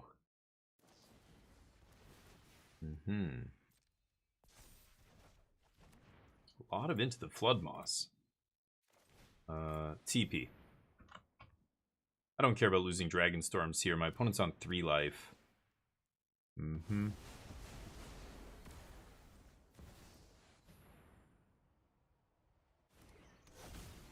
Could have gone for the combo, but if they have negate, you know, anything like that, go. They're at 3 life. I don't need to combo off here. We just kill them. I have no more coffee. Sorry, buddy. Good game. Oh, okay. They said good game to me there. Gonna go ahead. Okay, take it easy, Steak and Jake. Thank you for the raid, man. Appreciate you. Yeah, I could have been more aggressive in the previous game. I think they're bouncing it, yeah, and maybe killing me. I don't know. Bouncing all their stuff is not saving me because they all have haste. It does tie up a lot of their mana, though. That's the nice thing. If they spend a bunch of mana having to replay Monastery and replay the Slick Shot, then they can't play non-creature spells and kill me, right? Keep getting packs randomly. It's so weird. Why am I getting all these random packs? We did all our challenges here. I guess we'll keep jamming in Mythic. In about 30 minutes or so, I'm going to be switching it up, play some Clair Obscur. But yeah, anyway, this is the deck I'm going to end up playing. So I know there's some of you who are sick of watching Omniscience, and I understand that. But anyway, yeah, we had an interesting comment on the YouTube channel that I answered, and I don't know, maybe I'm too harsh, but I feel like I had to tell it like it is. I don't see it at all the way this person. Here, let me see if I can find it. It was the Magic Jank podcast. They said, you know, I guess Ham and Astrals were talking about standard, and I'll try this. And they said, you know, Standard is really diverse right now. There's a lot of stuff going on. There's combo, there's aggro, there's even the late game decks still exist, like Domain and Blue-Eyed Control. Like, they're not tier 1 maybe, but, well, Domain might be. I don't know. I mean, it was like the 4th or 3rd most played deck at the RC. But, you know, this person basically said it's only diverse in the sense of how many different ways there are to kill your opponent turn 2 to 4. So the only thing that's diverse is how do you kill your opponent on turn 2, 3, or 4. It certainly isn't healthy when current Standard is way more powerful than Modern was some years ago. At that pace, MTG will soon arrive at Yu-Gi-Oh! Levels of insta-kills. And I was just like, I'm like, no, that is just not, that's not the case at all. First of all, there are no turn 2 decks in Standard. There are people who say, oh, look at this combo. Look, if you play this and then do this and blah, blah, blah, that's an infinite combo on turn 2 or 3 or whatever. And it's like, there's no deck in Standard that's comboing off on turn 2 consistently through the opponent's interaction. I'm not talking about gold fishing here against Sparky, you know, best of 1. And in best of 3 Magic in Standard, there are no decks that are consistently killing you on turn 2 through any interaction. It's just impossible. It's Magical Christmas Land, right? You can, on paper, you can make up a scenario where a deck can kill on turn 2. That's just, it's a useless exercise. It's never happening in real life, right? So it is a turn 4 format. Standards, which is fast. Turn 4 for Standard is pretty fast. Like, they've said other formats they want it. Like, Modern is turn 3, you know, Pioneer maybe turn 3, turn 4. Pioneer's closer to Standard than it is to Modern, I think. But Standard being turn 4, there are decks that can consistently kill you on turn 4, even through interaction. This is one of them, right? Not to mention, you know, Mono Red or whatever, Gruul. Even Izzet can kill you by turn 4. Like, the Leyline of Resurgent, the red Leyline decks, they could kill you before turn 4. But again, that's exactly the example that I'm talking about, where it's not a real deck. It's not a consistent enough deck to be considered real. The Gruul, the Leyline version of the aggro deck is just way too inconsistent to be considered a top deck. It's just not, right? The other version is the top deck. So, you know, it's just false. And then Modern, when people say Standard is approaching Modern power levels, I was just like, wait, what? Arconi knows. No way. It's a raid. How you doing, buddy? Hopefully life is good. Thank you for the raid. Welcome, everyone. Welcome to the squadron. Let's go, baby. How you doing? Go give Ark some love. Give him a shout out here. Hold up. Go give Ark some love. They're awesome. Look at that. Who doesn't want to be? Look, that's so cuddly and adorable. Go follow them now, or you're banned, all of you. Do it. Here we go. I'm going to win the game. No, I can't draw cards, right? I'm still gonna win the game? Should I put... I could put both Omnisciences into play, but then I just can't win the game. I need at least one piece of card draw here, so I have to pass. We're playing Omniscience combo here at Magic the Gathering. What were you playing, dude? You were playing Magic as well. What format? Hey, thank you for the follow, Sab Polly. Sab Polly, you're a goddamn legend. Welcome to the squadron, pal. Appreciate the follow. You guys are awesome. It's the DF16 channel. Give it a follow. Give it a little click. Wow. You will not regret it for at least another couple of hours, and then we get really drunk, and then you're gonna regret following, almost certainly. Okay, let's surveil 2 here. Let's see what I have on top.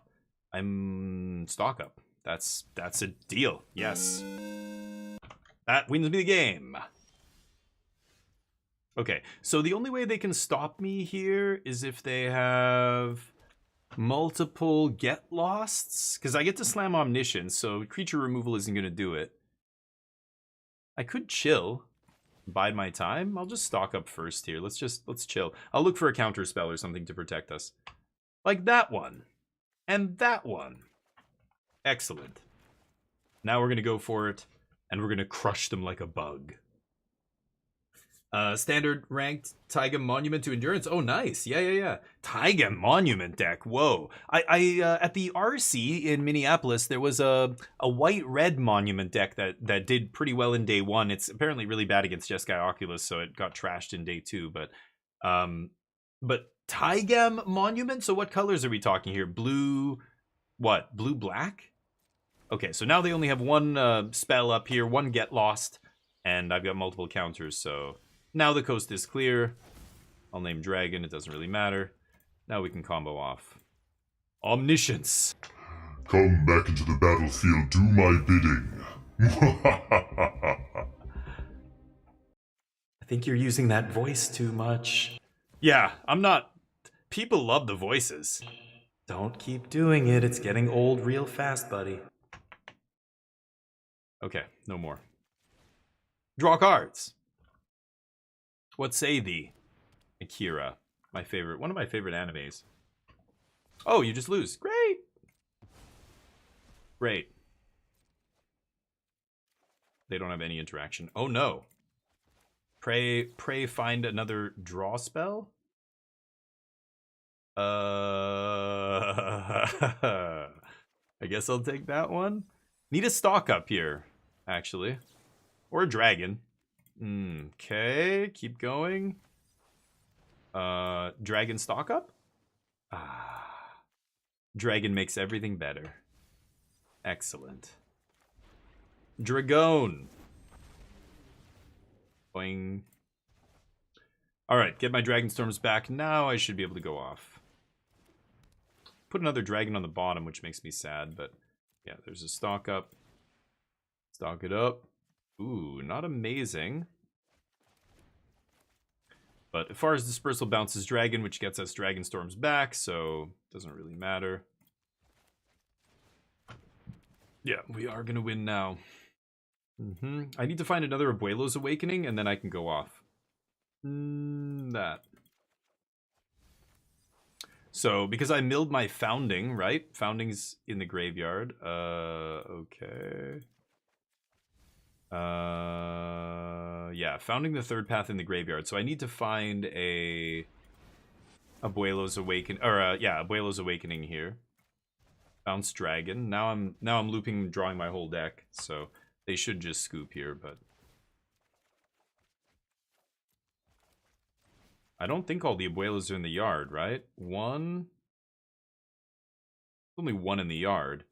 Eventually I'll find another one here. Let's stock up. That digs deep. There we go. Awakening, and this is why the Founding is so much better than Invasion of Arcavios. I can actually bring this back with an extra Awakening, you know, mill them, and now I'm winning the game. Okay. Bounce Dragon and Founding. Now we Founding go off. Mill you for 4. You're not getting another turn, homie. Scoop it up. We've got 2 more games to play. Come on. They're gonna make me do it? Really? 36 cards left? Unbelievable. I'm showing you the loop. You can scoop now. I loop, you scoop, I go for a poop. We get this show on the road. Nope.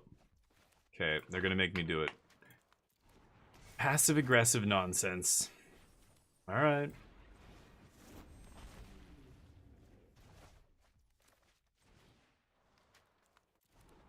Million for 4.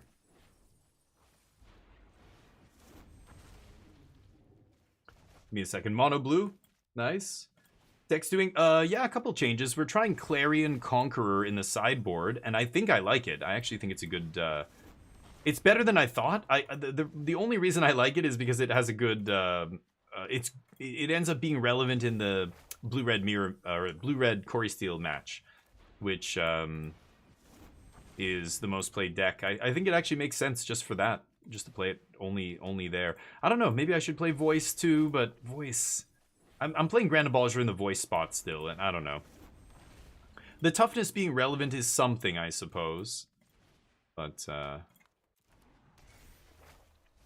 just feel like every time I play voice or Grand Abolisher, usually that's the turn I'm winning the game, and they just can't do anything. Like, they can't kill it once it's in play and it's my turn. Anyway. They're in the bathroom. They went to poop. Okay, great. Great. Blitz and a Dookie, Akira? Unbelievable. In the middle of a game, making me do the thing? This is showing me their whole deck, so, you know, okay, but...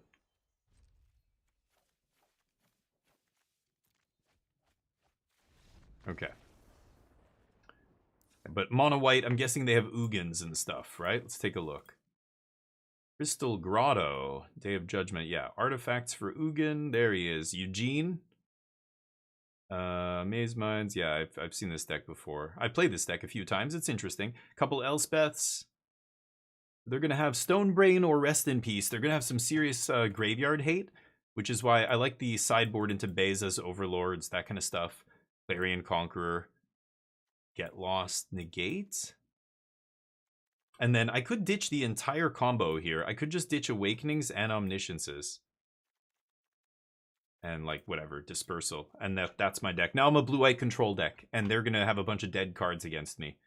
So should I try it? Take out all the Omniscience, take out all the Awakening? They're going to Stonebrain me and whiff. They might name River Region, which is good, but we can obviously kill them with Overlord and Beza and other stuff, right? Templock is not great here. Well, if I don't care about their graveyard stuff, I don't need Templock. I could keep in some number of these. I know Abuelo's Awakening brings back Overlord, which is nice. So, you know, you could always keep the Awakenings in just to bring back the Overlord, but 4 Awakenings? I don't respect Mono White. Yeah, I don't respect Mono White either. Or, like, I don't know, Flanker, Grand Abolisher doesn't matter when I'm not...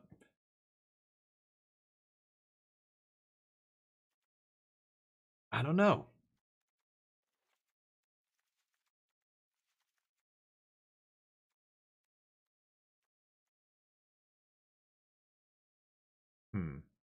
I could trim some number, but that doesn't make sense. I think you should just either take them all out or take out none of them, right?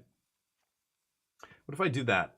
Yeah, Clarion's... Yeah, that's what I'm saying. I'm like, I'm bringing in cards like Grand Abolisher. When I did that, I'm like, yeah, I have Clarion Conqueror and Grand Abolisher. Why am I scared of Ghost Vacuum or Stonebrain or whatever?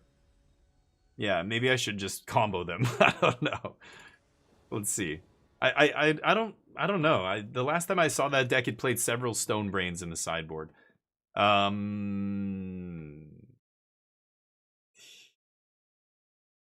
mulligan this. Right.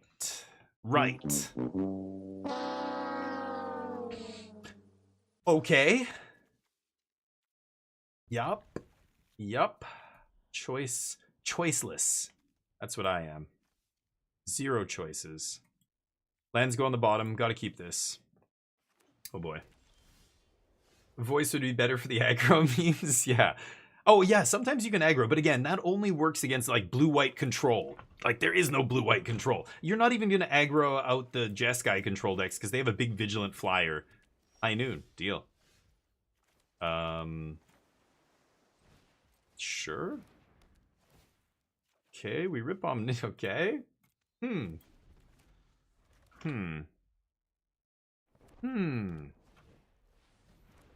Really wish maybe I kept in the lockdowns, but there should be like a clarion sound when this thing ETBs or whatever. I'm gonna get a snack. Be right back.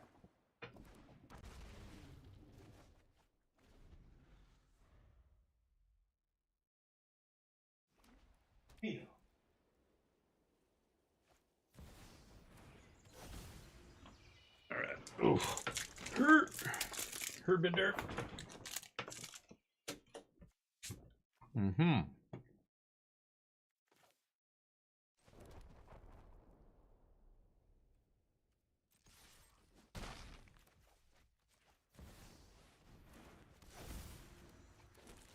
I could go for Awakening, but then I just pass the turn with Omniscience in play and they kill me, right? And they kill it. I think I'm just going to increase the threat level.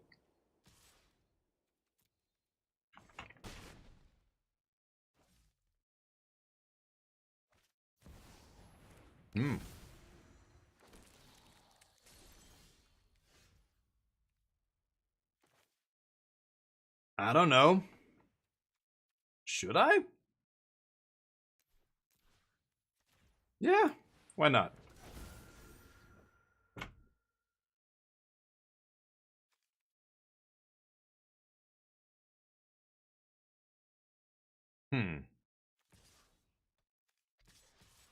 I should have actually attacked first. I think they might have blocked. Still gonna block? Okay.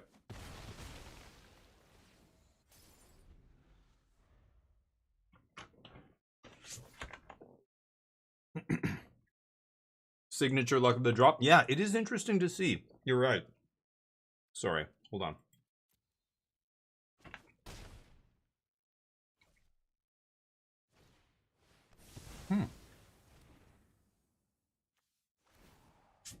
Maybe I just tick up Blast Zone and kill him that way. I think I should. Tapline means I can't activate Blast Zone and play Dragonstorm here, so I'm gonna have to not play a spell this turn, which sucks. But tick up Blast Zone, blow up their Maze Mind and their High Noon here. Is it, oh, I was gonna say, is it Ugin? Do they not realize that I'm gonna Blast Zone them? Wow, kind of surprised to see that. Okay. Didn't think they'd play another Maze Mind. That seems crazy to me.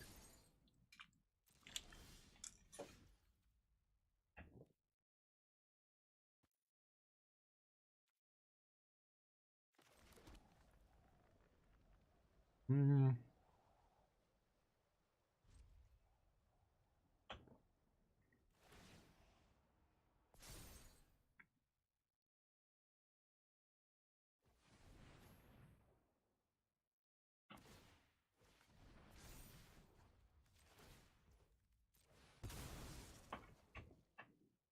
Okay.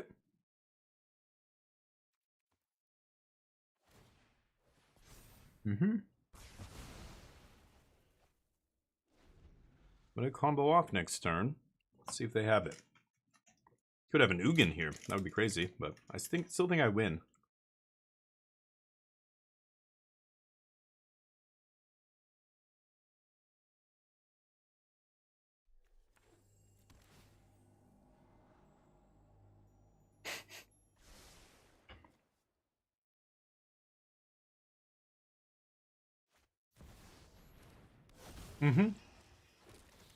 Yep, you're right. The return of Dragonstorm is huge, but I wouldn't play it just for that.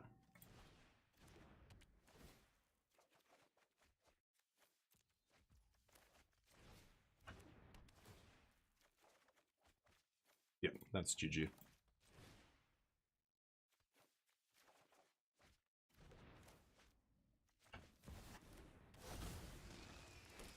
So I heard you like infinite 2/1 flyers.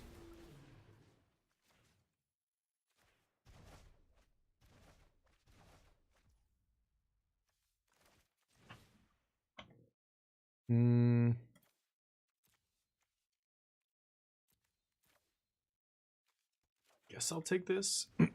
Don't love. Oops. Clicked too fast there. Yeah, there's another dragon. Overlord.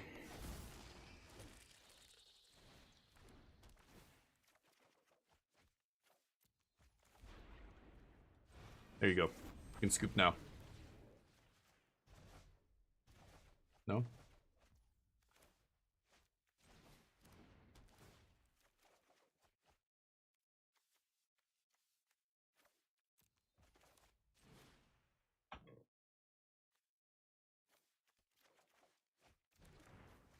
Oh, did I take out Founding? I did, right? Yeah. Okay, so I don't have Founding in the deck. They have 2 Overlords and 2 cards. So I just need to leave a bunch of counter magic in my hand. Let me see. I have a Negate and a Confounding Riddle. I have at least 1 more Negate, 2 Spell Pierces, and another Riddle. I have 27 cards. Okay, so what we're going to do here is draw my whole deck until I get to the point where I have all my dragons and all my counter magic. And that will almost certainly... Yeah, there's another counter spell. I'll ditch the Dragonstorm because I can bring it back. With a bunch of counter magic in play, there's just no way they're going to kill me here. So I'm going to play another River Regent. Let's bounce this. And this is already lethal, right? I don't have to bounce anything else. I'm going to bounce Omniscience, actually, because then I can replay it as an enchantment. That'll be harder for them to kill if they have Day of Judgment or something. I'm just going to attack here. I'm not even going to look for the rest of my counter magic. I just don't need it. Let's end the turn. I can ditch a Get Lost. Okay.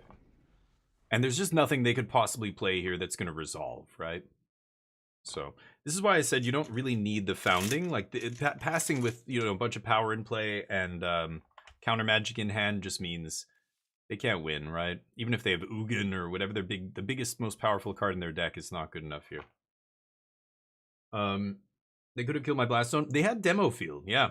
Well, they didn't think about me taking up Blast Zone and killing their shit when they played their second Maze Mine. As soon as they did that, I was just like, oh.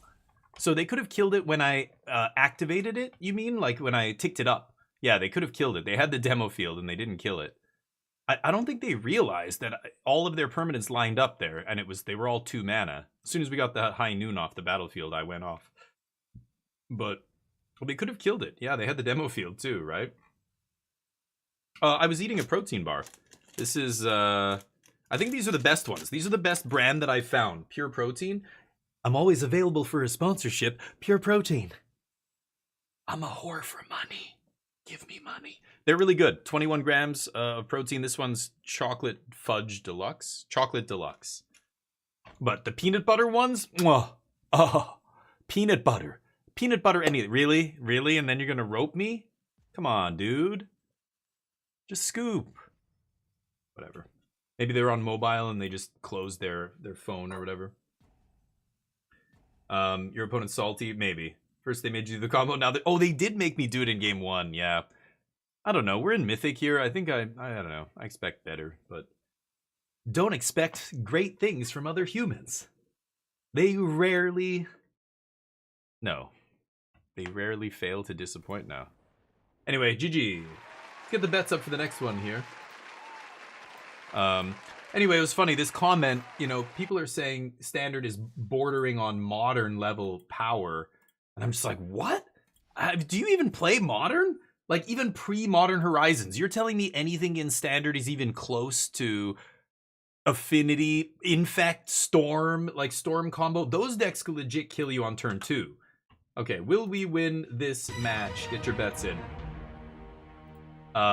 You know, Omniscience combo is kind of like Splinter Twin, I get it, like on turn 4, but Splinter Twin was way more resilient. Like, you had tons and way better at digging. You had Preordain and Ponder and way better counter magic and Lightning Bolt and Snapcaster and like way more elegant, flexible, low to the ground, efficient, like just everything was cheaper, just a much better deck. I don't know, I couldn't believe this comment of someone saying that Standard's out of control, it's going to be Yu-Gi-Oh! In like 6 months. It's like, no, dude. I think what we're seeing is the lowest cards, the commons, the really bad cards have gotten better. Like the basement, the floor has gotten raised by power creep. Have the best cards, has the ceiling gone up? Maybe a little bit, but really what we're seeing is the biggest difference is at the floor. The shittiest cards in the game are not shitty anymore. Even the most basic commons in every set are good in limited. Many of them are good enough. Like, look at the uncommons. This is a $10, you know, US, $12, whatever, uncommon. You know, the floor has gotten better, but this isn't Oko. It's not like there's, you know, and if you go back far enough, there's been all kinds of power spikes that, you know, had to be banned and everything else. So saying that Magic now is more powerful than it used to be, what, because aggro's good, because cheap cards are good? I don't think that holds up. I think that's a little bit sky is falling kind of silly shit, right? I don't know, that's the way I see it. But power creep is real. I'm not saying it's not a thing. But I think the way it affects the game is not how people think. It's not the best cards getting better. It's the shittiest cards getting better. So yeah, when you pay 6 mana, you don't just get a Craw Worm anymore. Yeah, you get something much better than a Craw Worm now. That's kind of how it always should be. Like, creatures were super bad back in the day. So I don't mind that, like, the crappiest cards are getting better. Like, you know, now you're getting a lot. But look at some of the stuff. You can pay 7 mana for a Jeskai Ultimatum. Look at all the shit you get. But is anybody playing that card in Standard? No. This deck was briefly until a better, you know, setup came along, and that was it. They ditched it. So, like, you know, those cards, the problem is they're just too expensive. Big flashy dragons and all that stuff. Like, it doesn't... I'm dead.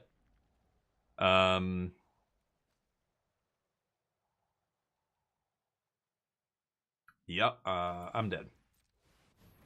So, I don't know. I mean, there's still your powerful cards that come along in every other set, and we have to ban them, but that's like, there's no more of them now than there was. For a time, it was bad. Like, in around Throne of Eldraine Standard, there was they had to do way too many bannings, and that was bad, and that's a huge problem, and, you know.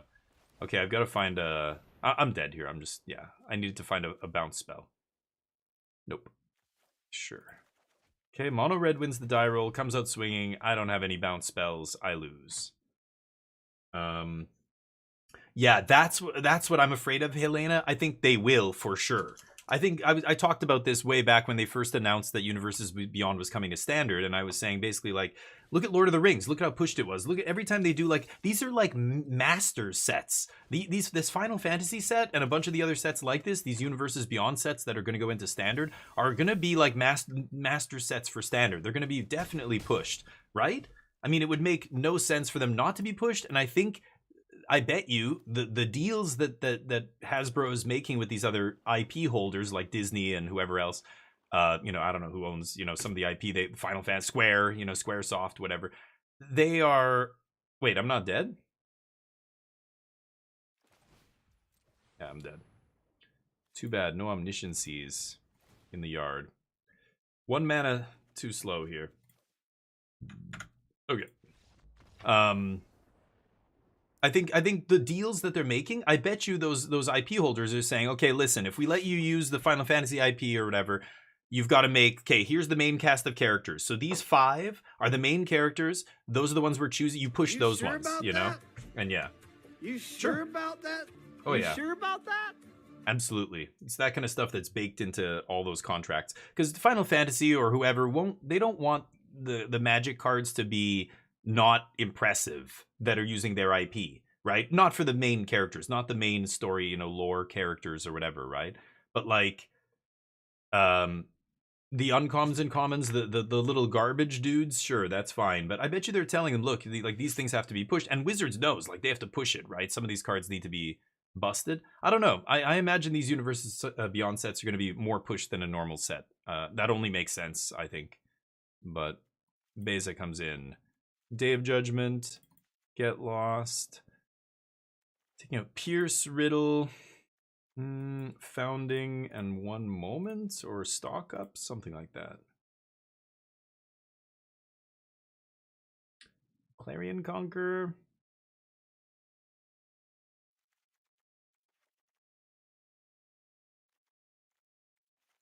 I don't know about Clarion Conqueror, but I'm going to try it. Sorry, catching up. Balance of... It was really off 7 mana cards. Literally should kill your opponents. Yeah. The 1 and 2 drops. I mean, yeah, but because they're cheap. Like, yeah, and cheap cards... So that's what I'm just kind of saying. Like, the floor is getting better. The cheap commons and stuff. Like, a 1-drop these days is so much better than 1-drops have ever been. Like, only the best 1-drops... I mean, it's still not Deathrite Shaman or Ragavan or some crazy shit, but like even the Siren and stuff, just a 1-drop that makes a piece of cardboard. Like Thraben Inspector was one of the best 1-drops. You know, it was in Vintage Cube. It was just a part of tons of decks, just because, yeah, you're getting 2 pieces of cardboard for 1 mana. There's always a way to make that good, you know. I think, yeah. So I don't know. I think there's not. I think the baseline, like the baseline power level of the format has gone up, but that doesn't mean the ceiling has gone up.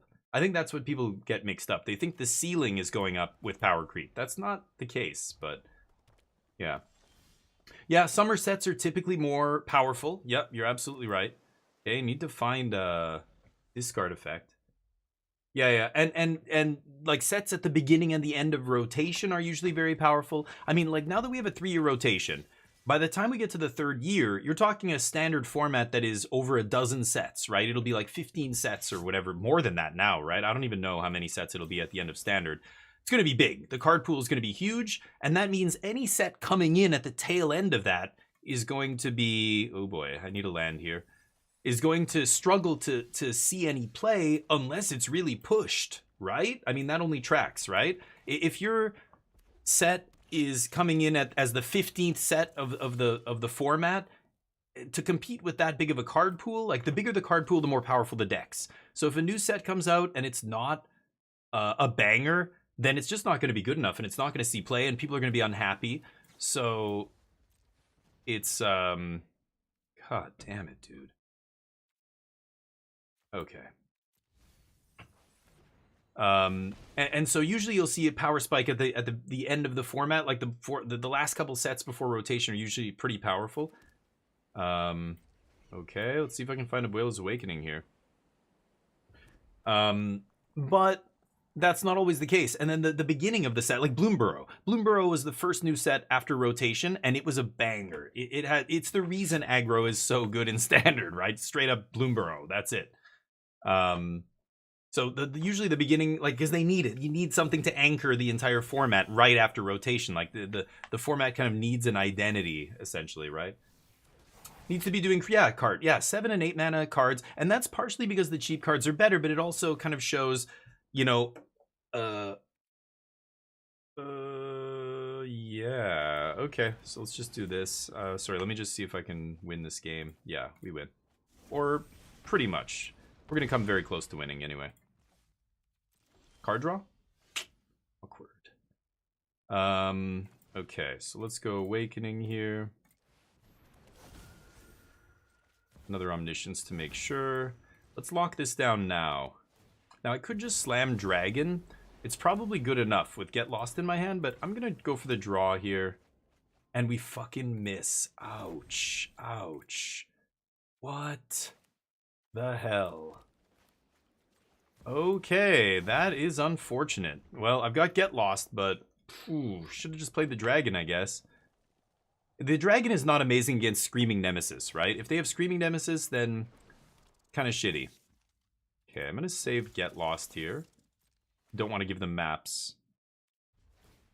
It's the 1 and 2 drops that are good. Yeah, that are better. But that's because they've been so bad. So you're seeing a big difference in the 1 and 2 drops, but I don't think they're like overpowered or anything. I don't think any of these mice are bannable. They're just really strong, and that's how they should be, right? And again, just this is insane. I'll pass. Oh my god. The 1 drops, the 1 and 2 drops, you know, being good is a relatively recent thing.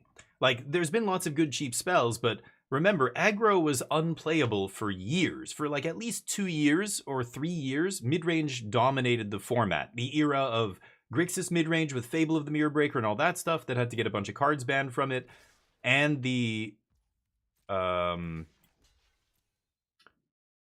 Esper Rafine decks. Rafine was just such a monster. The Rafine decks dominated format. This aggro could not compete with Rafine. Like, it was impossible. So it just was non-existent. There was no mono red for like 3 years. There was no, you know, low to the ground aggro decks. It took all that stuff rotating and Bloomborough coming out at the same time to spawn all these decks. So I don't know, people bitching about aggro, it's really only been for 6 months, maybe, not even 6. It's coming up on 6 months, 7 months now, 7, 8. When did, I don't remember, August? So maybe 8 or 9 then. Yeah, since August. It hasn't been that long. It hasn't even been a year since aggro has been good again, kind of thing, right? This is insane. I'm gonna jump in front of this mouse. Oh my god. Okay, I'm gonna keep that. I can't fucking believe this right now. But here we are. Yep. I've got to survive this. I go... Oh, this thing gets double strike, right? Yeah, I'm dead. Unbelievable. Had I played Dragon, I think I survived that. But, oops. My bad, I guess. I have to get pretty unlucky to lose that one. Oh, well. Ixalan, what? Sure it's going this year. What are we talking about? Abuelos. Oh, Abuelos will be around, but the... What are we losing? I can't remember what we're losing. Moment of Truth is leaving. And Temporary. Temporary Lockdown is a big one. When this rotates, that's going to be rough. And especially because, yeah. Oh, I got a skin? I didn't even know that. Because aggro is so good right now, losing Templock is going to be rough. Now, there might be more, you know, another sweeper printed. There could be lots of stuff that changes. So let's not freak out yet, but yeah, losing Templock is the big one, but tell him, please. Yeah, no, we're not losing Abuelos. Yeah. No, this year, no, in September or August or whatever the rotation is. I think it's August. we're gonna lose Dominaria. So this is a Ixalan card. This is sticking around. We're gonna lose Dominaria. We're gonna lose the Brothers War and the Eldrazi sets. Is that right? And then Wilds of Eldraine forward is gonna be standard. So this came out after Wilds of Eldraine. It was the next set after Wilds. So this is gonna be legal. This is obviously going nowhere for 5 years, which is grand. For us combo lovers. Omniscience is not going anywhere. I was shocked when they put it in Foundations. I was like, God damn, they want combo to be a part of the format. Blue-red, sure. So I'm playing this creatureless version of this deck. I don't know.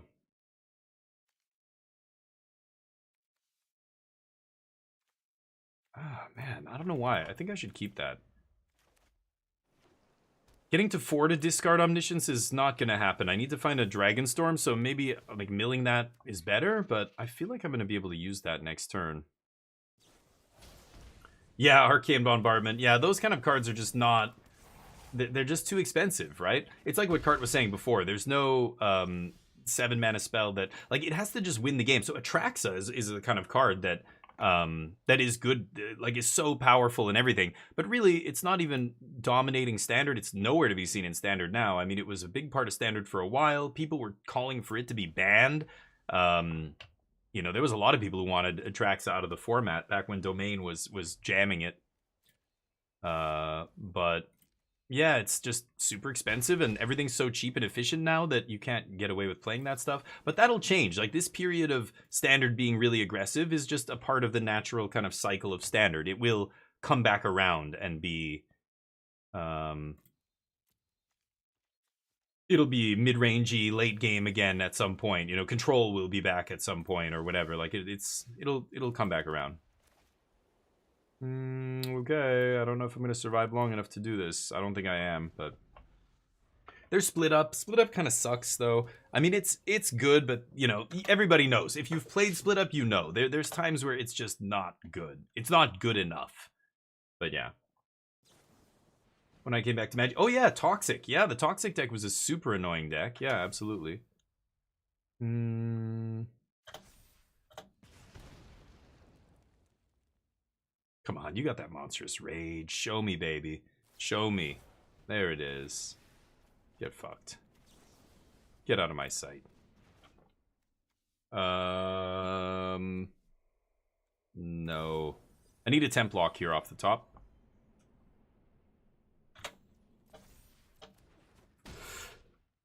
Take 4.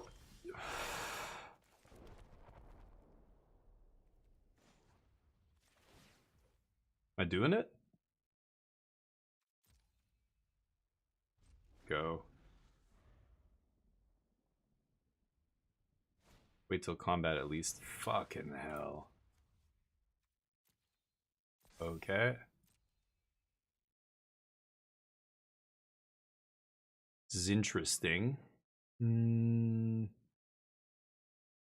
Yeah, that was a crazy top deck. Pretty lucky. But I think...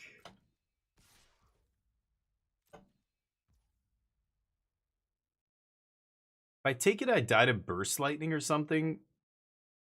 Because I want a River Regent and win the game here.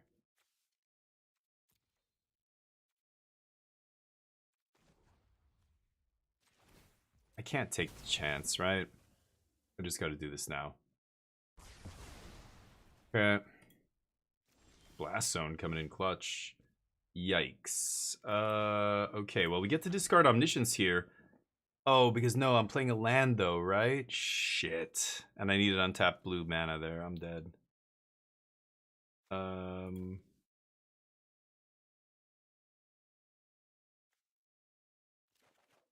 Okay. Well, if I survive this turn, then well, I'm not even guaranteed to win the game. I can't even get this stupid Omniscience in the yard because I played a land there. I needed to play the tap land, so yeah, I'm very dead. Sure. Sideboard. Little clunky. Take out the Founding, take out the Riddles. Bring in Bebe. Larian Conqueror now is the plan. And then I was cutting a stock up in a moment. Keeping the rest the same. Yeah, I don't want anything else. You were getting smashed by Mono Red when Bant was the, or yeah. No, but Mono Red was never good, and like I can't even think of a single time where Mono Red. I think like people tried to play it when Domain was like 20% of the metagame, but it just got stomped by all the mid-range decks, and you just couldn't like. You had to play against Domain, you were bad against everything else, you know? Like, I don't know, it's weird. I think Bant Toxic was the same thing. That deck was really good against Domain. Like, it was just the low to the ground aggressive deck, you know, that was available in Standard. But man, it gets hosed by a lot of stuff. And a lot of times it would lose to itself. It almost felt like a combo deck. I'm going to keep it. I want to make sure I make my land drops here. Yep. I think I'm going to cycle again. Let's pass. See what happens. Turn 3 Shouldered. Power Crept Atraxa. And Shouldered was another one. I mean, it's funny that Shouldered was one of those cards that people did not think was good. People said Shouldered was, you know, no ETB. 4 mana, dies to Doomblade means, you know, you're always down on mana. You just take turn 4 off, tap out for a creature that doesn't ETB and do anything. Your opponent just goes, go for the throat. And then they untap like for half the mana. That's no good, right? People were not happy about that. Okay. Arian Conqueror stops Ghost Vac here. Yeah, it's I don't know. But then Shouldered, of course, being insane because of Rafine and everything that was happening in the format, immediately it became, you know, one of the most expensive cards in Standard. But it also is good in Commander and other stuff. Commander's insane, right? Every Commander deck draws like a million cards, so Shouldered in a format like that is really good. Same with Vintage Cube. Like Shouldered's one of the better cards in Vintage because there's Hull Breacher. There's crazy ass cards. There's Wheel of Fortunes and shit, right? But yeah, it's just funny because on paper, when people saw it, they were like, "Oh, that's so underwhelming." And the previous Shouldered was a 7 mana, you know, huge monster that just like won the game. It was awesome. You guys know what I'm talking about, right? I could go for the Templock, bait the Spell Pierce here. I'm very tempted. Can't draw with Beza. I can gain a little bit of life, I guess. I'm gonna wait on the Templock here. I think I'm just going to jam Bebe and pass. And they can't pierce this, of course. Oh, when you were Bant Toxic, they beat you. I see what you're saying. Yeah, of course. A bunch of cheap removal against the Bant Toxic deck and they can't win the game. Because they don't have burn spells the way Red does, right? But yeah. Hey, MTGO Beast, what's up? Yeah, OG Shelly was crazy. Like, and it was one of those like big ass reanimator cards. Like people just love to slam like these giant. The Praetors, the first cycle of them were prime targets for reanimation and, you know, like silly shenanigans, cheating stuff into play. I mean, isn't one of them banned in Commander? The green one, right? Just gives you free mana on turn 0 or whatever. Ridiculous. The white or no, those were the Chancellors? Is that what I'm thinking of? I can't remember. Some big Phyrexian dork. Cycle of dorks. The green one's like banned in Commander, I'm pretty sure. Actually, I have no clue. I haven't played Commander in so long. It was banned way back in the day. I have no idea anymore. Woo! Dump that hand. Get that damage. God damn. Okay, Clarion's definitely jumping in the way here. Gotcha, bitch. Give it trample. Yeah. Not enough, though, is it? Is it? I'm not doing the math. Is it enough? Maybe. Ooh. Okay. No problem. All right. Fuck off. Great. I heard you like bebes. I've got a big bebe here for you. What? I want to draw. No, I want more though. I want more of them. I'm just gonna play Bebe again. Trigger on the stack, bounce it? No, then I still can't draw a card, right? Okay. Ooh. All that life! Dragonstorm? Yeah, I'll keep both of those, actually. That draws me the Dragonstorm. Dragonstorm into Templock. And then I can just pass here now. 13 life. Yeah. Okay, pass. Just cast Beza 3 times. Go. Against the aggro deck. I was at 1 life. Oh, shit. No blocks. Gonna keep my 10 mana enchantment, thank you. No. That is harsh, though, losing my Dragonstorm. I'm gonna do this? I don't know. I hope I don't die out of nowhere. That would be hilarious.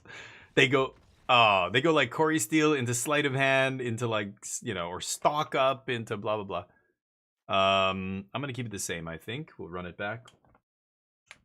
Elesh. Oh, yeah. Elesh was a big one, too, yeah. Oh, that's what I was saying, that Praetor. Anyway, it's just... Shoulder, the second one, you know, anyway, there's been lots of times like that. Like, if I told you that people saw Treasure Cruise for the first time and thought it was going to be bad, would you believe me? Because that happened.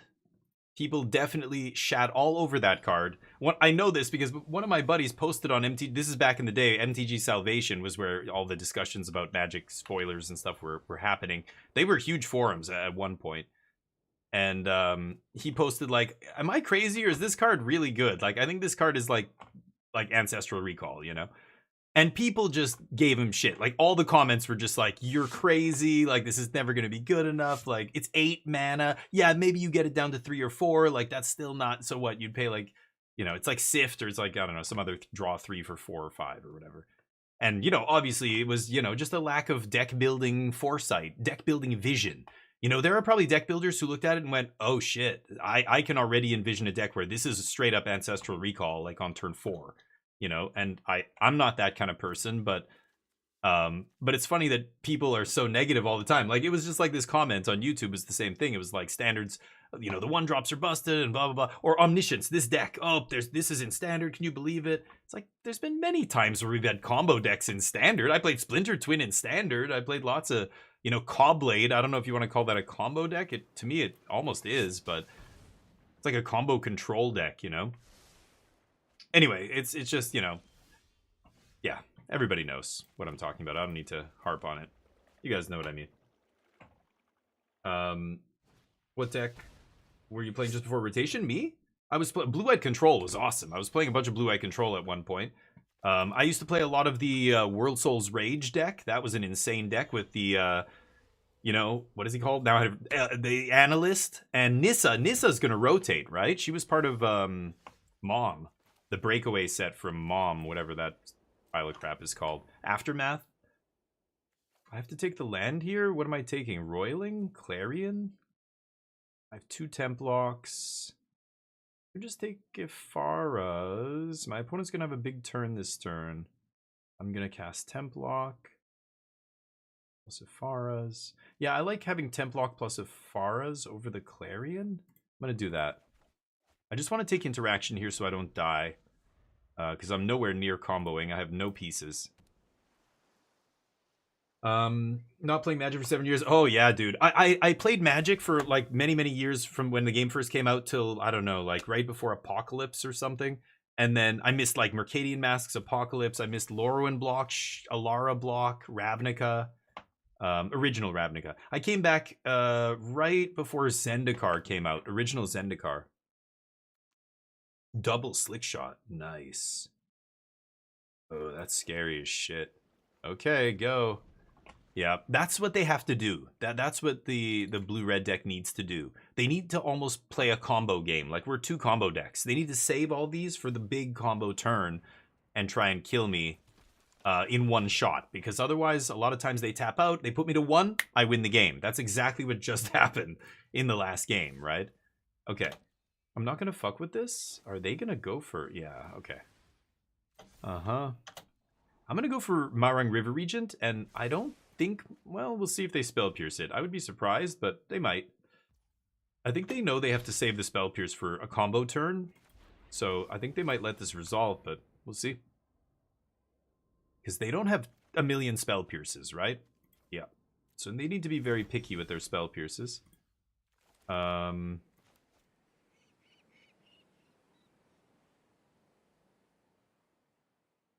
at the same life total, so Beza's not incredible here. Beza's the only thing resolving through Spell Pierce. I mean, Templock obviously resolves. Maybe I should just lock it down. I have 2.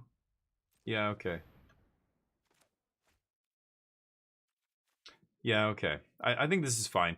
I've got... I think they're going to disperse one of these... Oh, sorry, the Spell Pierce, one of these dispersals. Oh, they go for Spell Pierce. Okay. Oh, shit. Oh, I didn't mean to pay. Oops. I actually didn't mean to pay for that. I clicked too many times. Fuck. I was going to let the Spell Pierce trigger counter my Templock, pass the turn with double dispersal up. Yeah, I could just die now. Oops. I didn't mean to actually pay for that. That's my bad. Oh, that's it? Oh, okay, then we're fine. I thought they'd have more than that. Well, they might find land Monstrous Rage, but even that's not enough here. I thought they were just going to have like three cantrips or something. 2 cantrips, a rage, and a something. Oh yeah, that's fine. Good Bebe here. But it's kind of crazy. I think I like this more. Now they could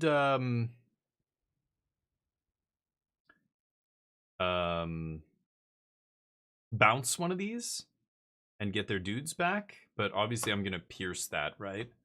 So if they make me pay for pierce, yeah, it looks like they have another pierce here.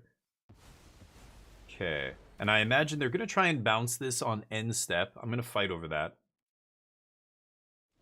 Nope. Good.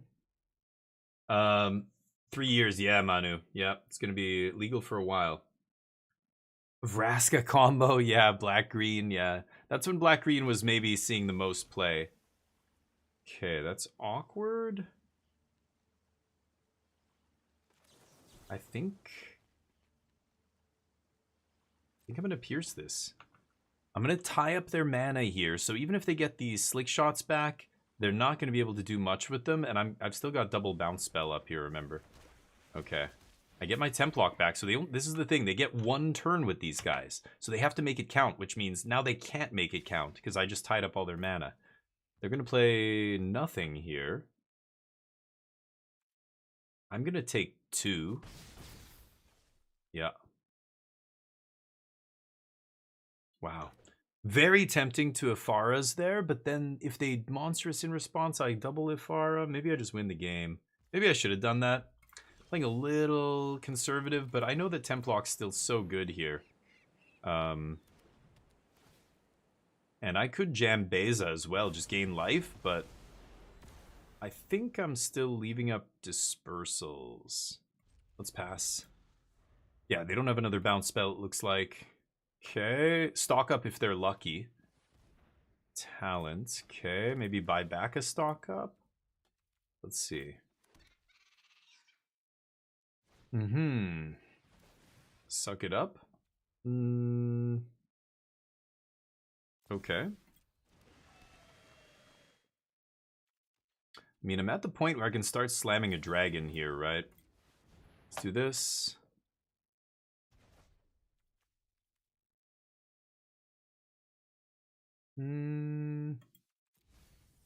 Okay.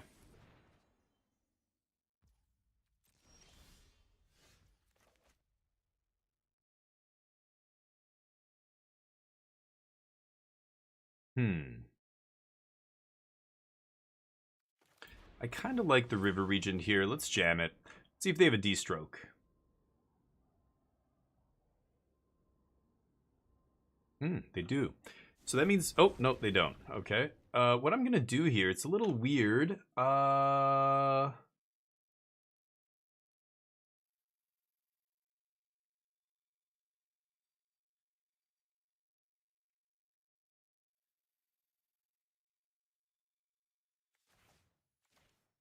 going to bounce my own lockdown here. I'm going to give them back a Swift Spear.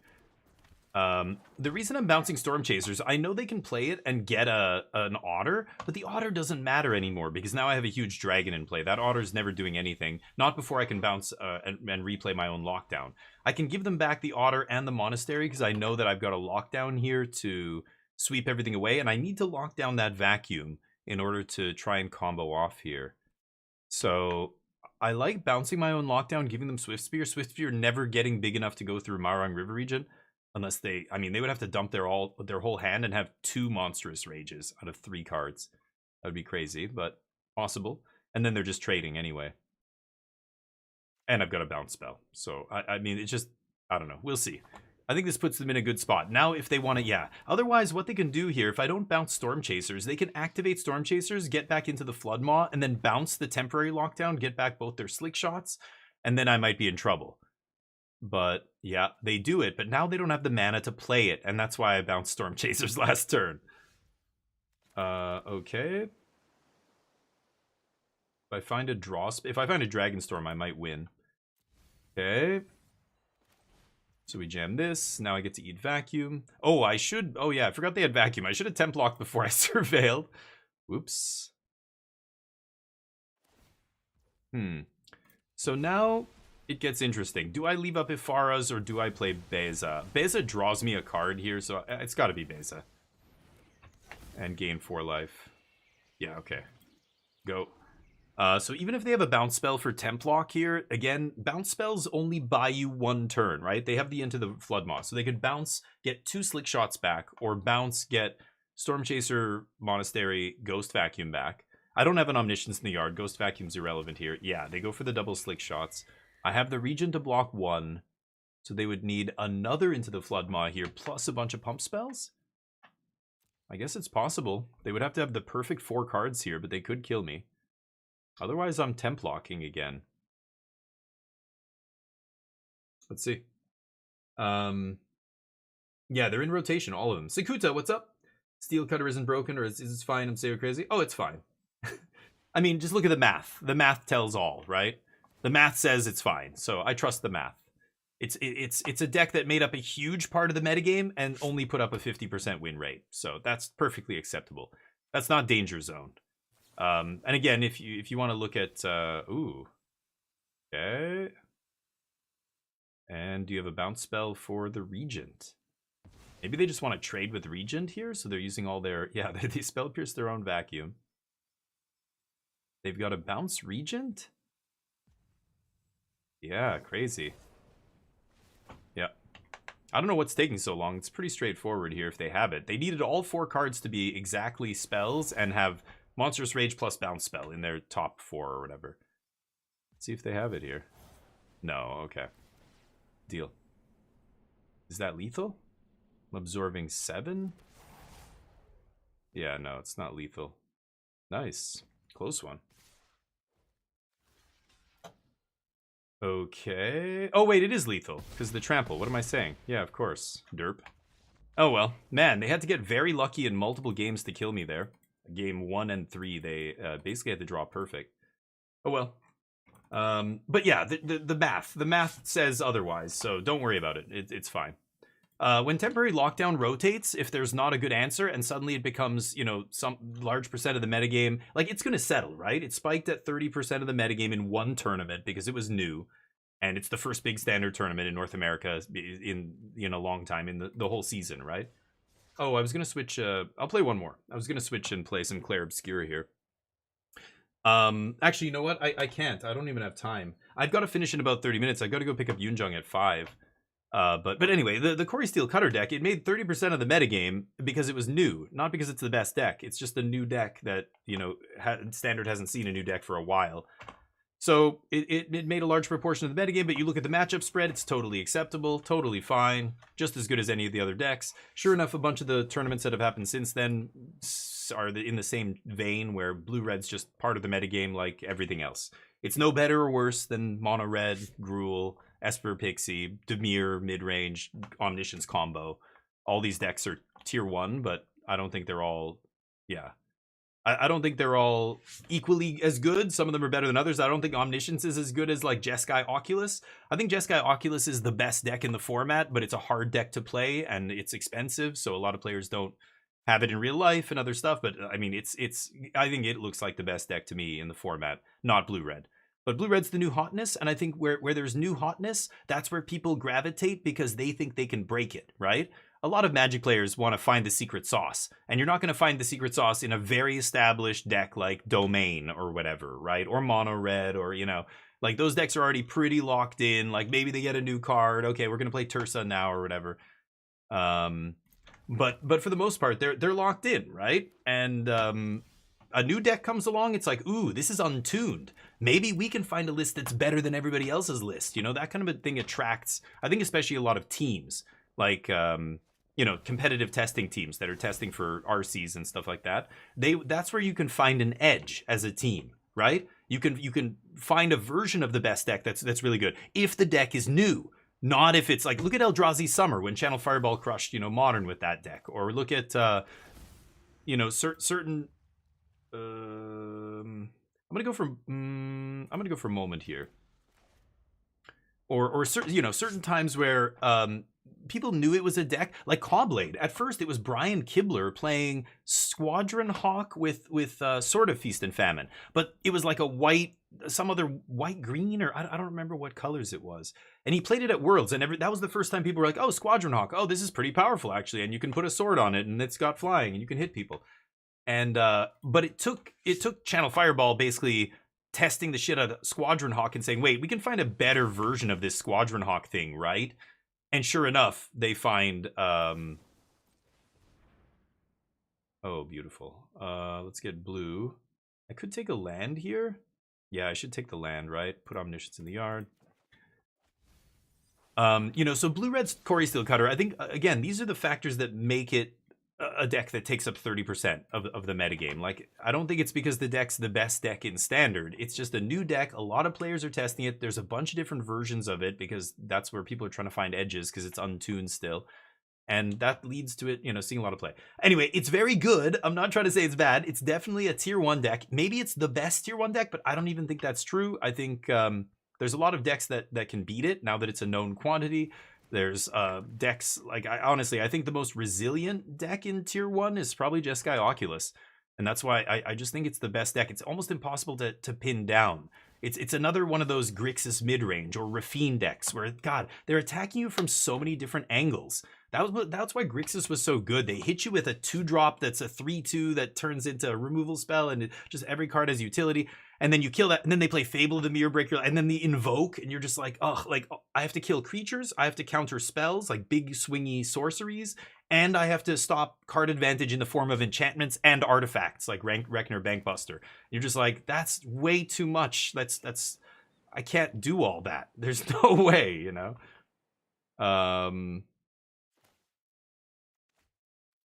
Let's put pass here. So I feel like, you know, Corey Steel's good, but it's definitely got there are many ways to beat it, and there's some matchups that it's not good in. And so I think it's fine. I don't think it's miles away the best deck. I think there's people who say that it's the best deck because it fits their play style and they're doing well with it or whatever, but its win rates say that it's just another average deck. So anyway. I harp on it for a long time because I find it's interesting, these perceptions of, like, that's why the math is really important, and seeing the data from these big tournaments and making sure win rates are in check. Like when you know, Blue Red Phoenix is the best deck in Pioneer, it's because it's like 30% of the metagame and its win rate is 56%. It's got a better win rate than every other deck in the field by like 3% or 4% or whatever. That's a problem. That's a huge problem. Standard looks good right now to me. Blossoming Tortoise. Okay.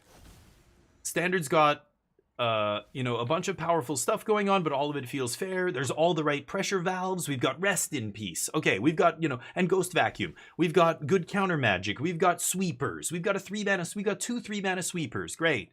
You know, all those things are necessary. And then you look at the win rates. There's a bunch of decks that are really well established that are all hovering around 50% win rate. That's kind of perfect. That's how a aged format should look, right? Seriously, that's how a format that's, you know, been around a while should look if it's balanced. So I feel like it's balanced right now. Are there some lopsided individual matchups? Yeah, maybe. God damn it. Did I put in a... I did put Omniscient in the yard, right? And they're tapped out? Fucking hell. I couldn't find an untapped land, huh?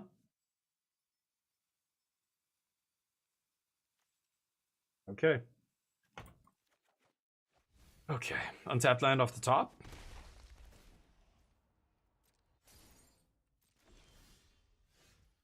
Nope. Never. A maze. I can't even temp lock here. What is this? Yeah, okay. I thought they were Insidious Roots deck, but yeah, they're Jund. Dredger's Insight. Oh, you're gonna... Okay, right. I didn't even notice. They have a Restless Cottage. Oh, they're 4-color. Okay. Okie dokie.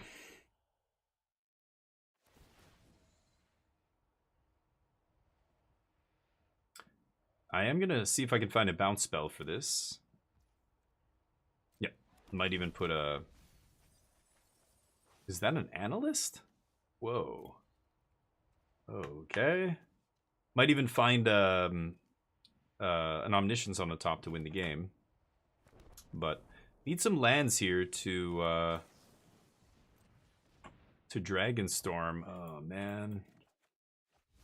To Dragonstorm into Abuelos. I can't quite do it. I'm on 5 mana. But sure. 6 mana and I can just win. Restless Cottage isn't going to stop me. Oh my god, this playing 225 cards. I lose 1 match in Mythic and I drop down to... I'm playing 225 card decks now. I didn't notice. I didn't notice the size of their giant... You got a big bulge there, Dark Fox. God damn. Is that a commander deck in your pocket, or are you just happy to see me? Jesus Christ. I'm gonna do this, I guess. It's not amazing, but I don't die, I think. Go. Might even be able to win the game. Monument to Endurance, yeah, and speed. Opponent's playing. Yeah, Ark, you noticed. Yeah. Battle of Wits. Oh shit. Wait, it's in Foundations, isn't it? Right. Battle of Wits. It's in one of those Jumpstart. Can you imagine if they ever printed that card back into Standard? You know how obnoxious the fucking matches would be? And like, they're obviously playing Fabled Passage, so they're shuffling. You know they're thinning. They're thinning the deck. Unbelievable. Yep. Can you kill me, though? No. Maybe? It's a moment on end step here. It's early in the month. Yeah, that's probably what it is, Orange. You're right. It's not a lot of people in Mythic, I guess. And anyway, I think it's incredible that somebody, like, did this person play this deck all the way to Mythic, or did they switch to this once they got to Mythic? Like, this is just, it's a deck that screams, you know, somebody who's new to the game, right? Like somebody who doesn't understand the fundamentals of, like, the reason behind why you don't play that many. Okay, I think I win now, right? Why you don't play that many cards? Like, it's math. It's like, you just want to draw your best cards. What? Oh, they're gonna blow up a land? Yeah, tap out. I'm fine with that. Okay. Storm. Well, I need to find a counter spell off the top with one of these, because I imagine my opponent is going to have some instant speed removal, right? Oh, Spell Pierce. There we go. That should seal it up. Okay. Awaken my... Wait, what? What did I discard? What? Didn't I discard Omniscience? Oh. What was I thinking? I was talking about some... I don't know what I was thinking. I was talking about River Region drawing, and I was like, I have to find a counter spell here. Okay, I found the counter, and I just discarded the land. I don't know. Oops. I win the game there. I discard Omniscience, I Awakening, and then I win the game. I have Spell Pierce to counter their removal. Oh, okay, right. You can have it, 200 Carter. That's a freebie from me to you. Whoops. I had no idea. Well, the nice thing is, it doesn't matter what they sideboard in. They're never going to find it, so I don't know if I should change my deck. Temporary lockdown. They had a bunch of little green and black dorks, but maybe that was just the one pile of little dudes that I saw.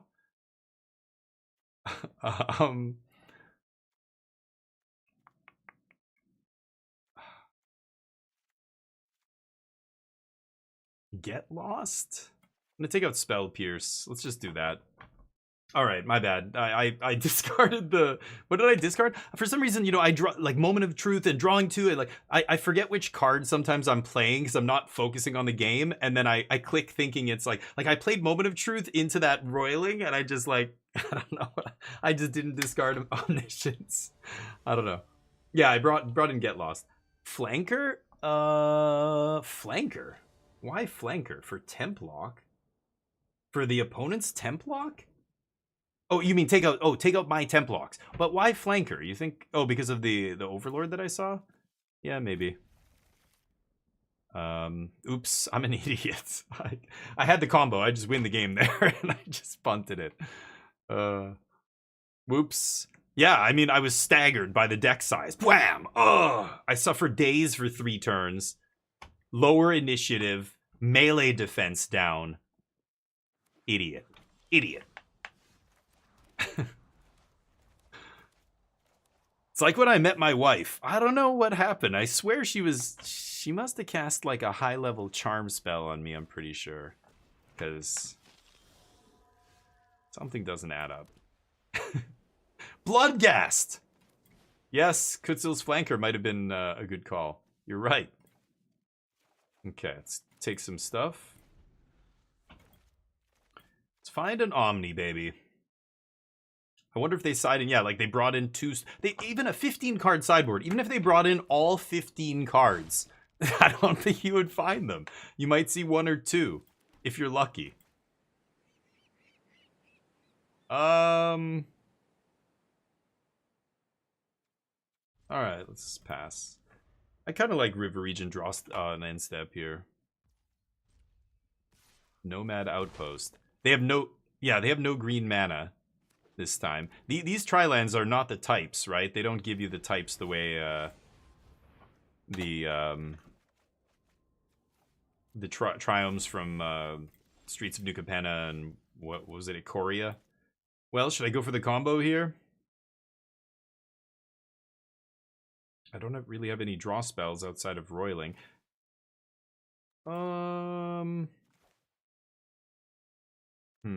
Yeah, I'm gonna go for it. Boop.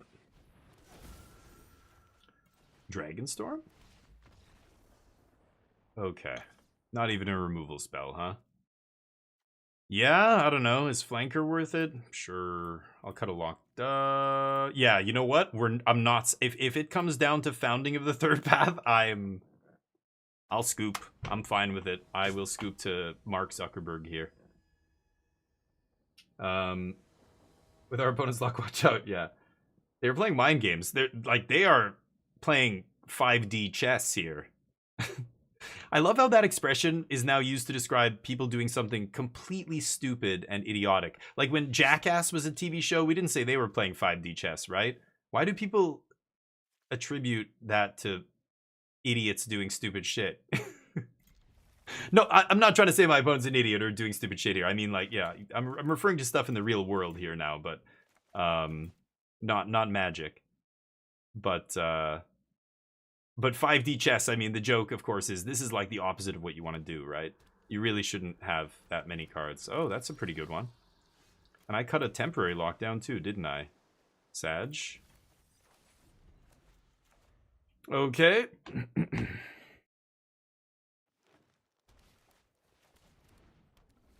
Really wish I'd draw a temporary lockdown after I cut one. And a FOMO on top.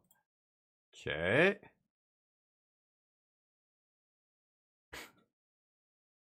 Five dick chess? Oh yeah, probably. That sounds like something they would do. They're doing stuff. I'm Canadian, yeah. Wait, what? They? Who's they? You mean my opponent now, or what are we talking about? We're losing the thread here. You mean 5D chess? Yeah, the 5D. It's like, you know, I'm attributing it to Trump and people like him, where it's like, oh yeah, he's not an idiot. He's not a corrupt like ass. He's not everything that he tells you he is. He's secretly this genius, and he's playing 5D chess, right? Like that's the whole thing, right? Like there's not take some random moron who's saying dumb shit and like attribute it to them being so smart that you just don't get it. That's what it is. Right. I don't know. The same kind of people who believe everything is God's plan, you know? It's just easier to just, yeah. What? Why does God do horrible things? Oh, it's on another level. That's why. You just don't understand his plan. He just, trust me, your kid getting cancer is part of his plan. It'll all work out. Mm-hmm. Temporary lockdown. Should I wait one turn? I mean, I get to eat Haywire Might here. It feels pretty good to me. They tapped out, so buy what might. It was 5D chess. Was that a thing? Okay, never mind. Oh, I don't think they're doing. Yeah, I'm Canadian in that way. I see what you're saying, Helena. Yes, I know Canadians, and we're the nice meme. But we're not very nice if you threaten to take over our country. That's not funny anymore. You know, it's like I used to know people like that in real life, like one friend of mine who was like Mr. Quiet, like super quiet, ladies man. Girls loved one of my buddies, Mike Tan, when we were growing up. And I was jealous. I was a little bit jealous. Okay, let's pass. But he was savage. If he ever got mad, he played hockey and he would get into fights and he would just go crazy. It was like the you know, the quiet dude would just be, oh buddy, you're gonna get wrecked here. The most dangerous one is the one that, you know, doesn't go around picking fights. The big like loud idiot who always tries to like get in people's faces and pick fights. Usually those guys go down quick as soon as an actual fight starts. I'm gonna ditch all this, but it's always the quiet dude you gotta watch out for. They will murder everyone in the room. Is that Valgavoth and Itali? Big graveyard shenanigans. Let's see if they find one of their 4 zombifies in the top 200. Boy, I would love to draw Abuela's Awakening. I mean, I don't know. I guess I'll keep that on top. I don't know what I'm doing here. Alright, go ahead.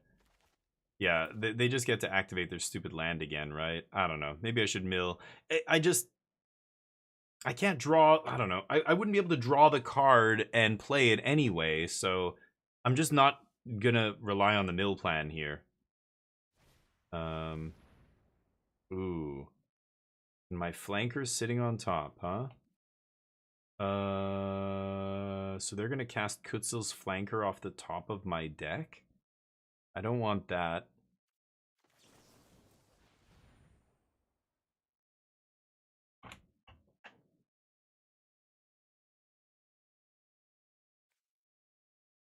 Okay. I could have just countered this Zombify, but I want to try and combo off here. Yeah, they get as far as Dispersal does nothing. And what's the other card? Rite of the Moth. Oh, is that Valgavoth? Okay, nice. Sure. I guess I'm losing to the 200 card special here. Bounce a tally? No, don't bounce anything. Okay. I had the Kutzel's flanker on top too, but of course they found the Zombify in 200 cards. Nice. Combos.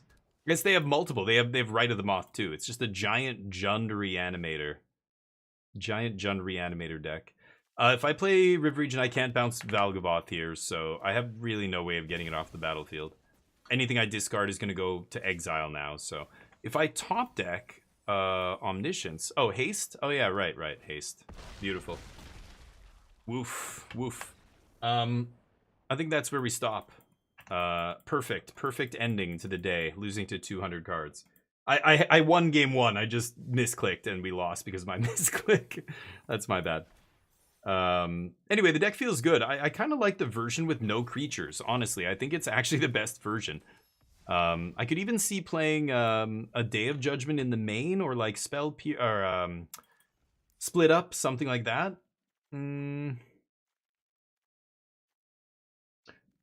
Yeah, I don't know. I was gonna try Soul Partition again. I kind of like that. You can get really tricky with this card. And again, I could cut the Founding here.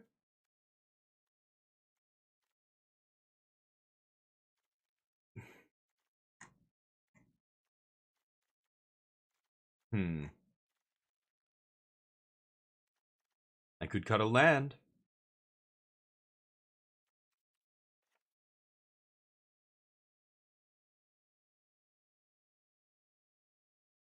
I don't know. I'll try it. I think 24 land is it makes more sense to me, but yeah, than 23. You make 250 card decks. Yeah, the thing is, Mill's not even a real thing. Mill isn't real. Mill can't hurt you. It's not real unless you play modern. Modern Mill is a thing, but in standard, I don't know. I don't think it ever will be a thing, but we'll see. Often when Mill is a real deck, people hate it. They hate playing. They hate losing to Mill, right? I mean, what you're saying is true. Like, people are, they'll build 250 card decks just so they don't lose to Mill. But hey, let's go give Wildman some love. I owe him. He raided me recently. Let's give him some love. He's a good dude. He knows his shit when it comes to Magic, so listen to him. Do what he says. Give him a follow. I'm gonna post a message here. We'll say DF16 squad incoming. I'm gonna be back tomorrow for more Magic. I might try a different list. I'm really tempted to play Blue-White Control. Or sorry, Jeskai Oculus. Okay, there it is. I'm gonna finish that message up with little stone brain. If you're a sub, you'll have all the emotes. Otherwise, give Wildman some love. Give him a follow, and I'll be back tomorrow for more Magic action. Maybe we'll play a new list. Maybe not. It's a joke, yeah. Thank you for hanging out, Ark, by the way, and appreciate the raid. I've got to go make sure. I think I'm followed to you, but I'm going to go back. I've got to follow the last couple of people who raided me. I don't think I've given them a follow yet, so. Anyway, you guys take care. Have a wonderful night. Thank you, guys. Appreciate you. Hey, anytime. I'll be here every single day. Beard Gang, yeah. I'm looking like I'm riding the rails. I'm a hobo. Is hobo still accepted? Yes, it's an acceptable term. I'm a hobo. Peace.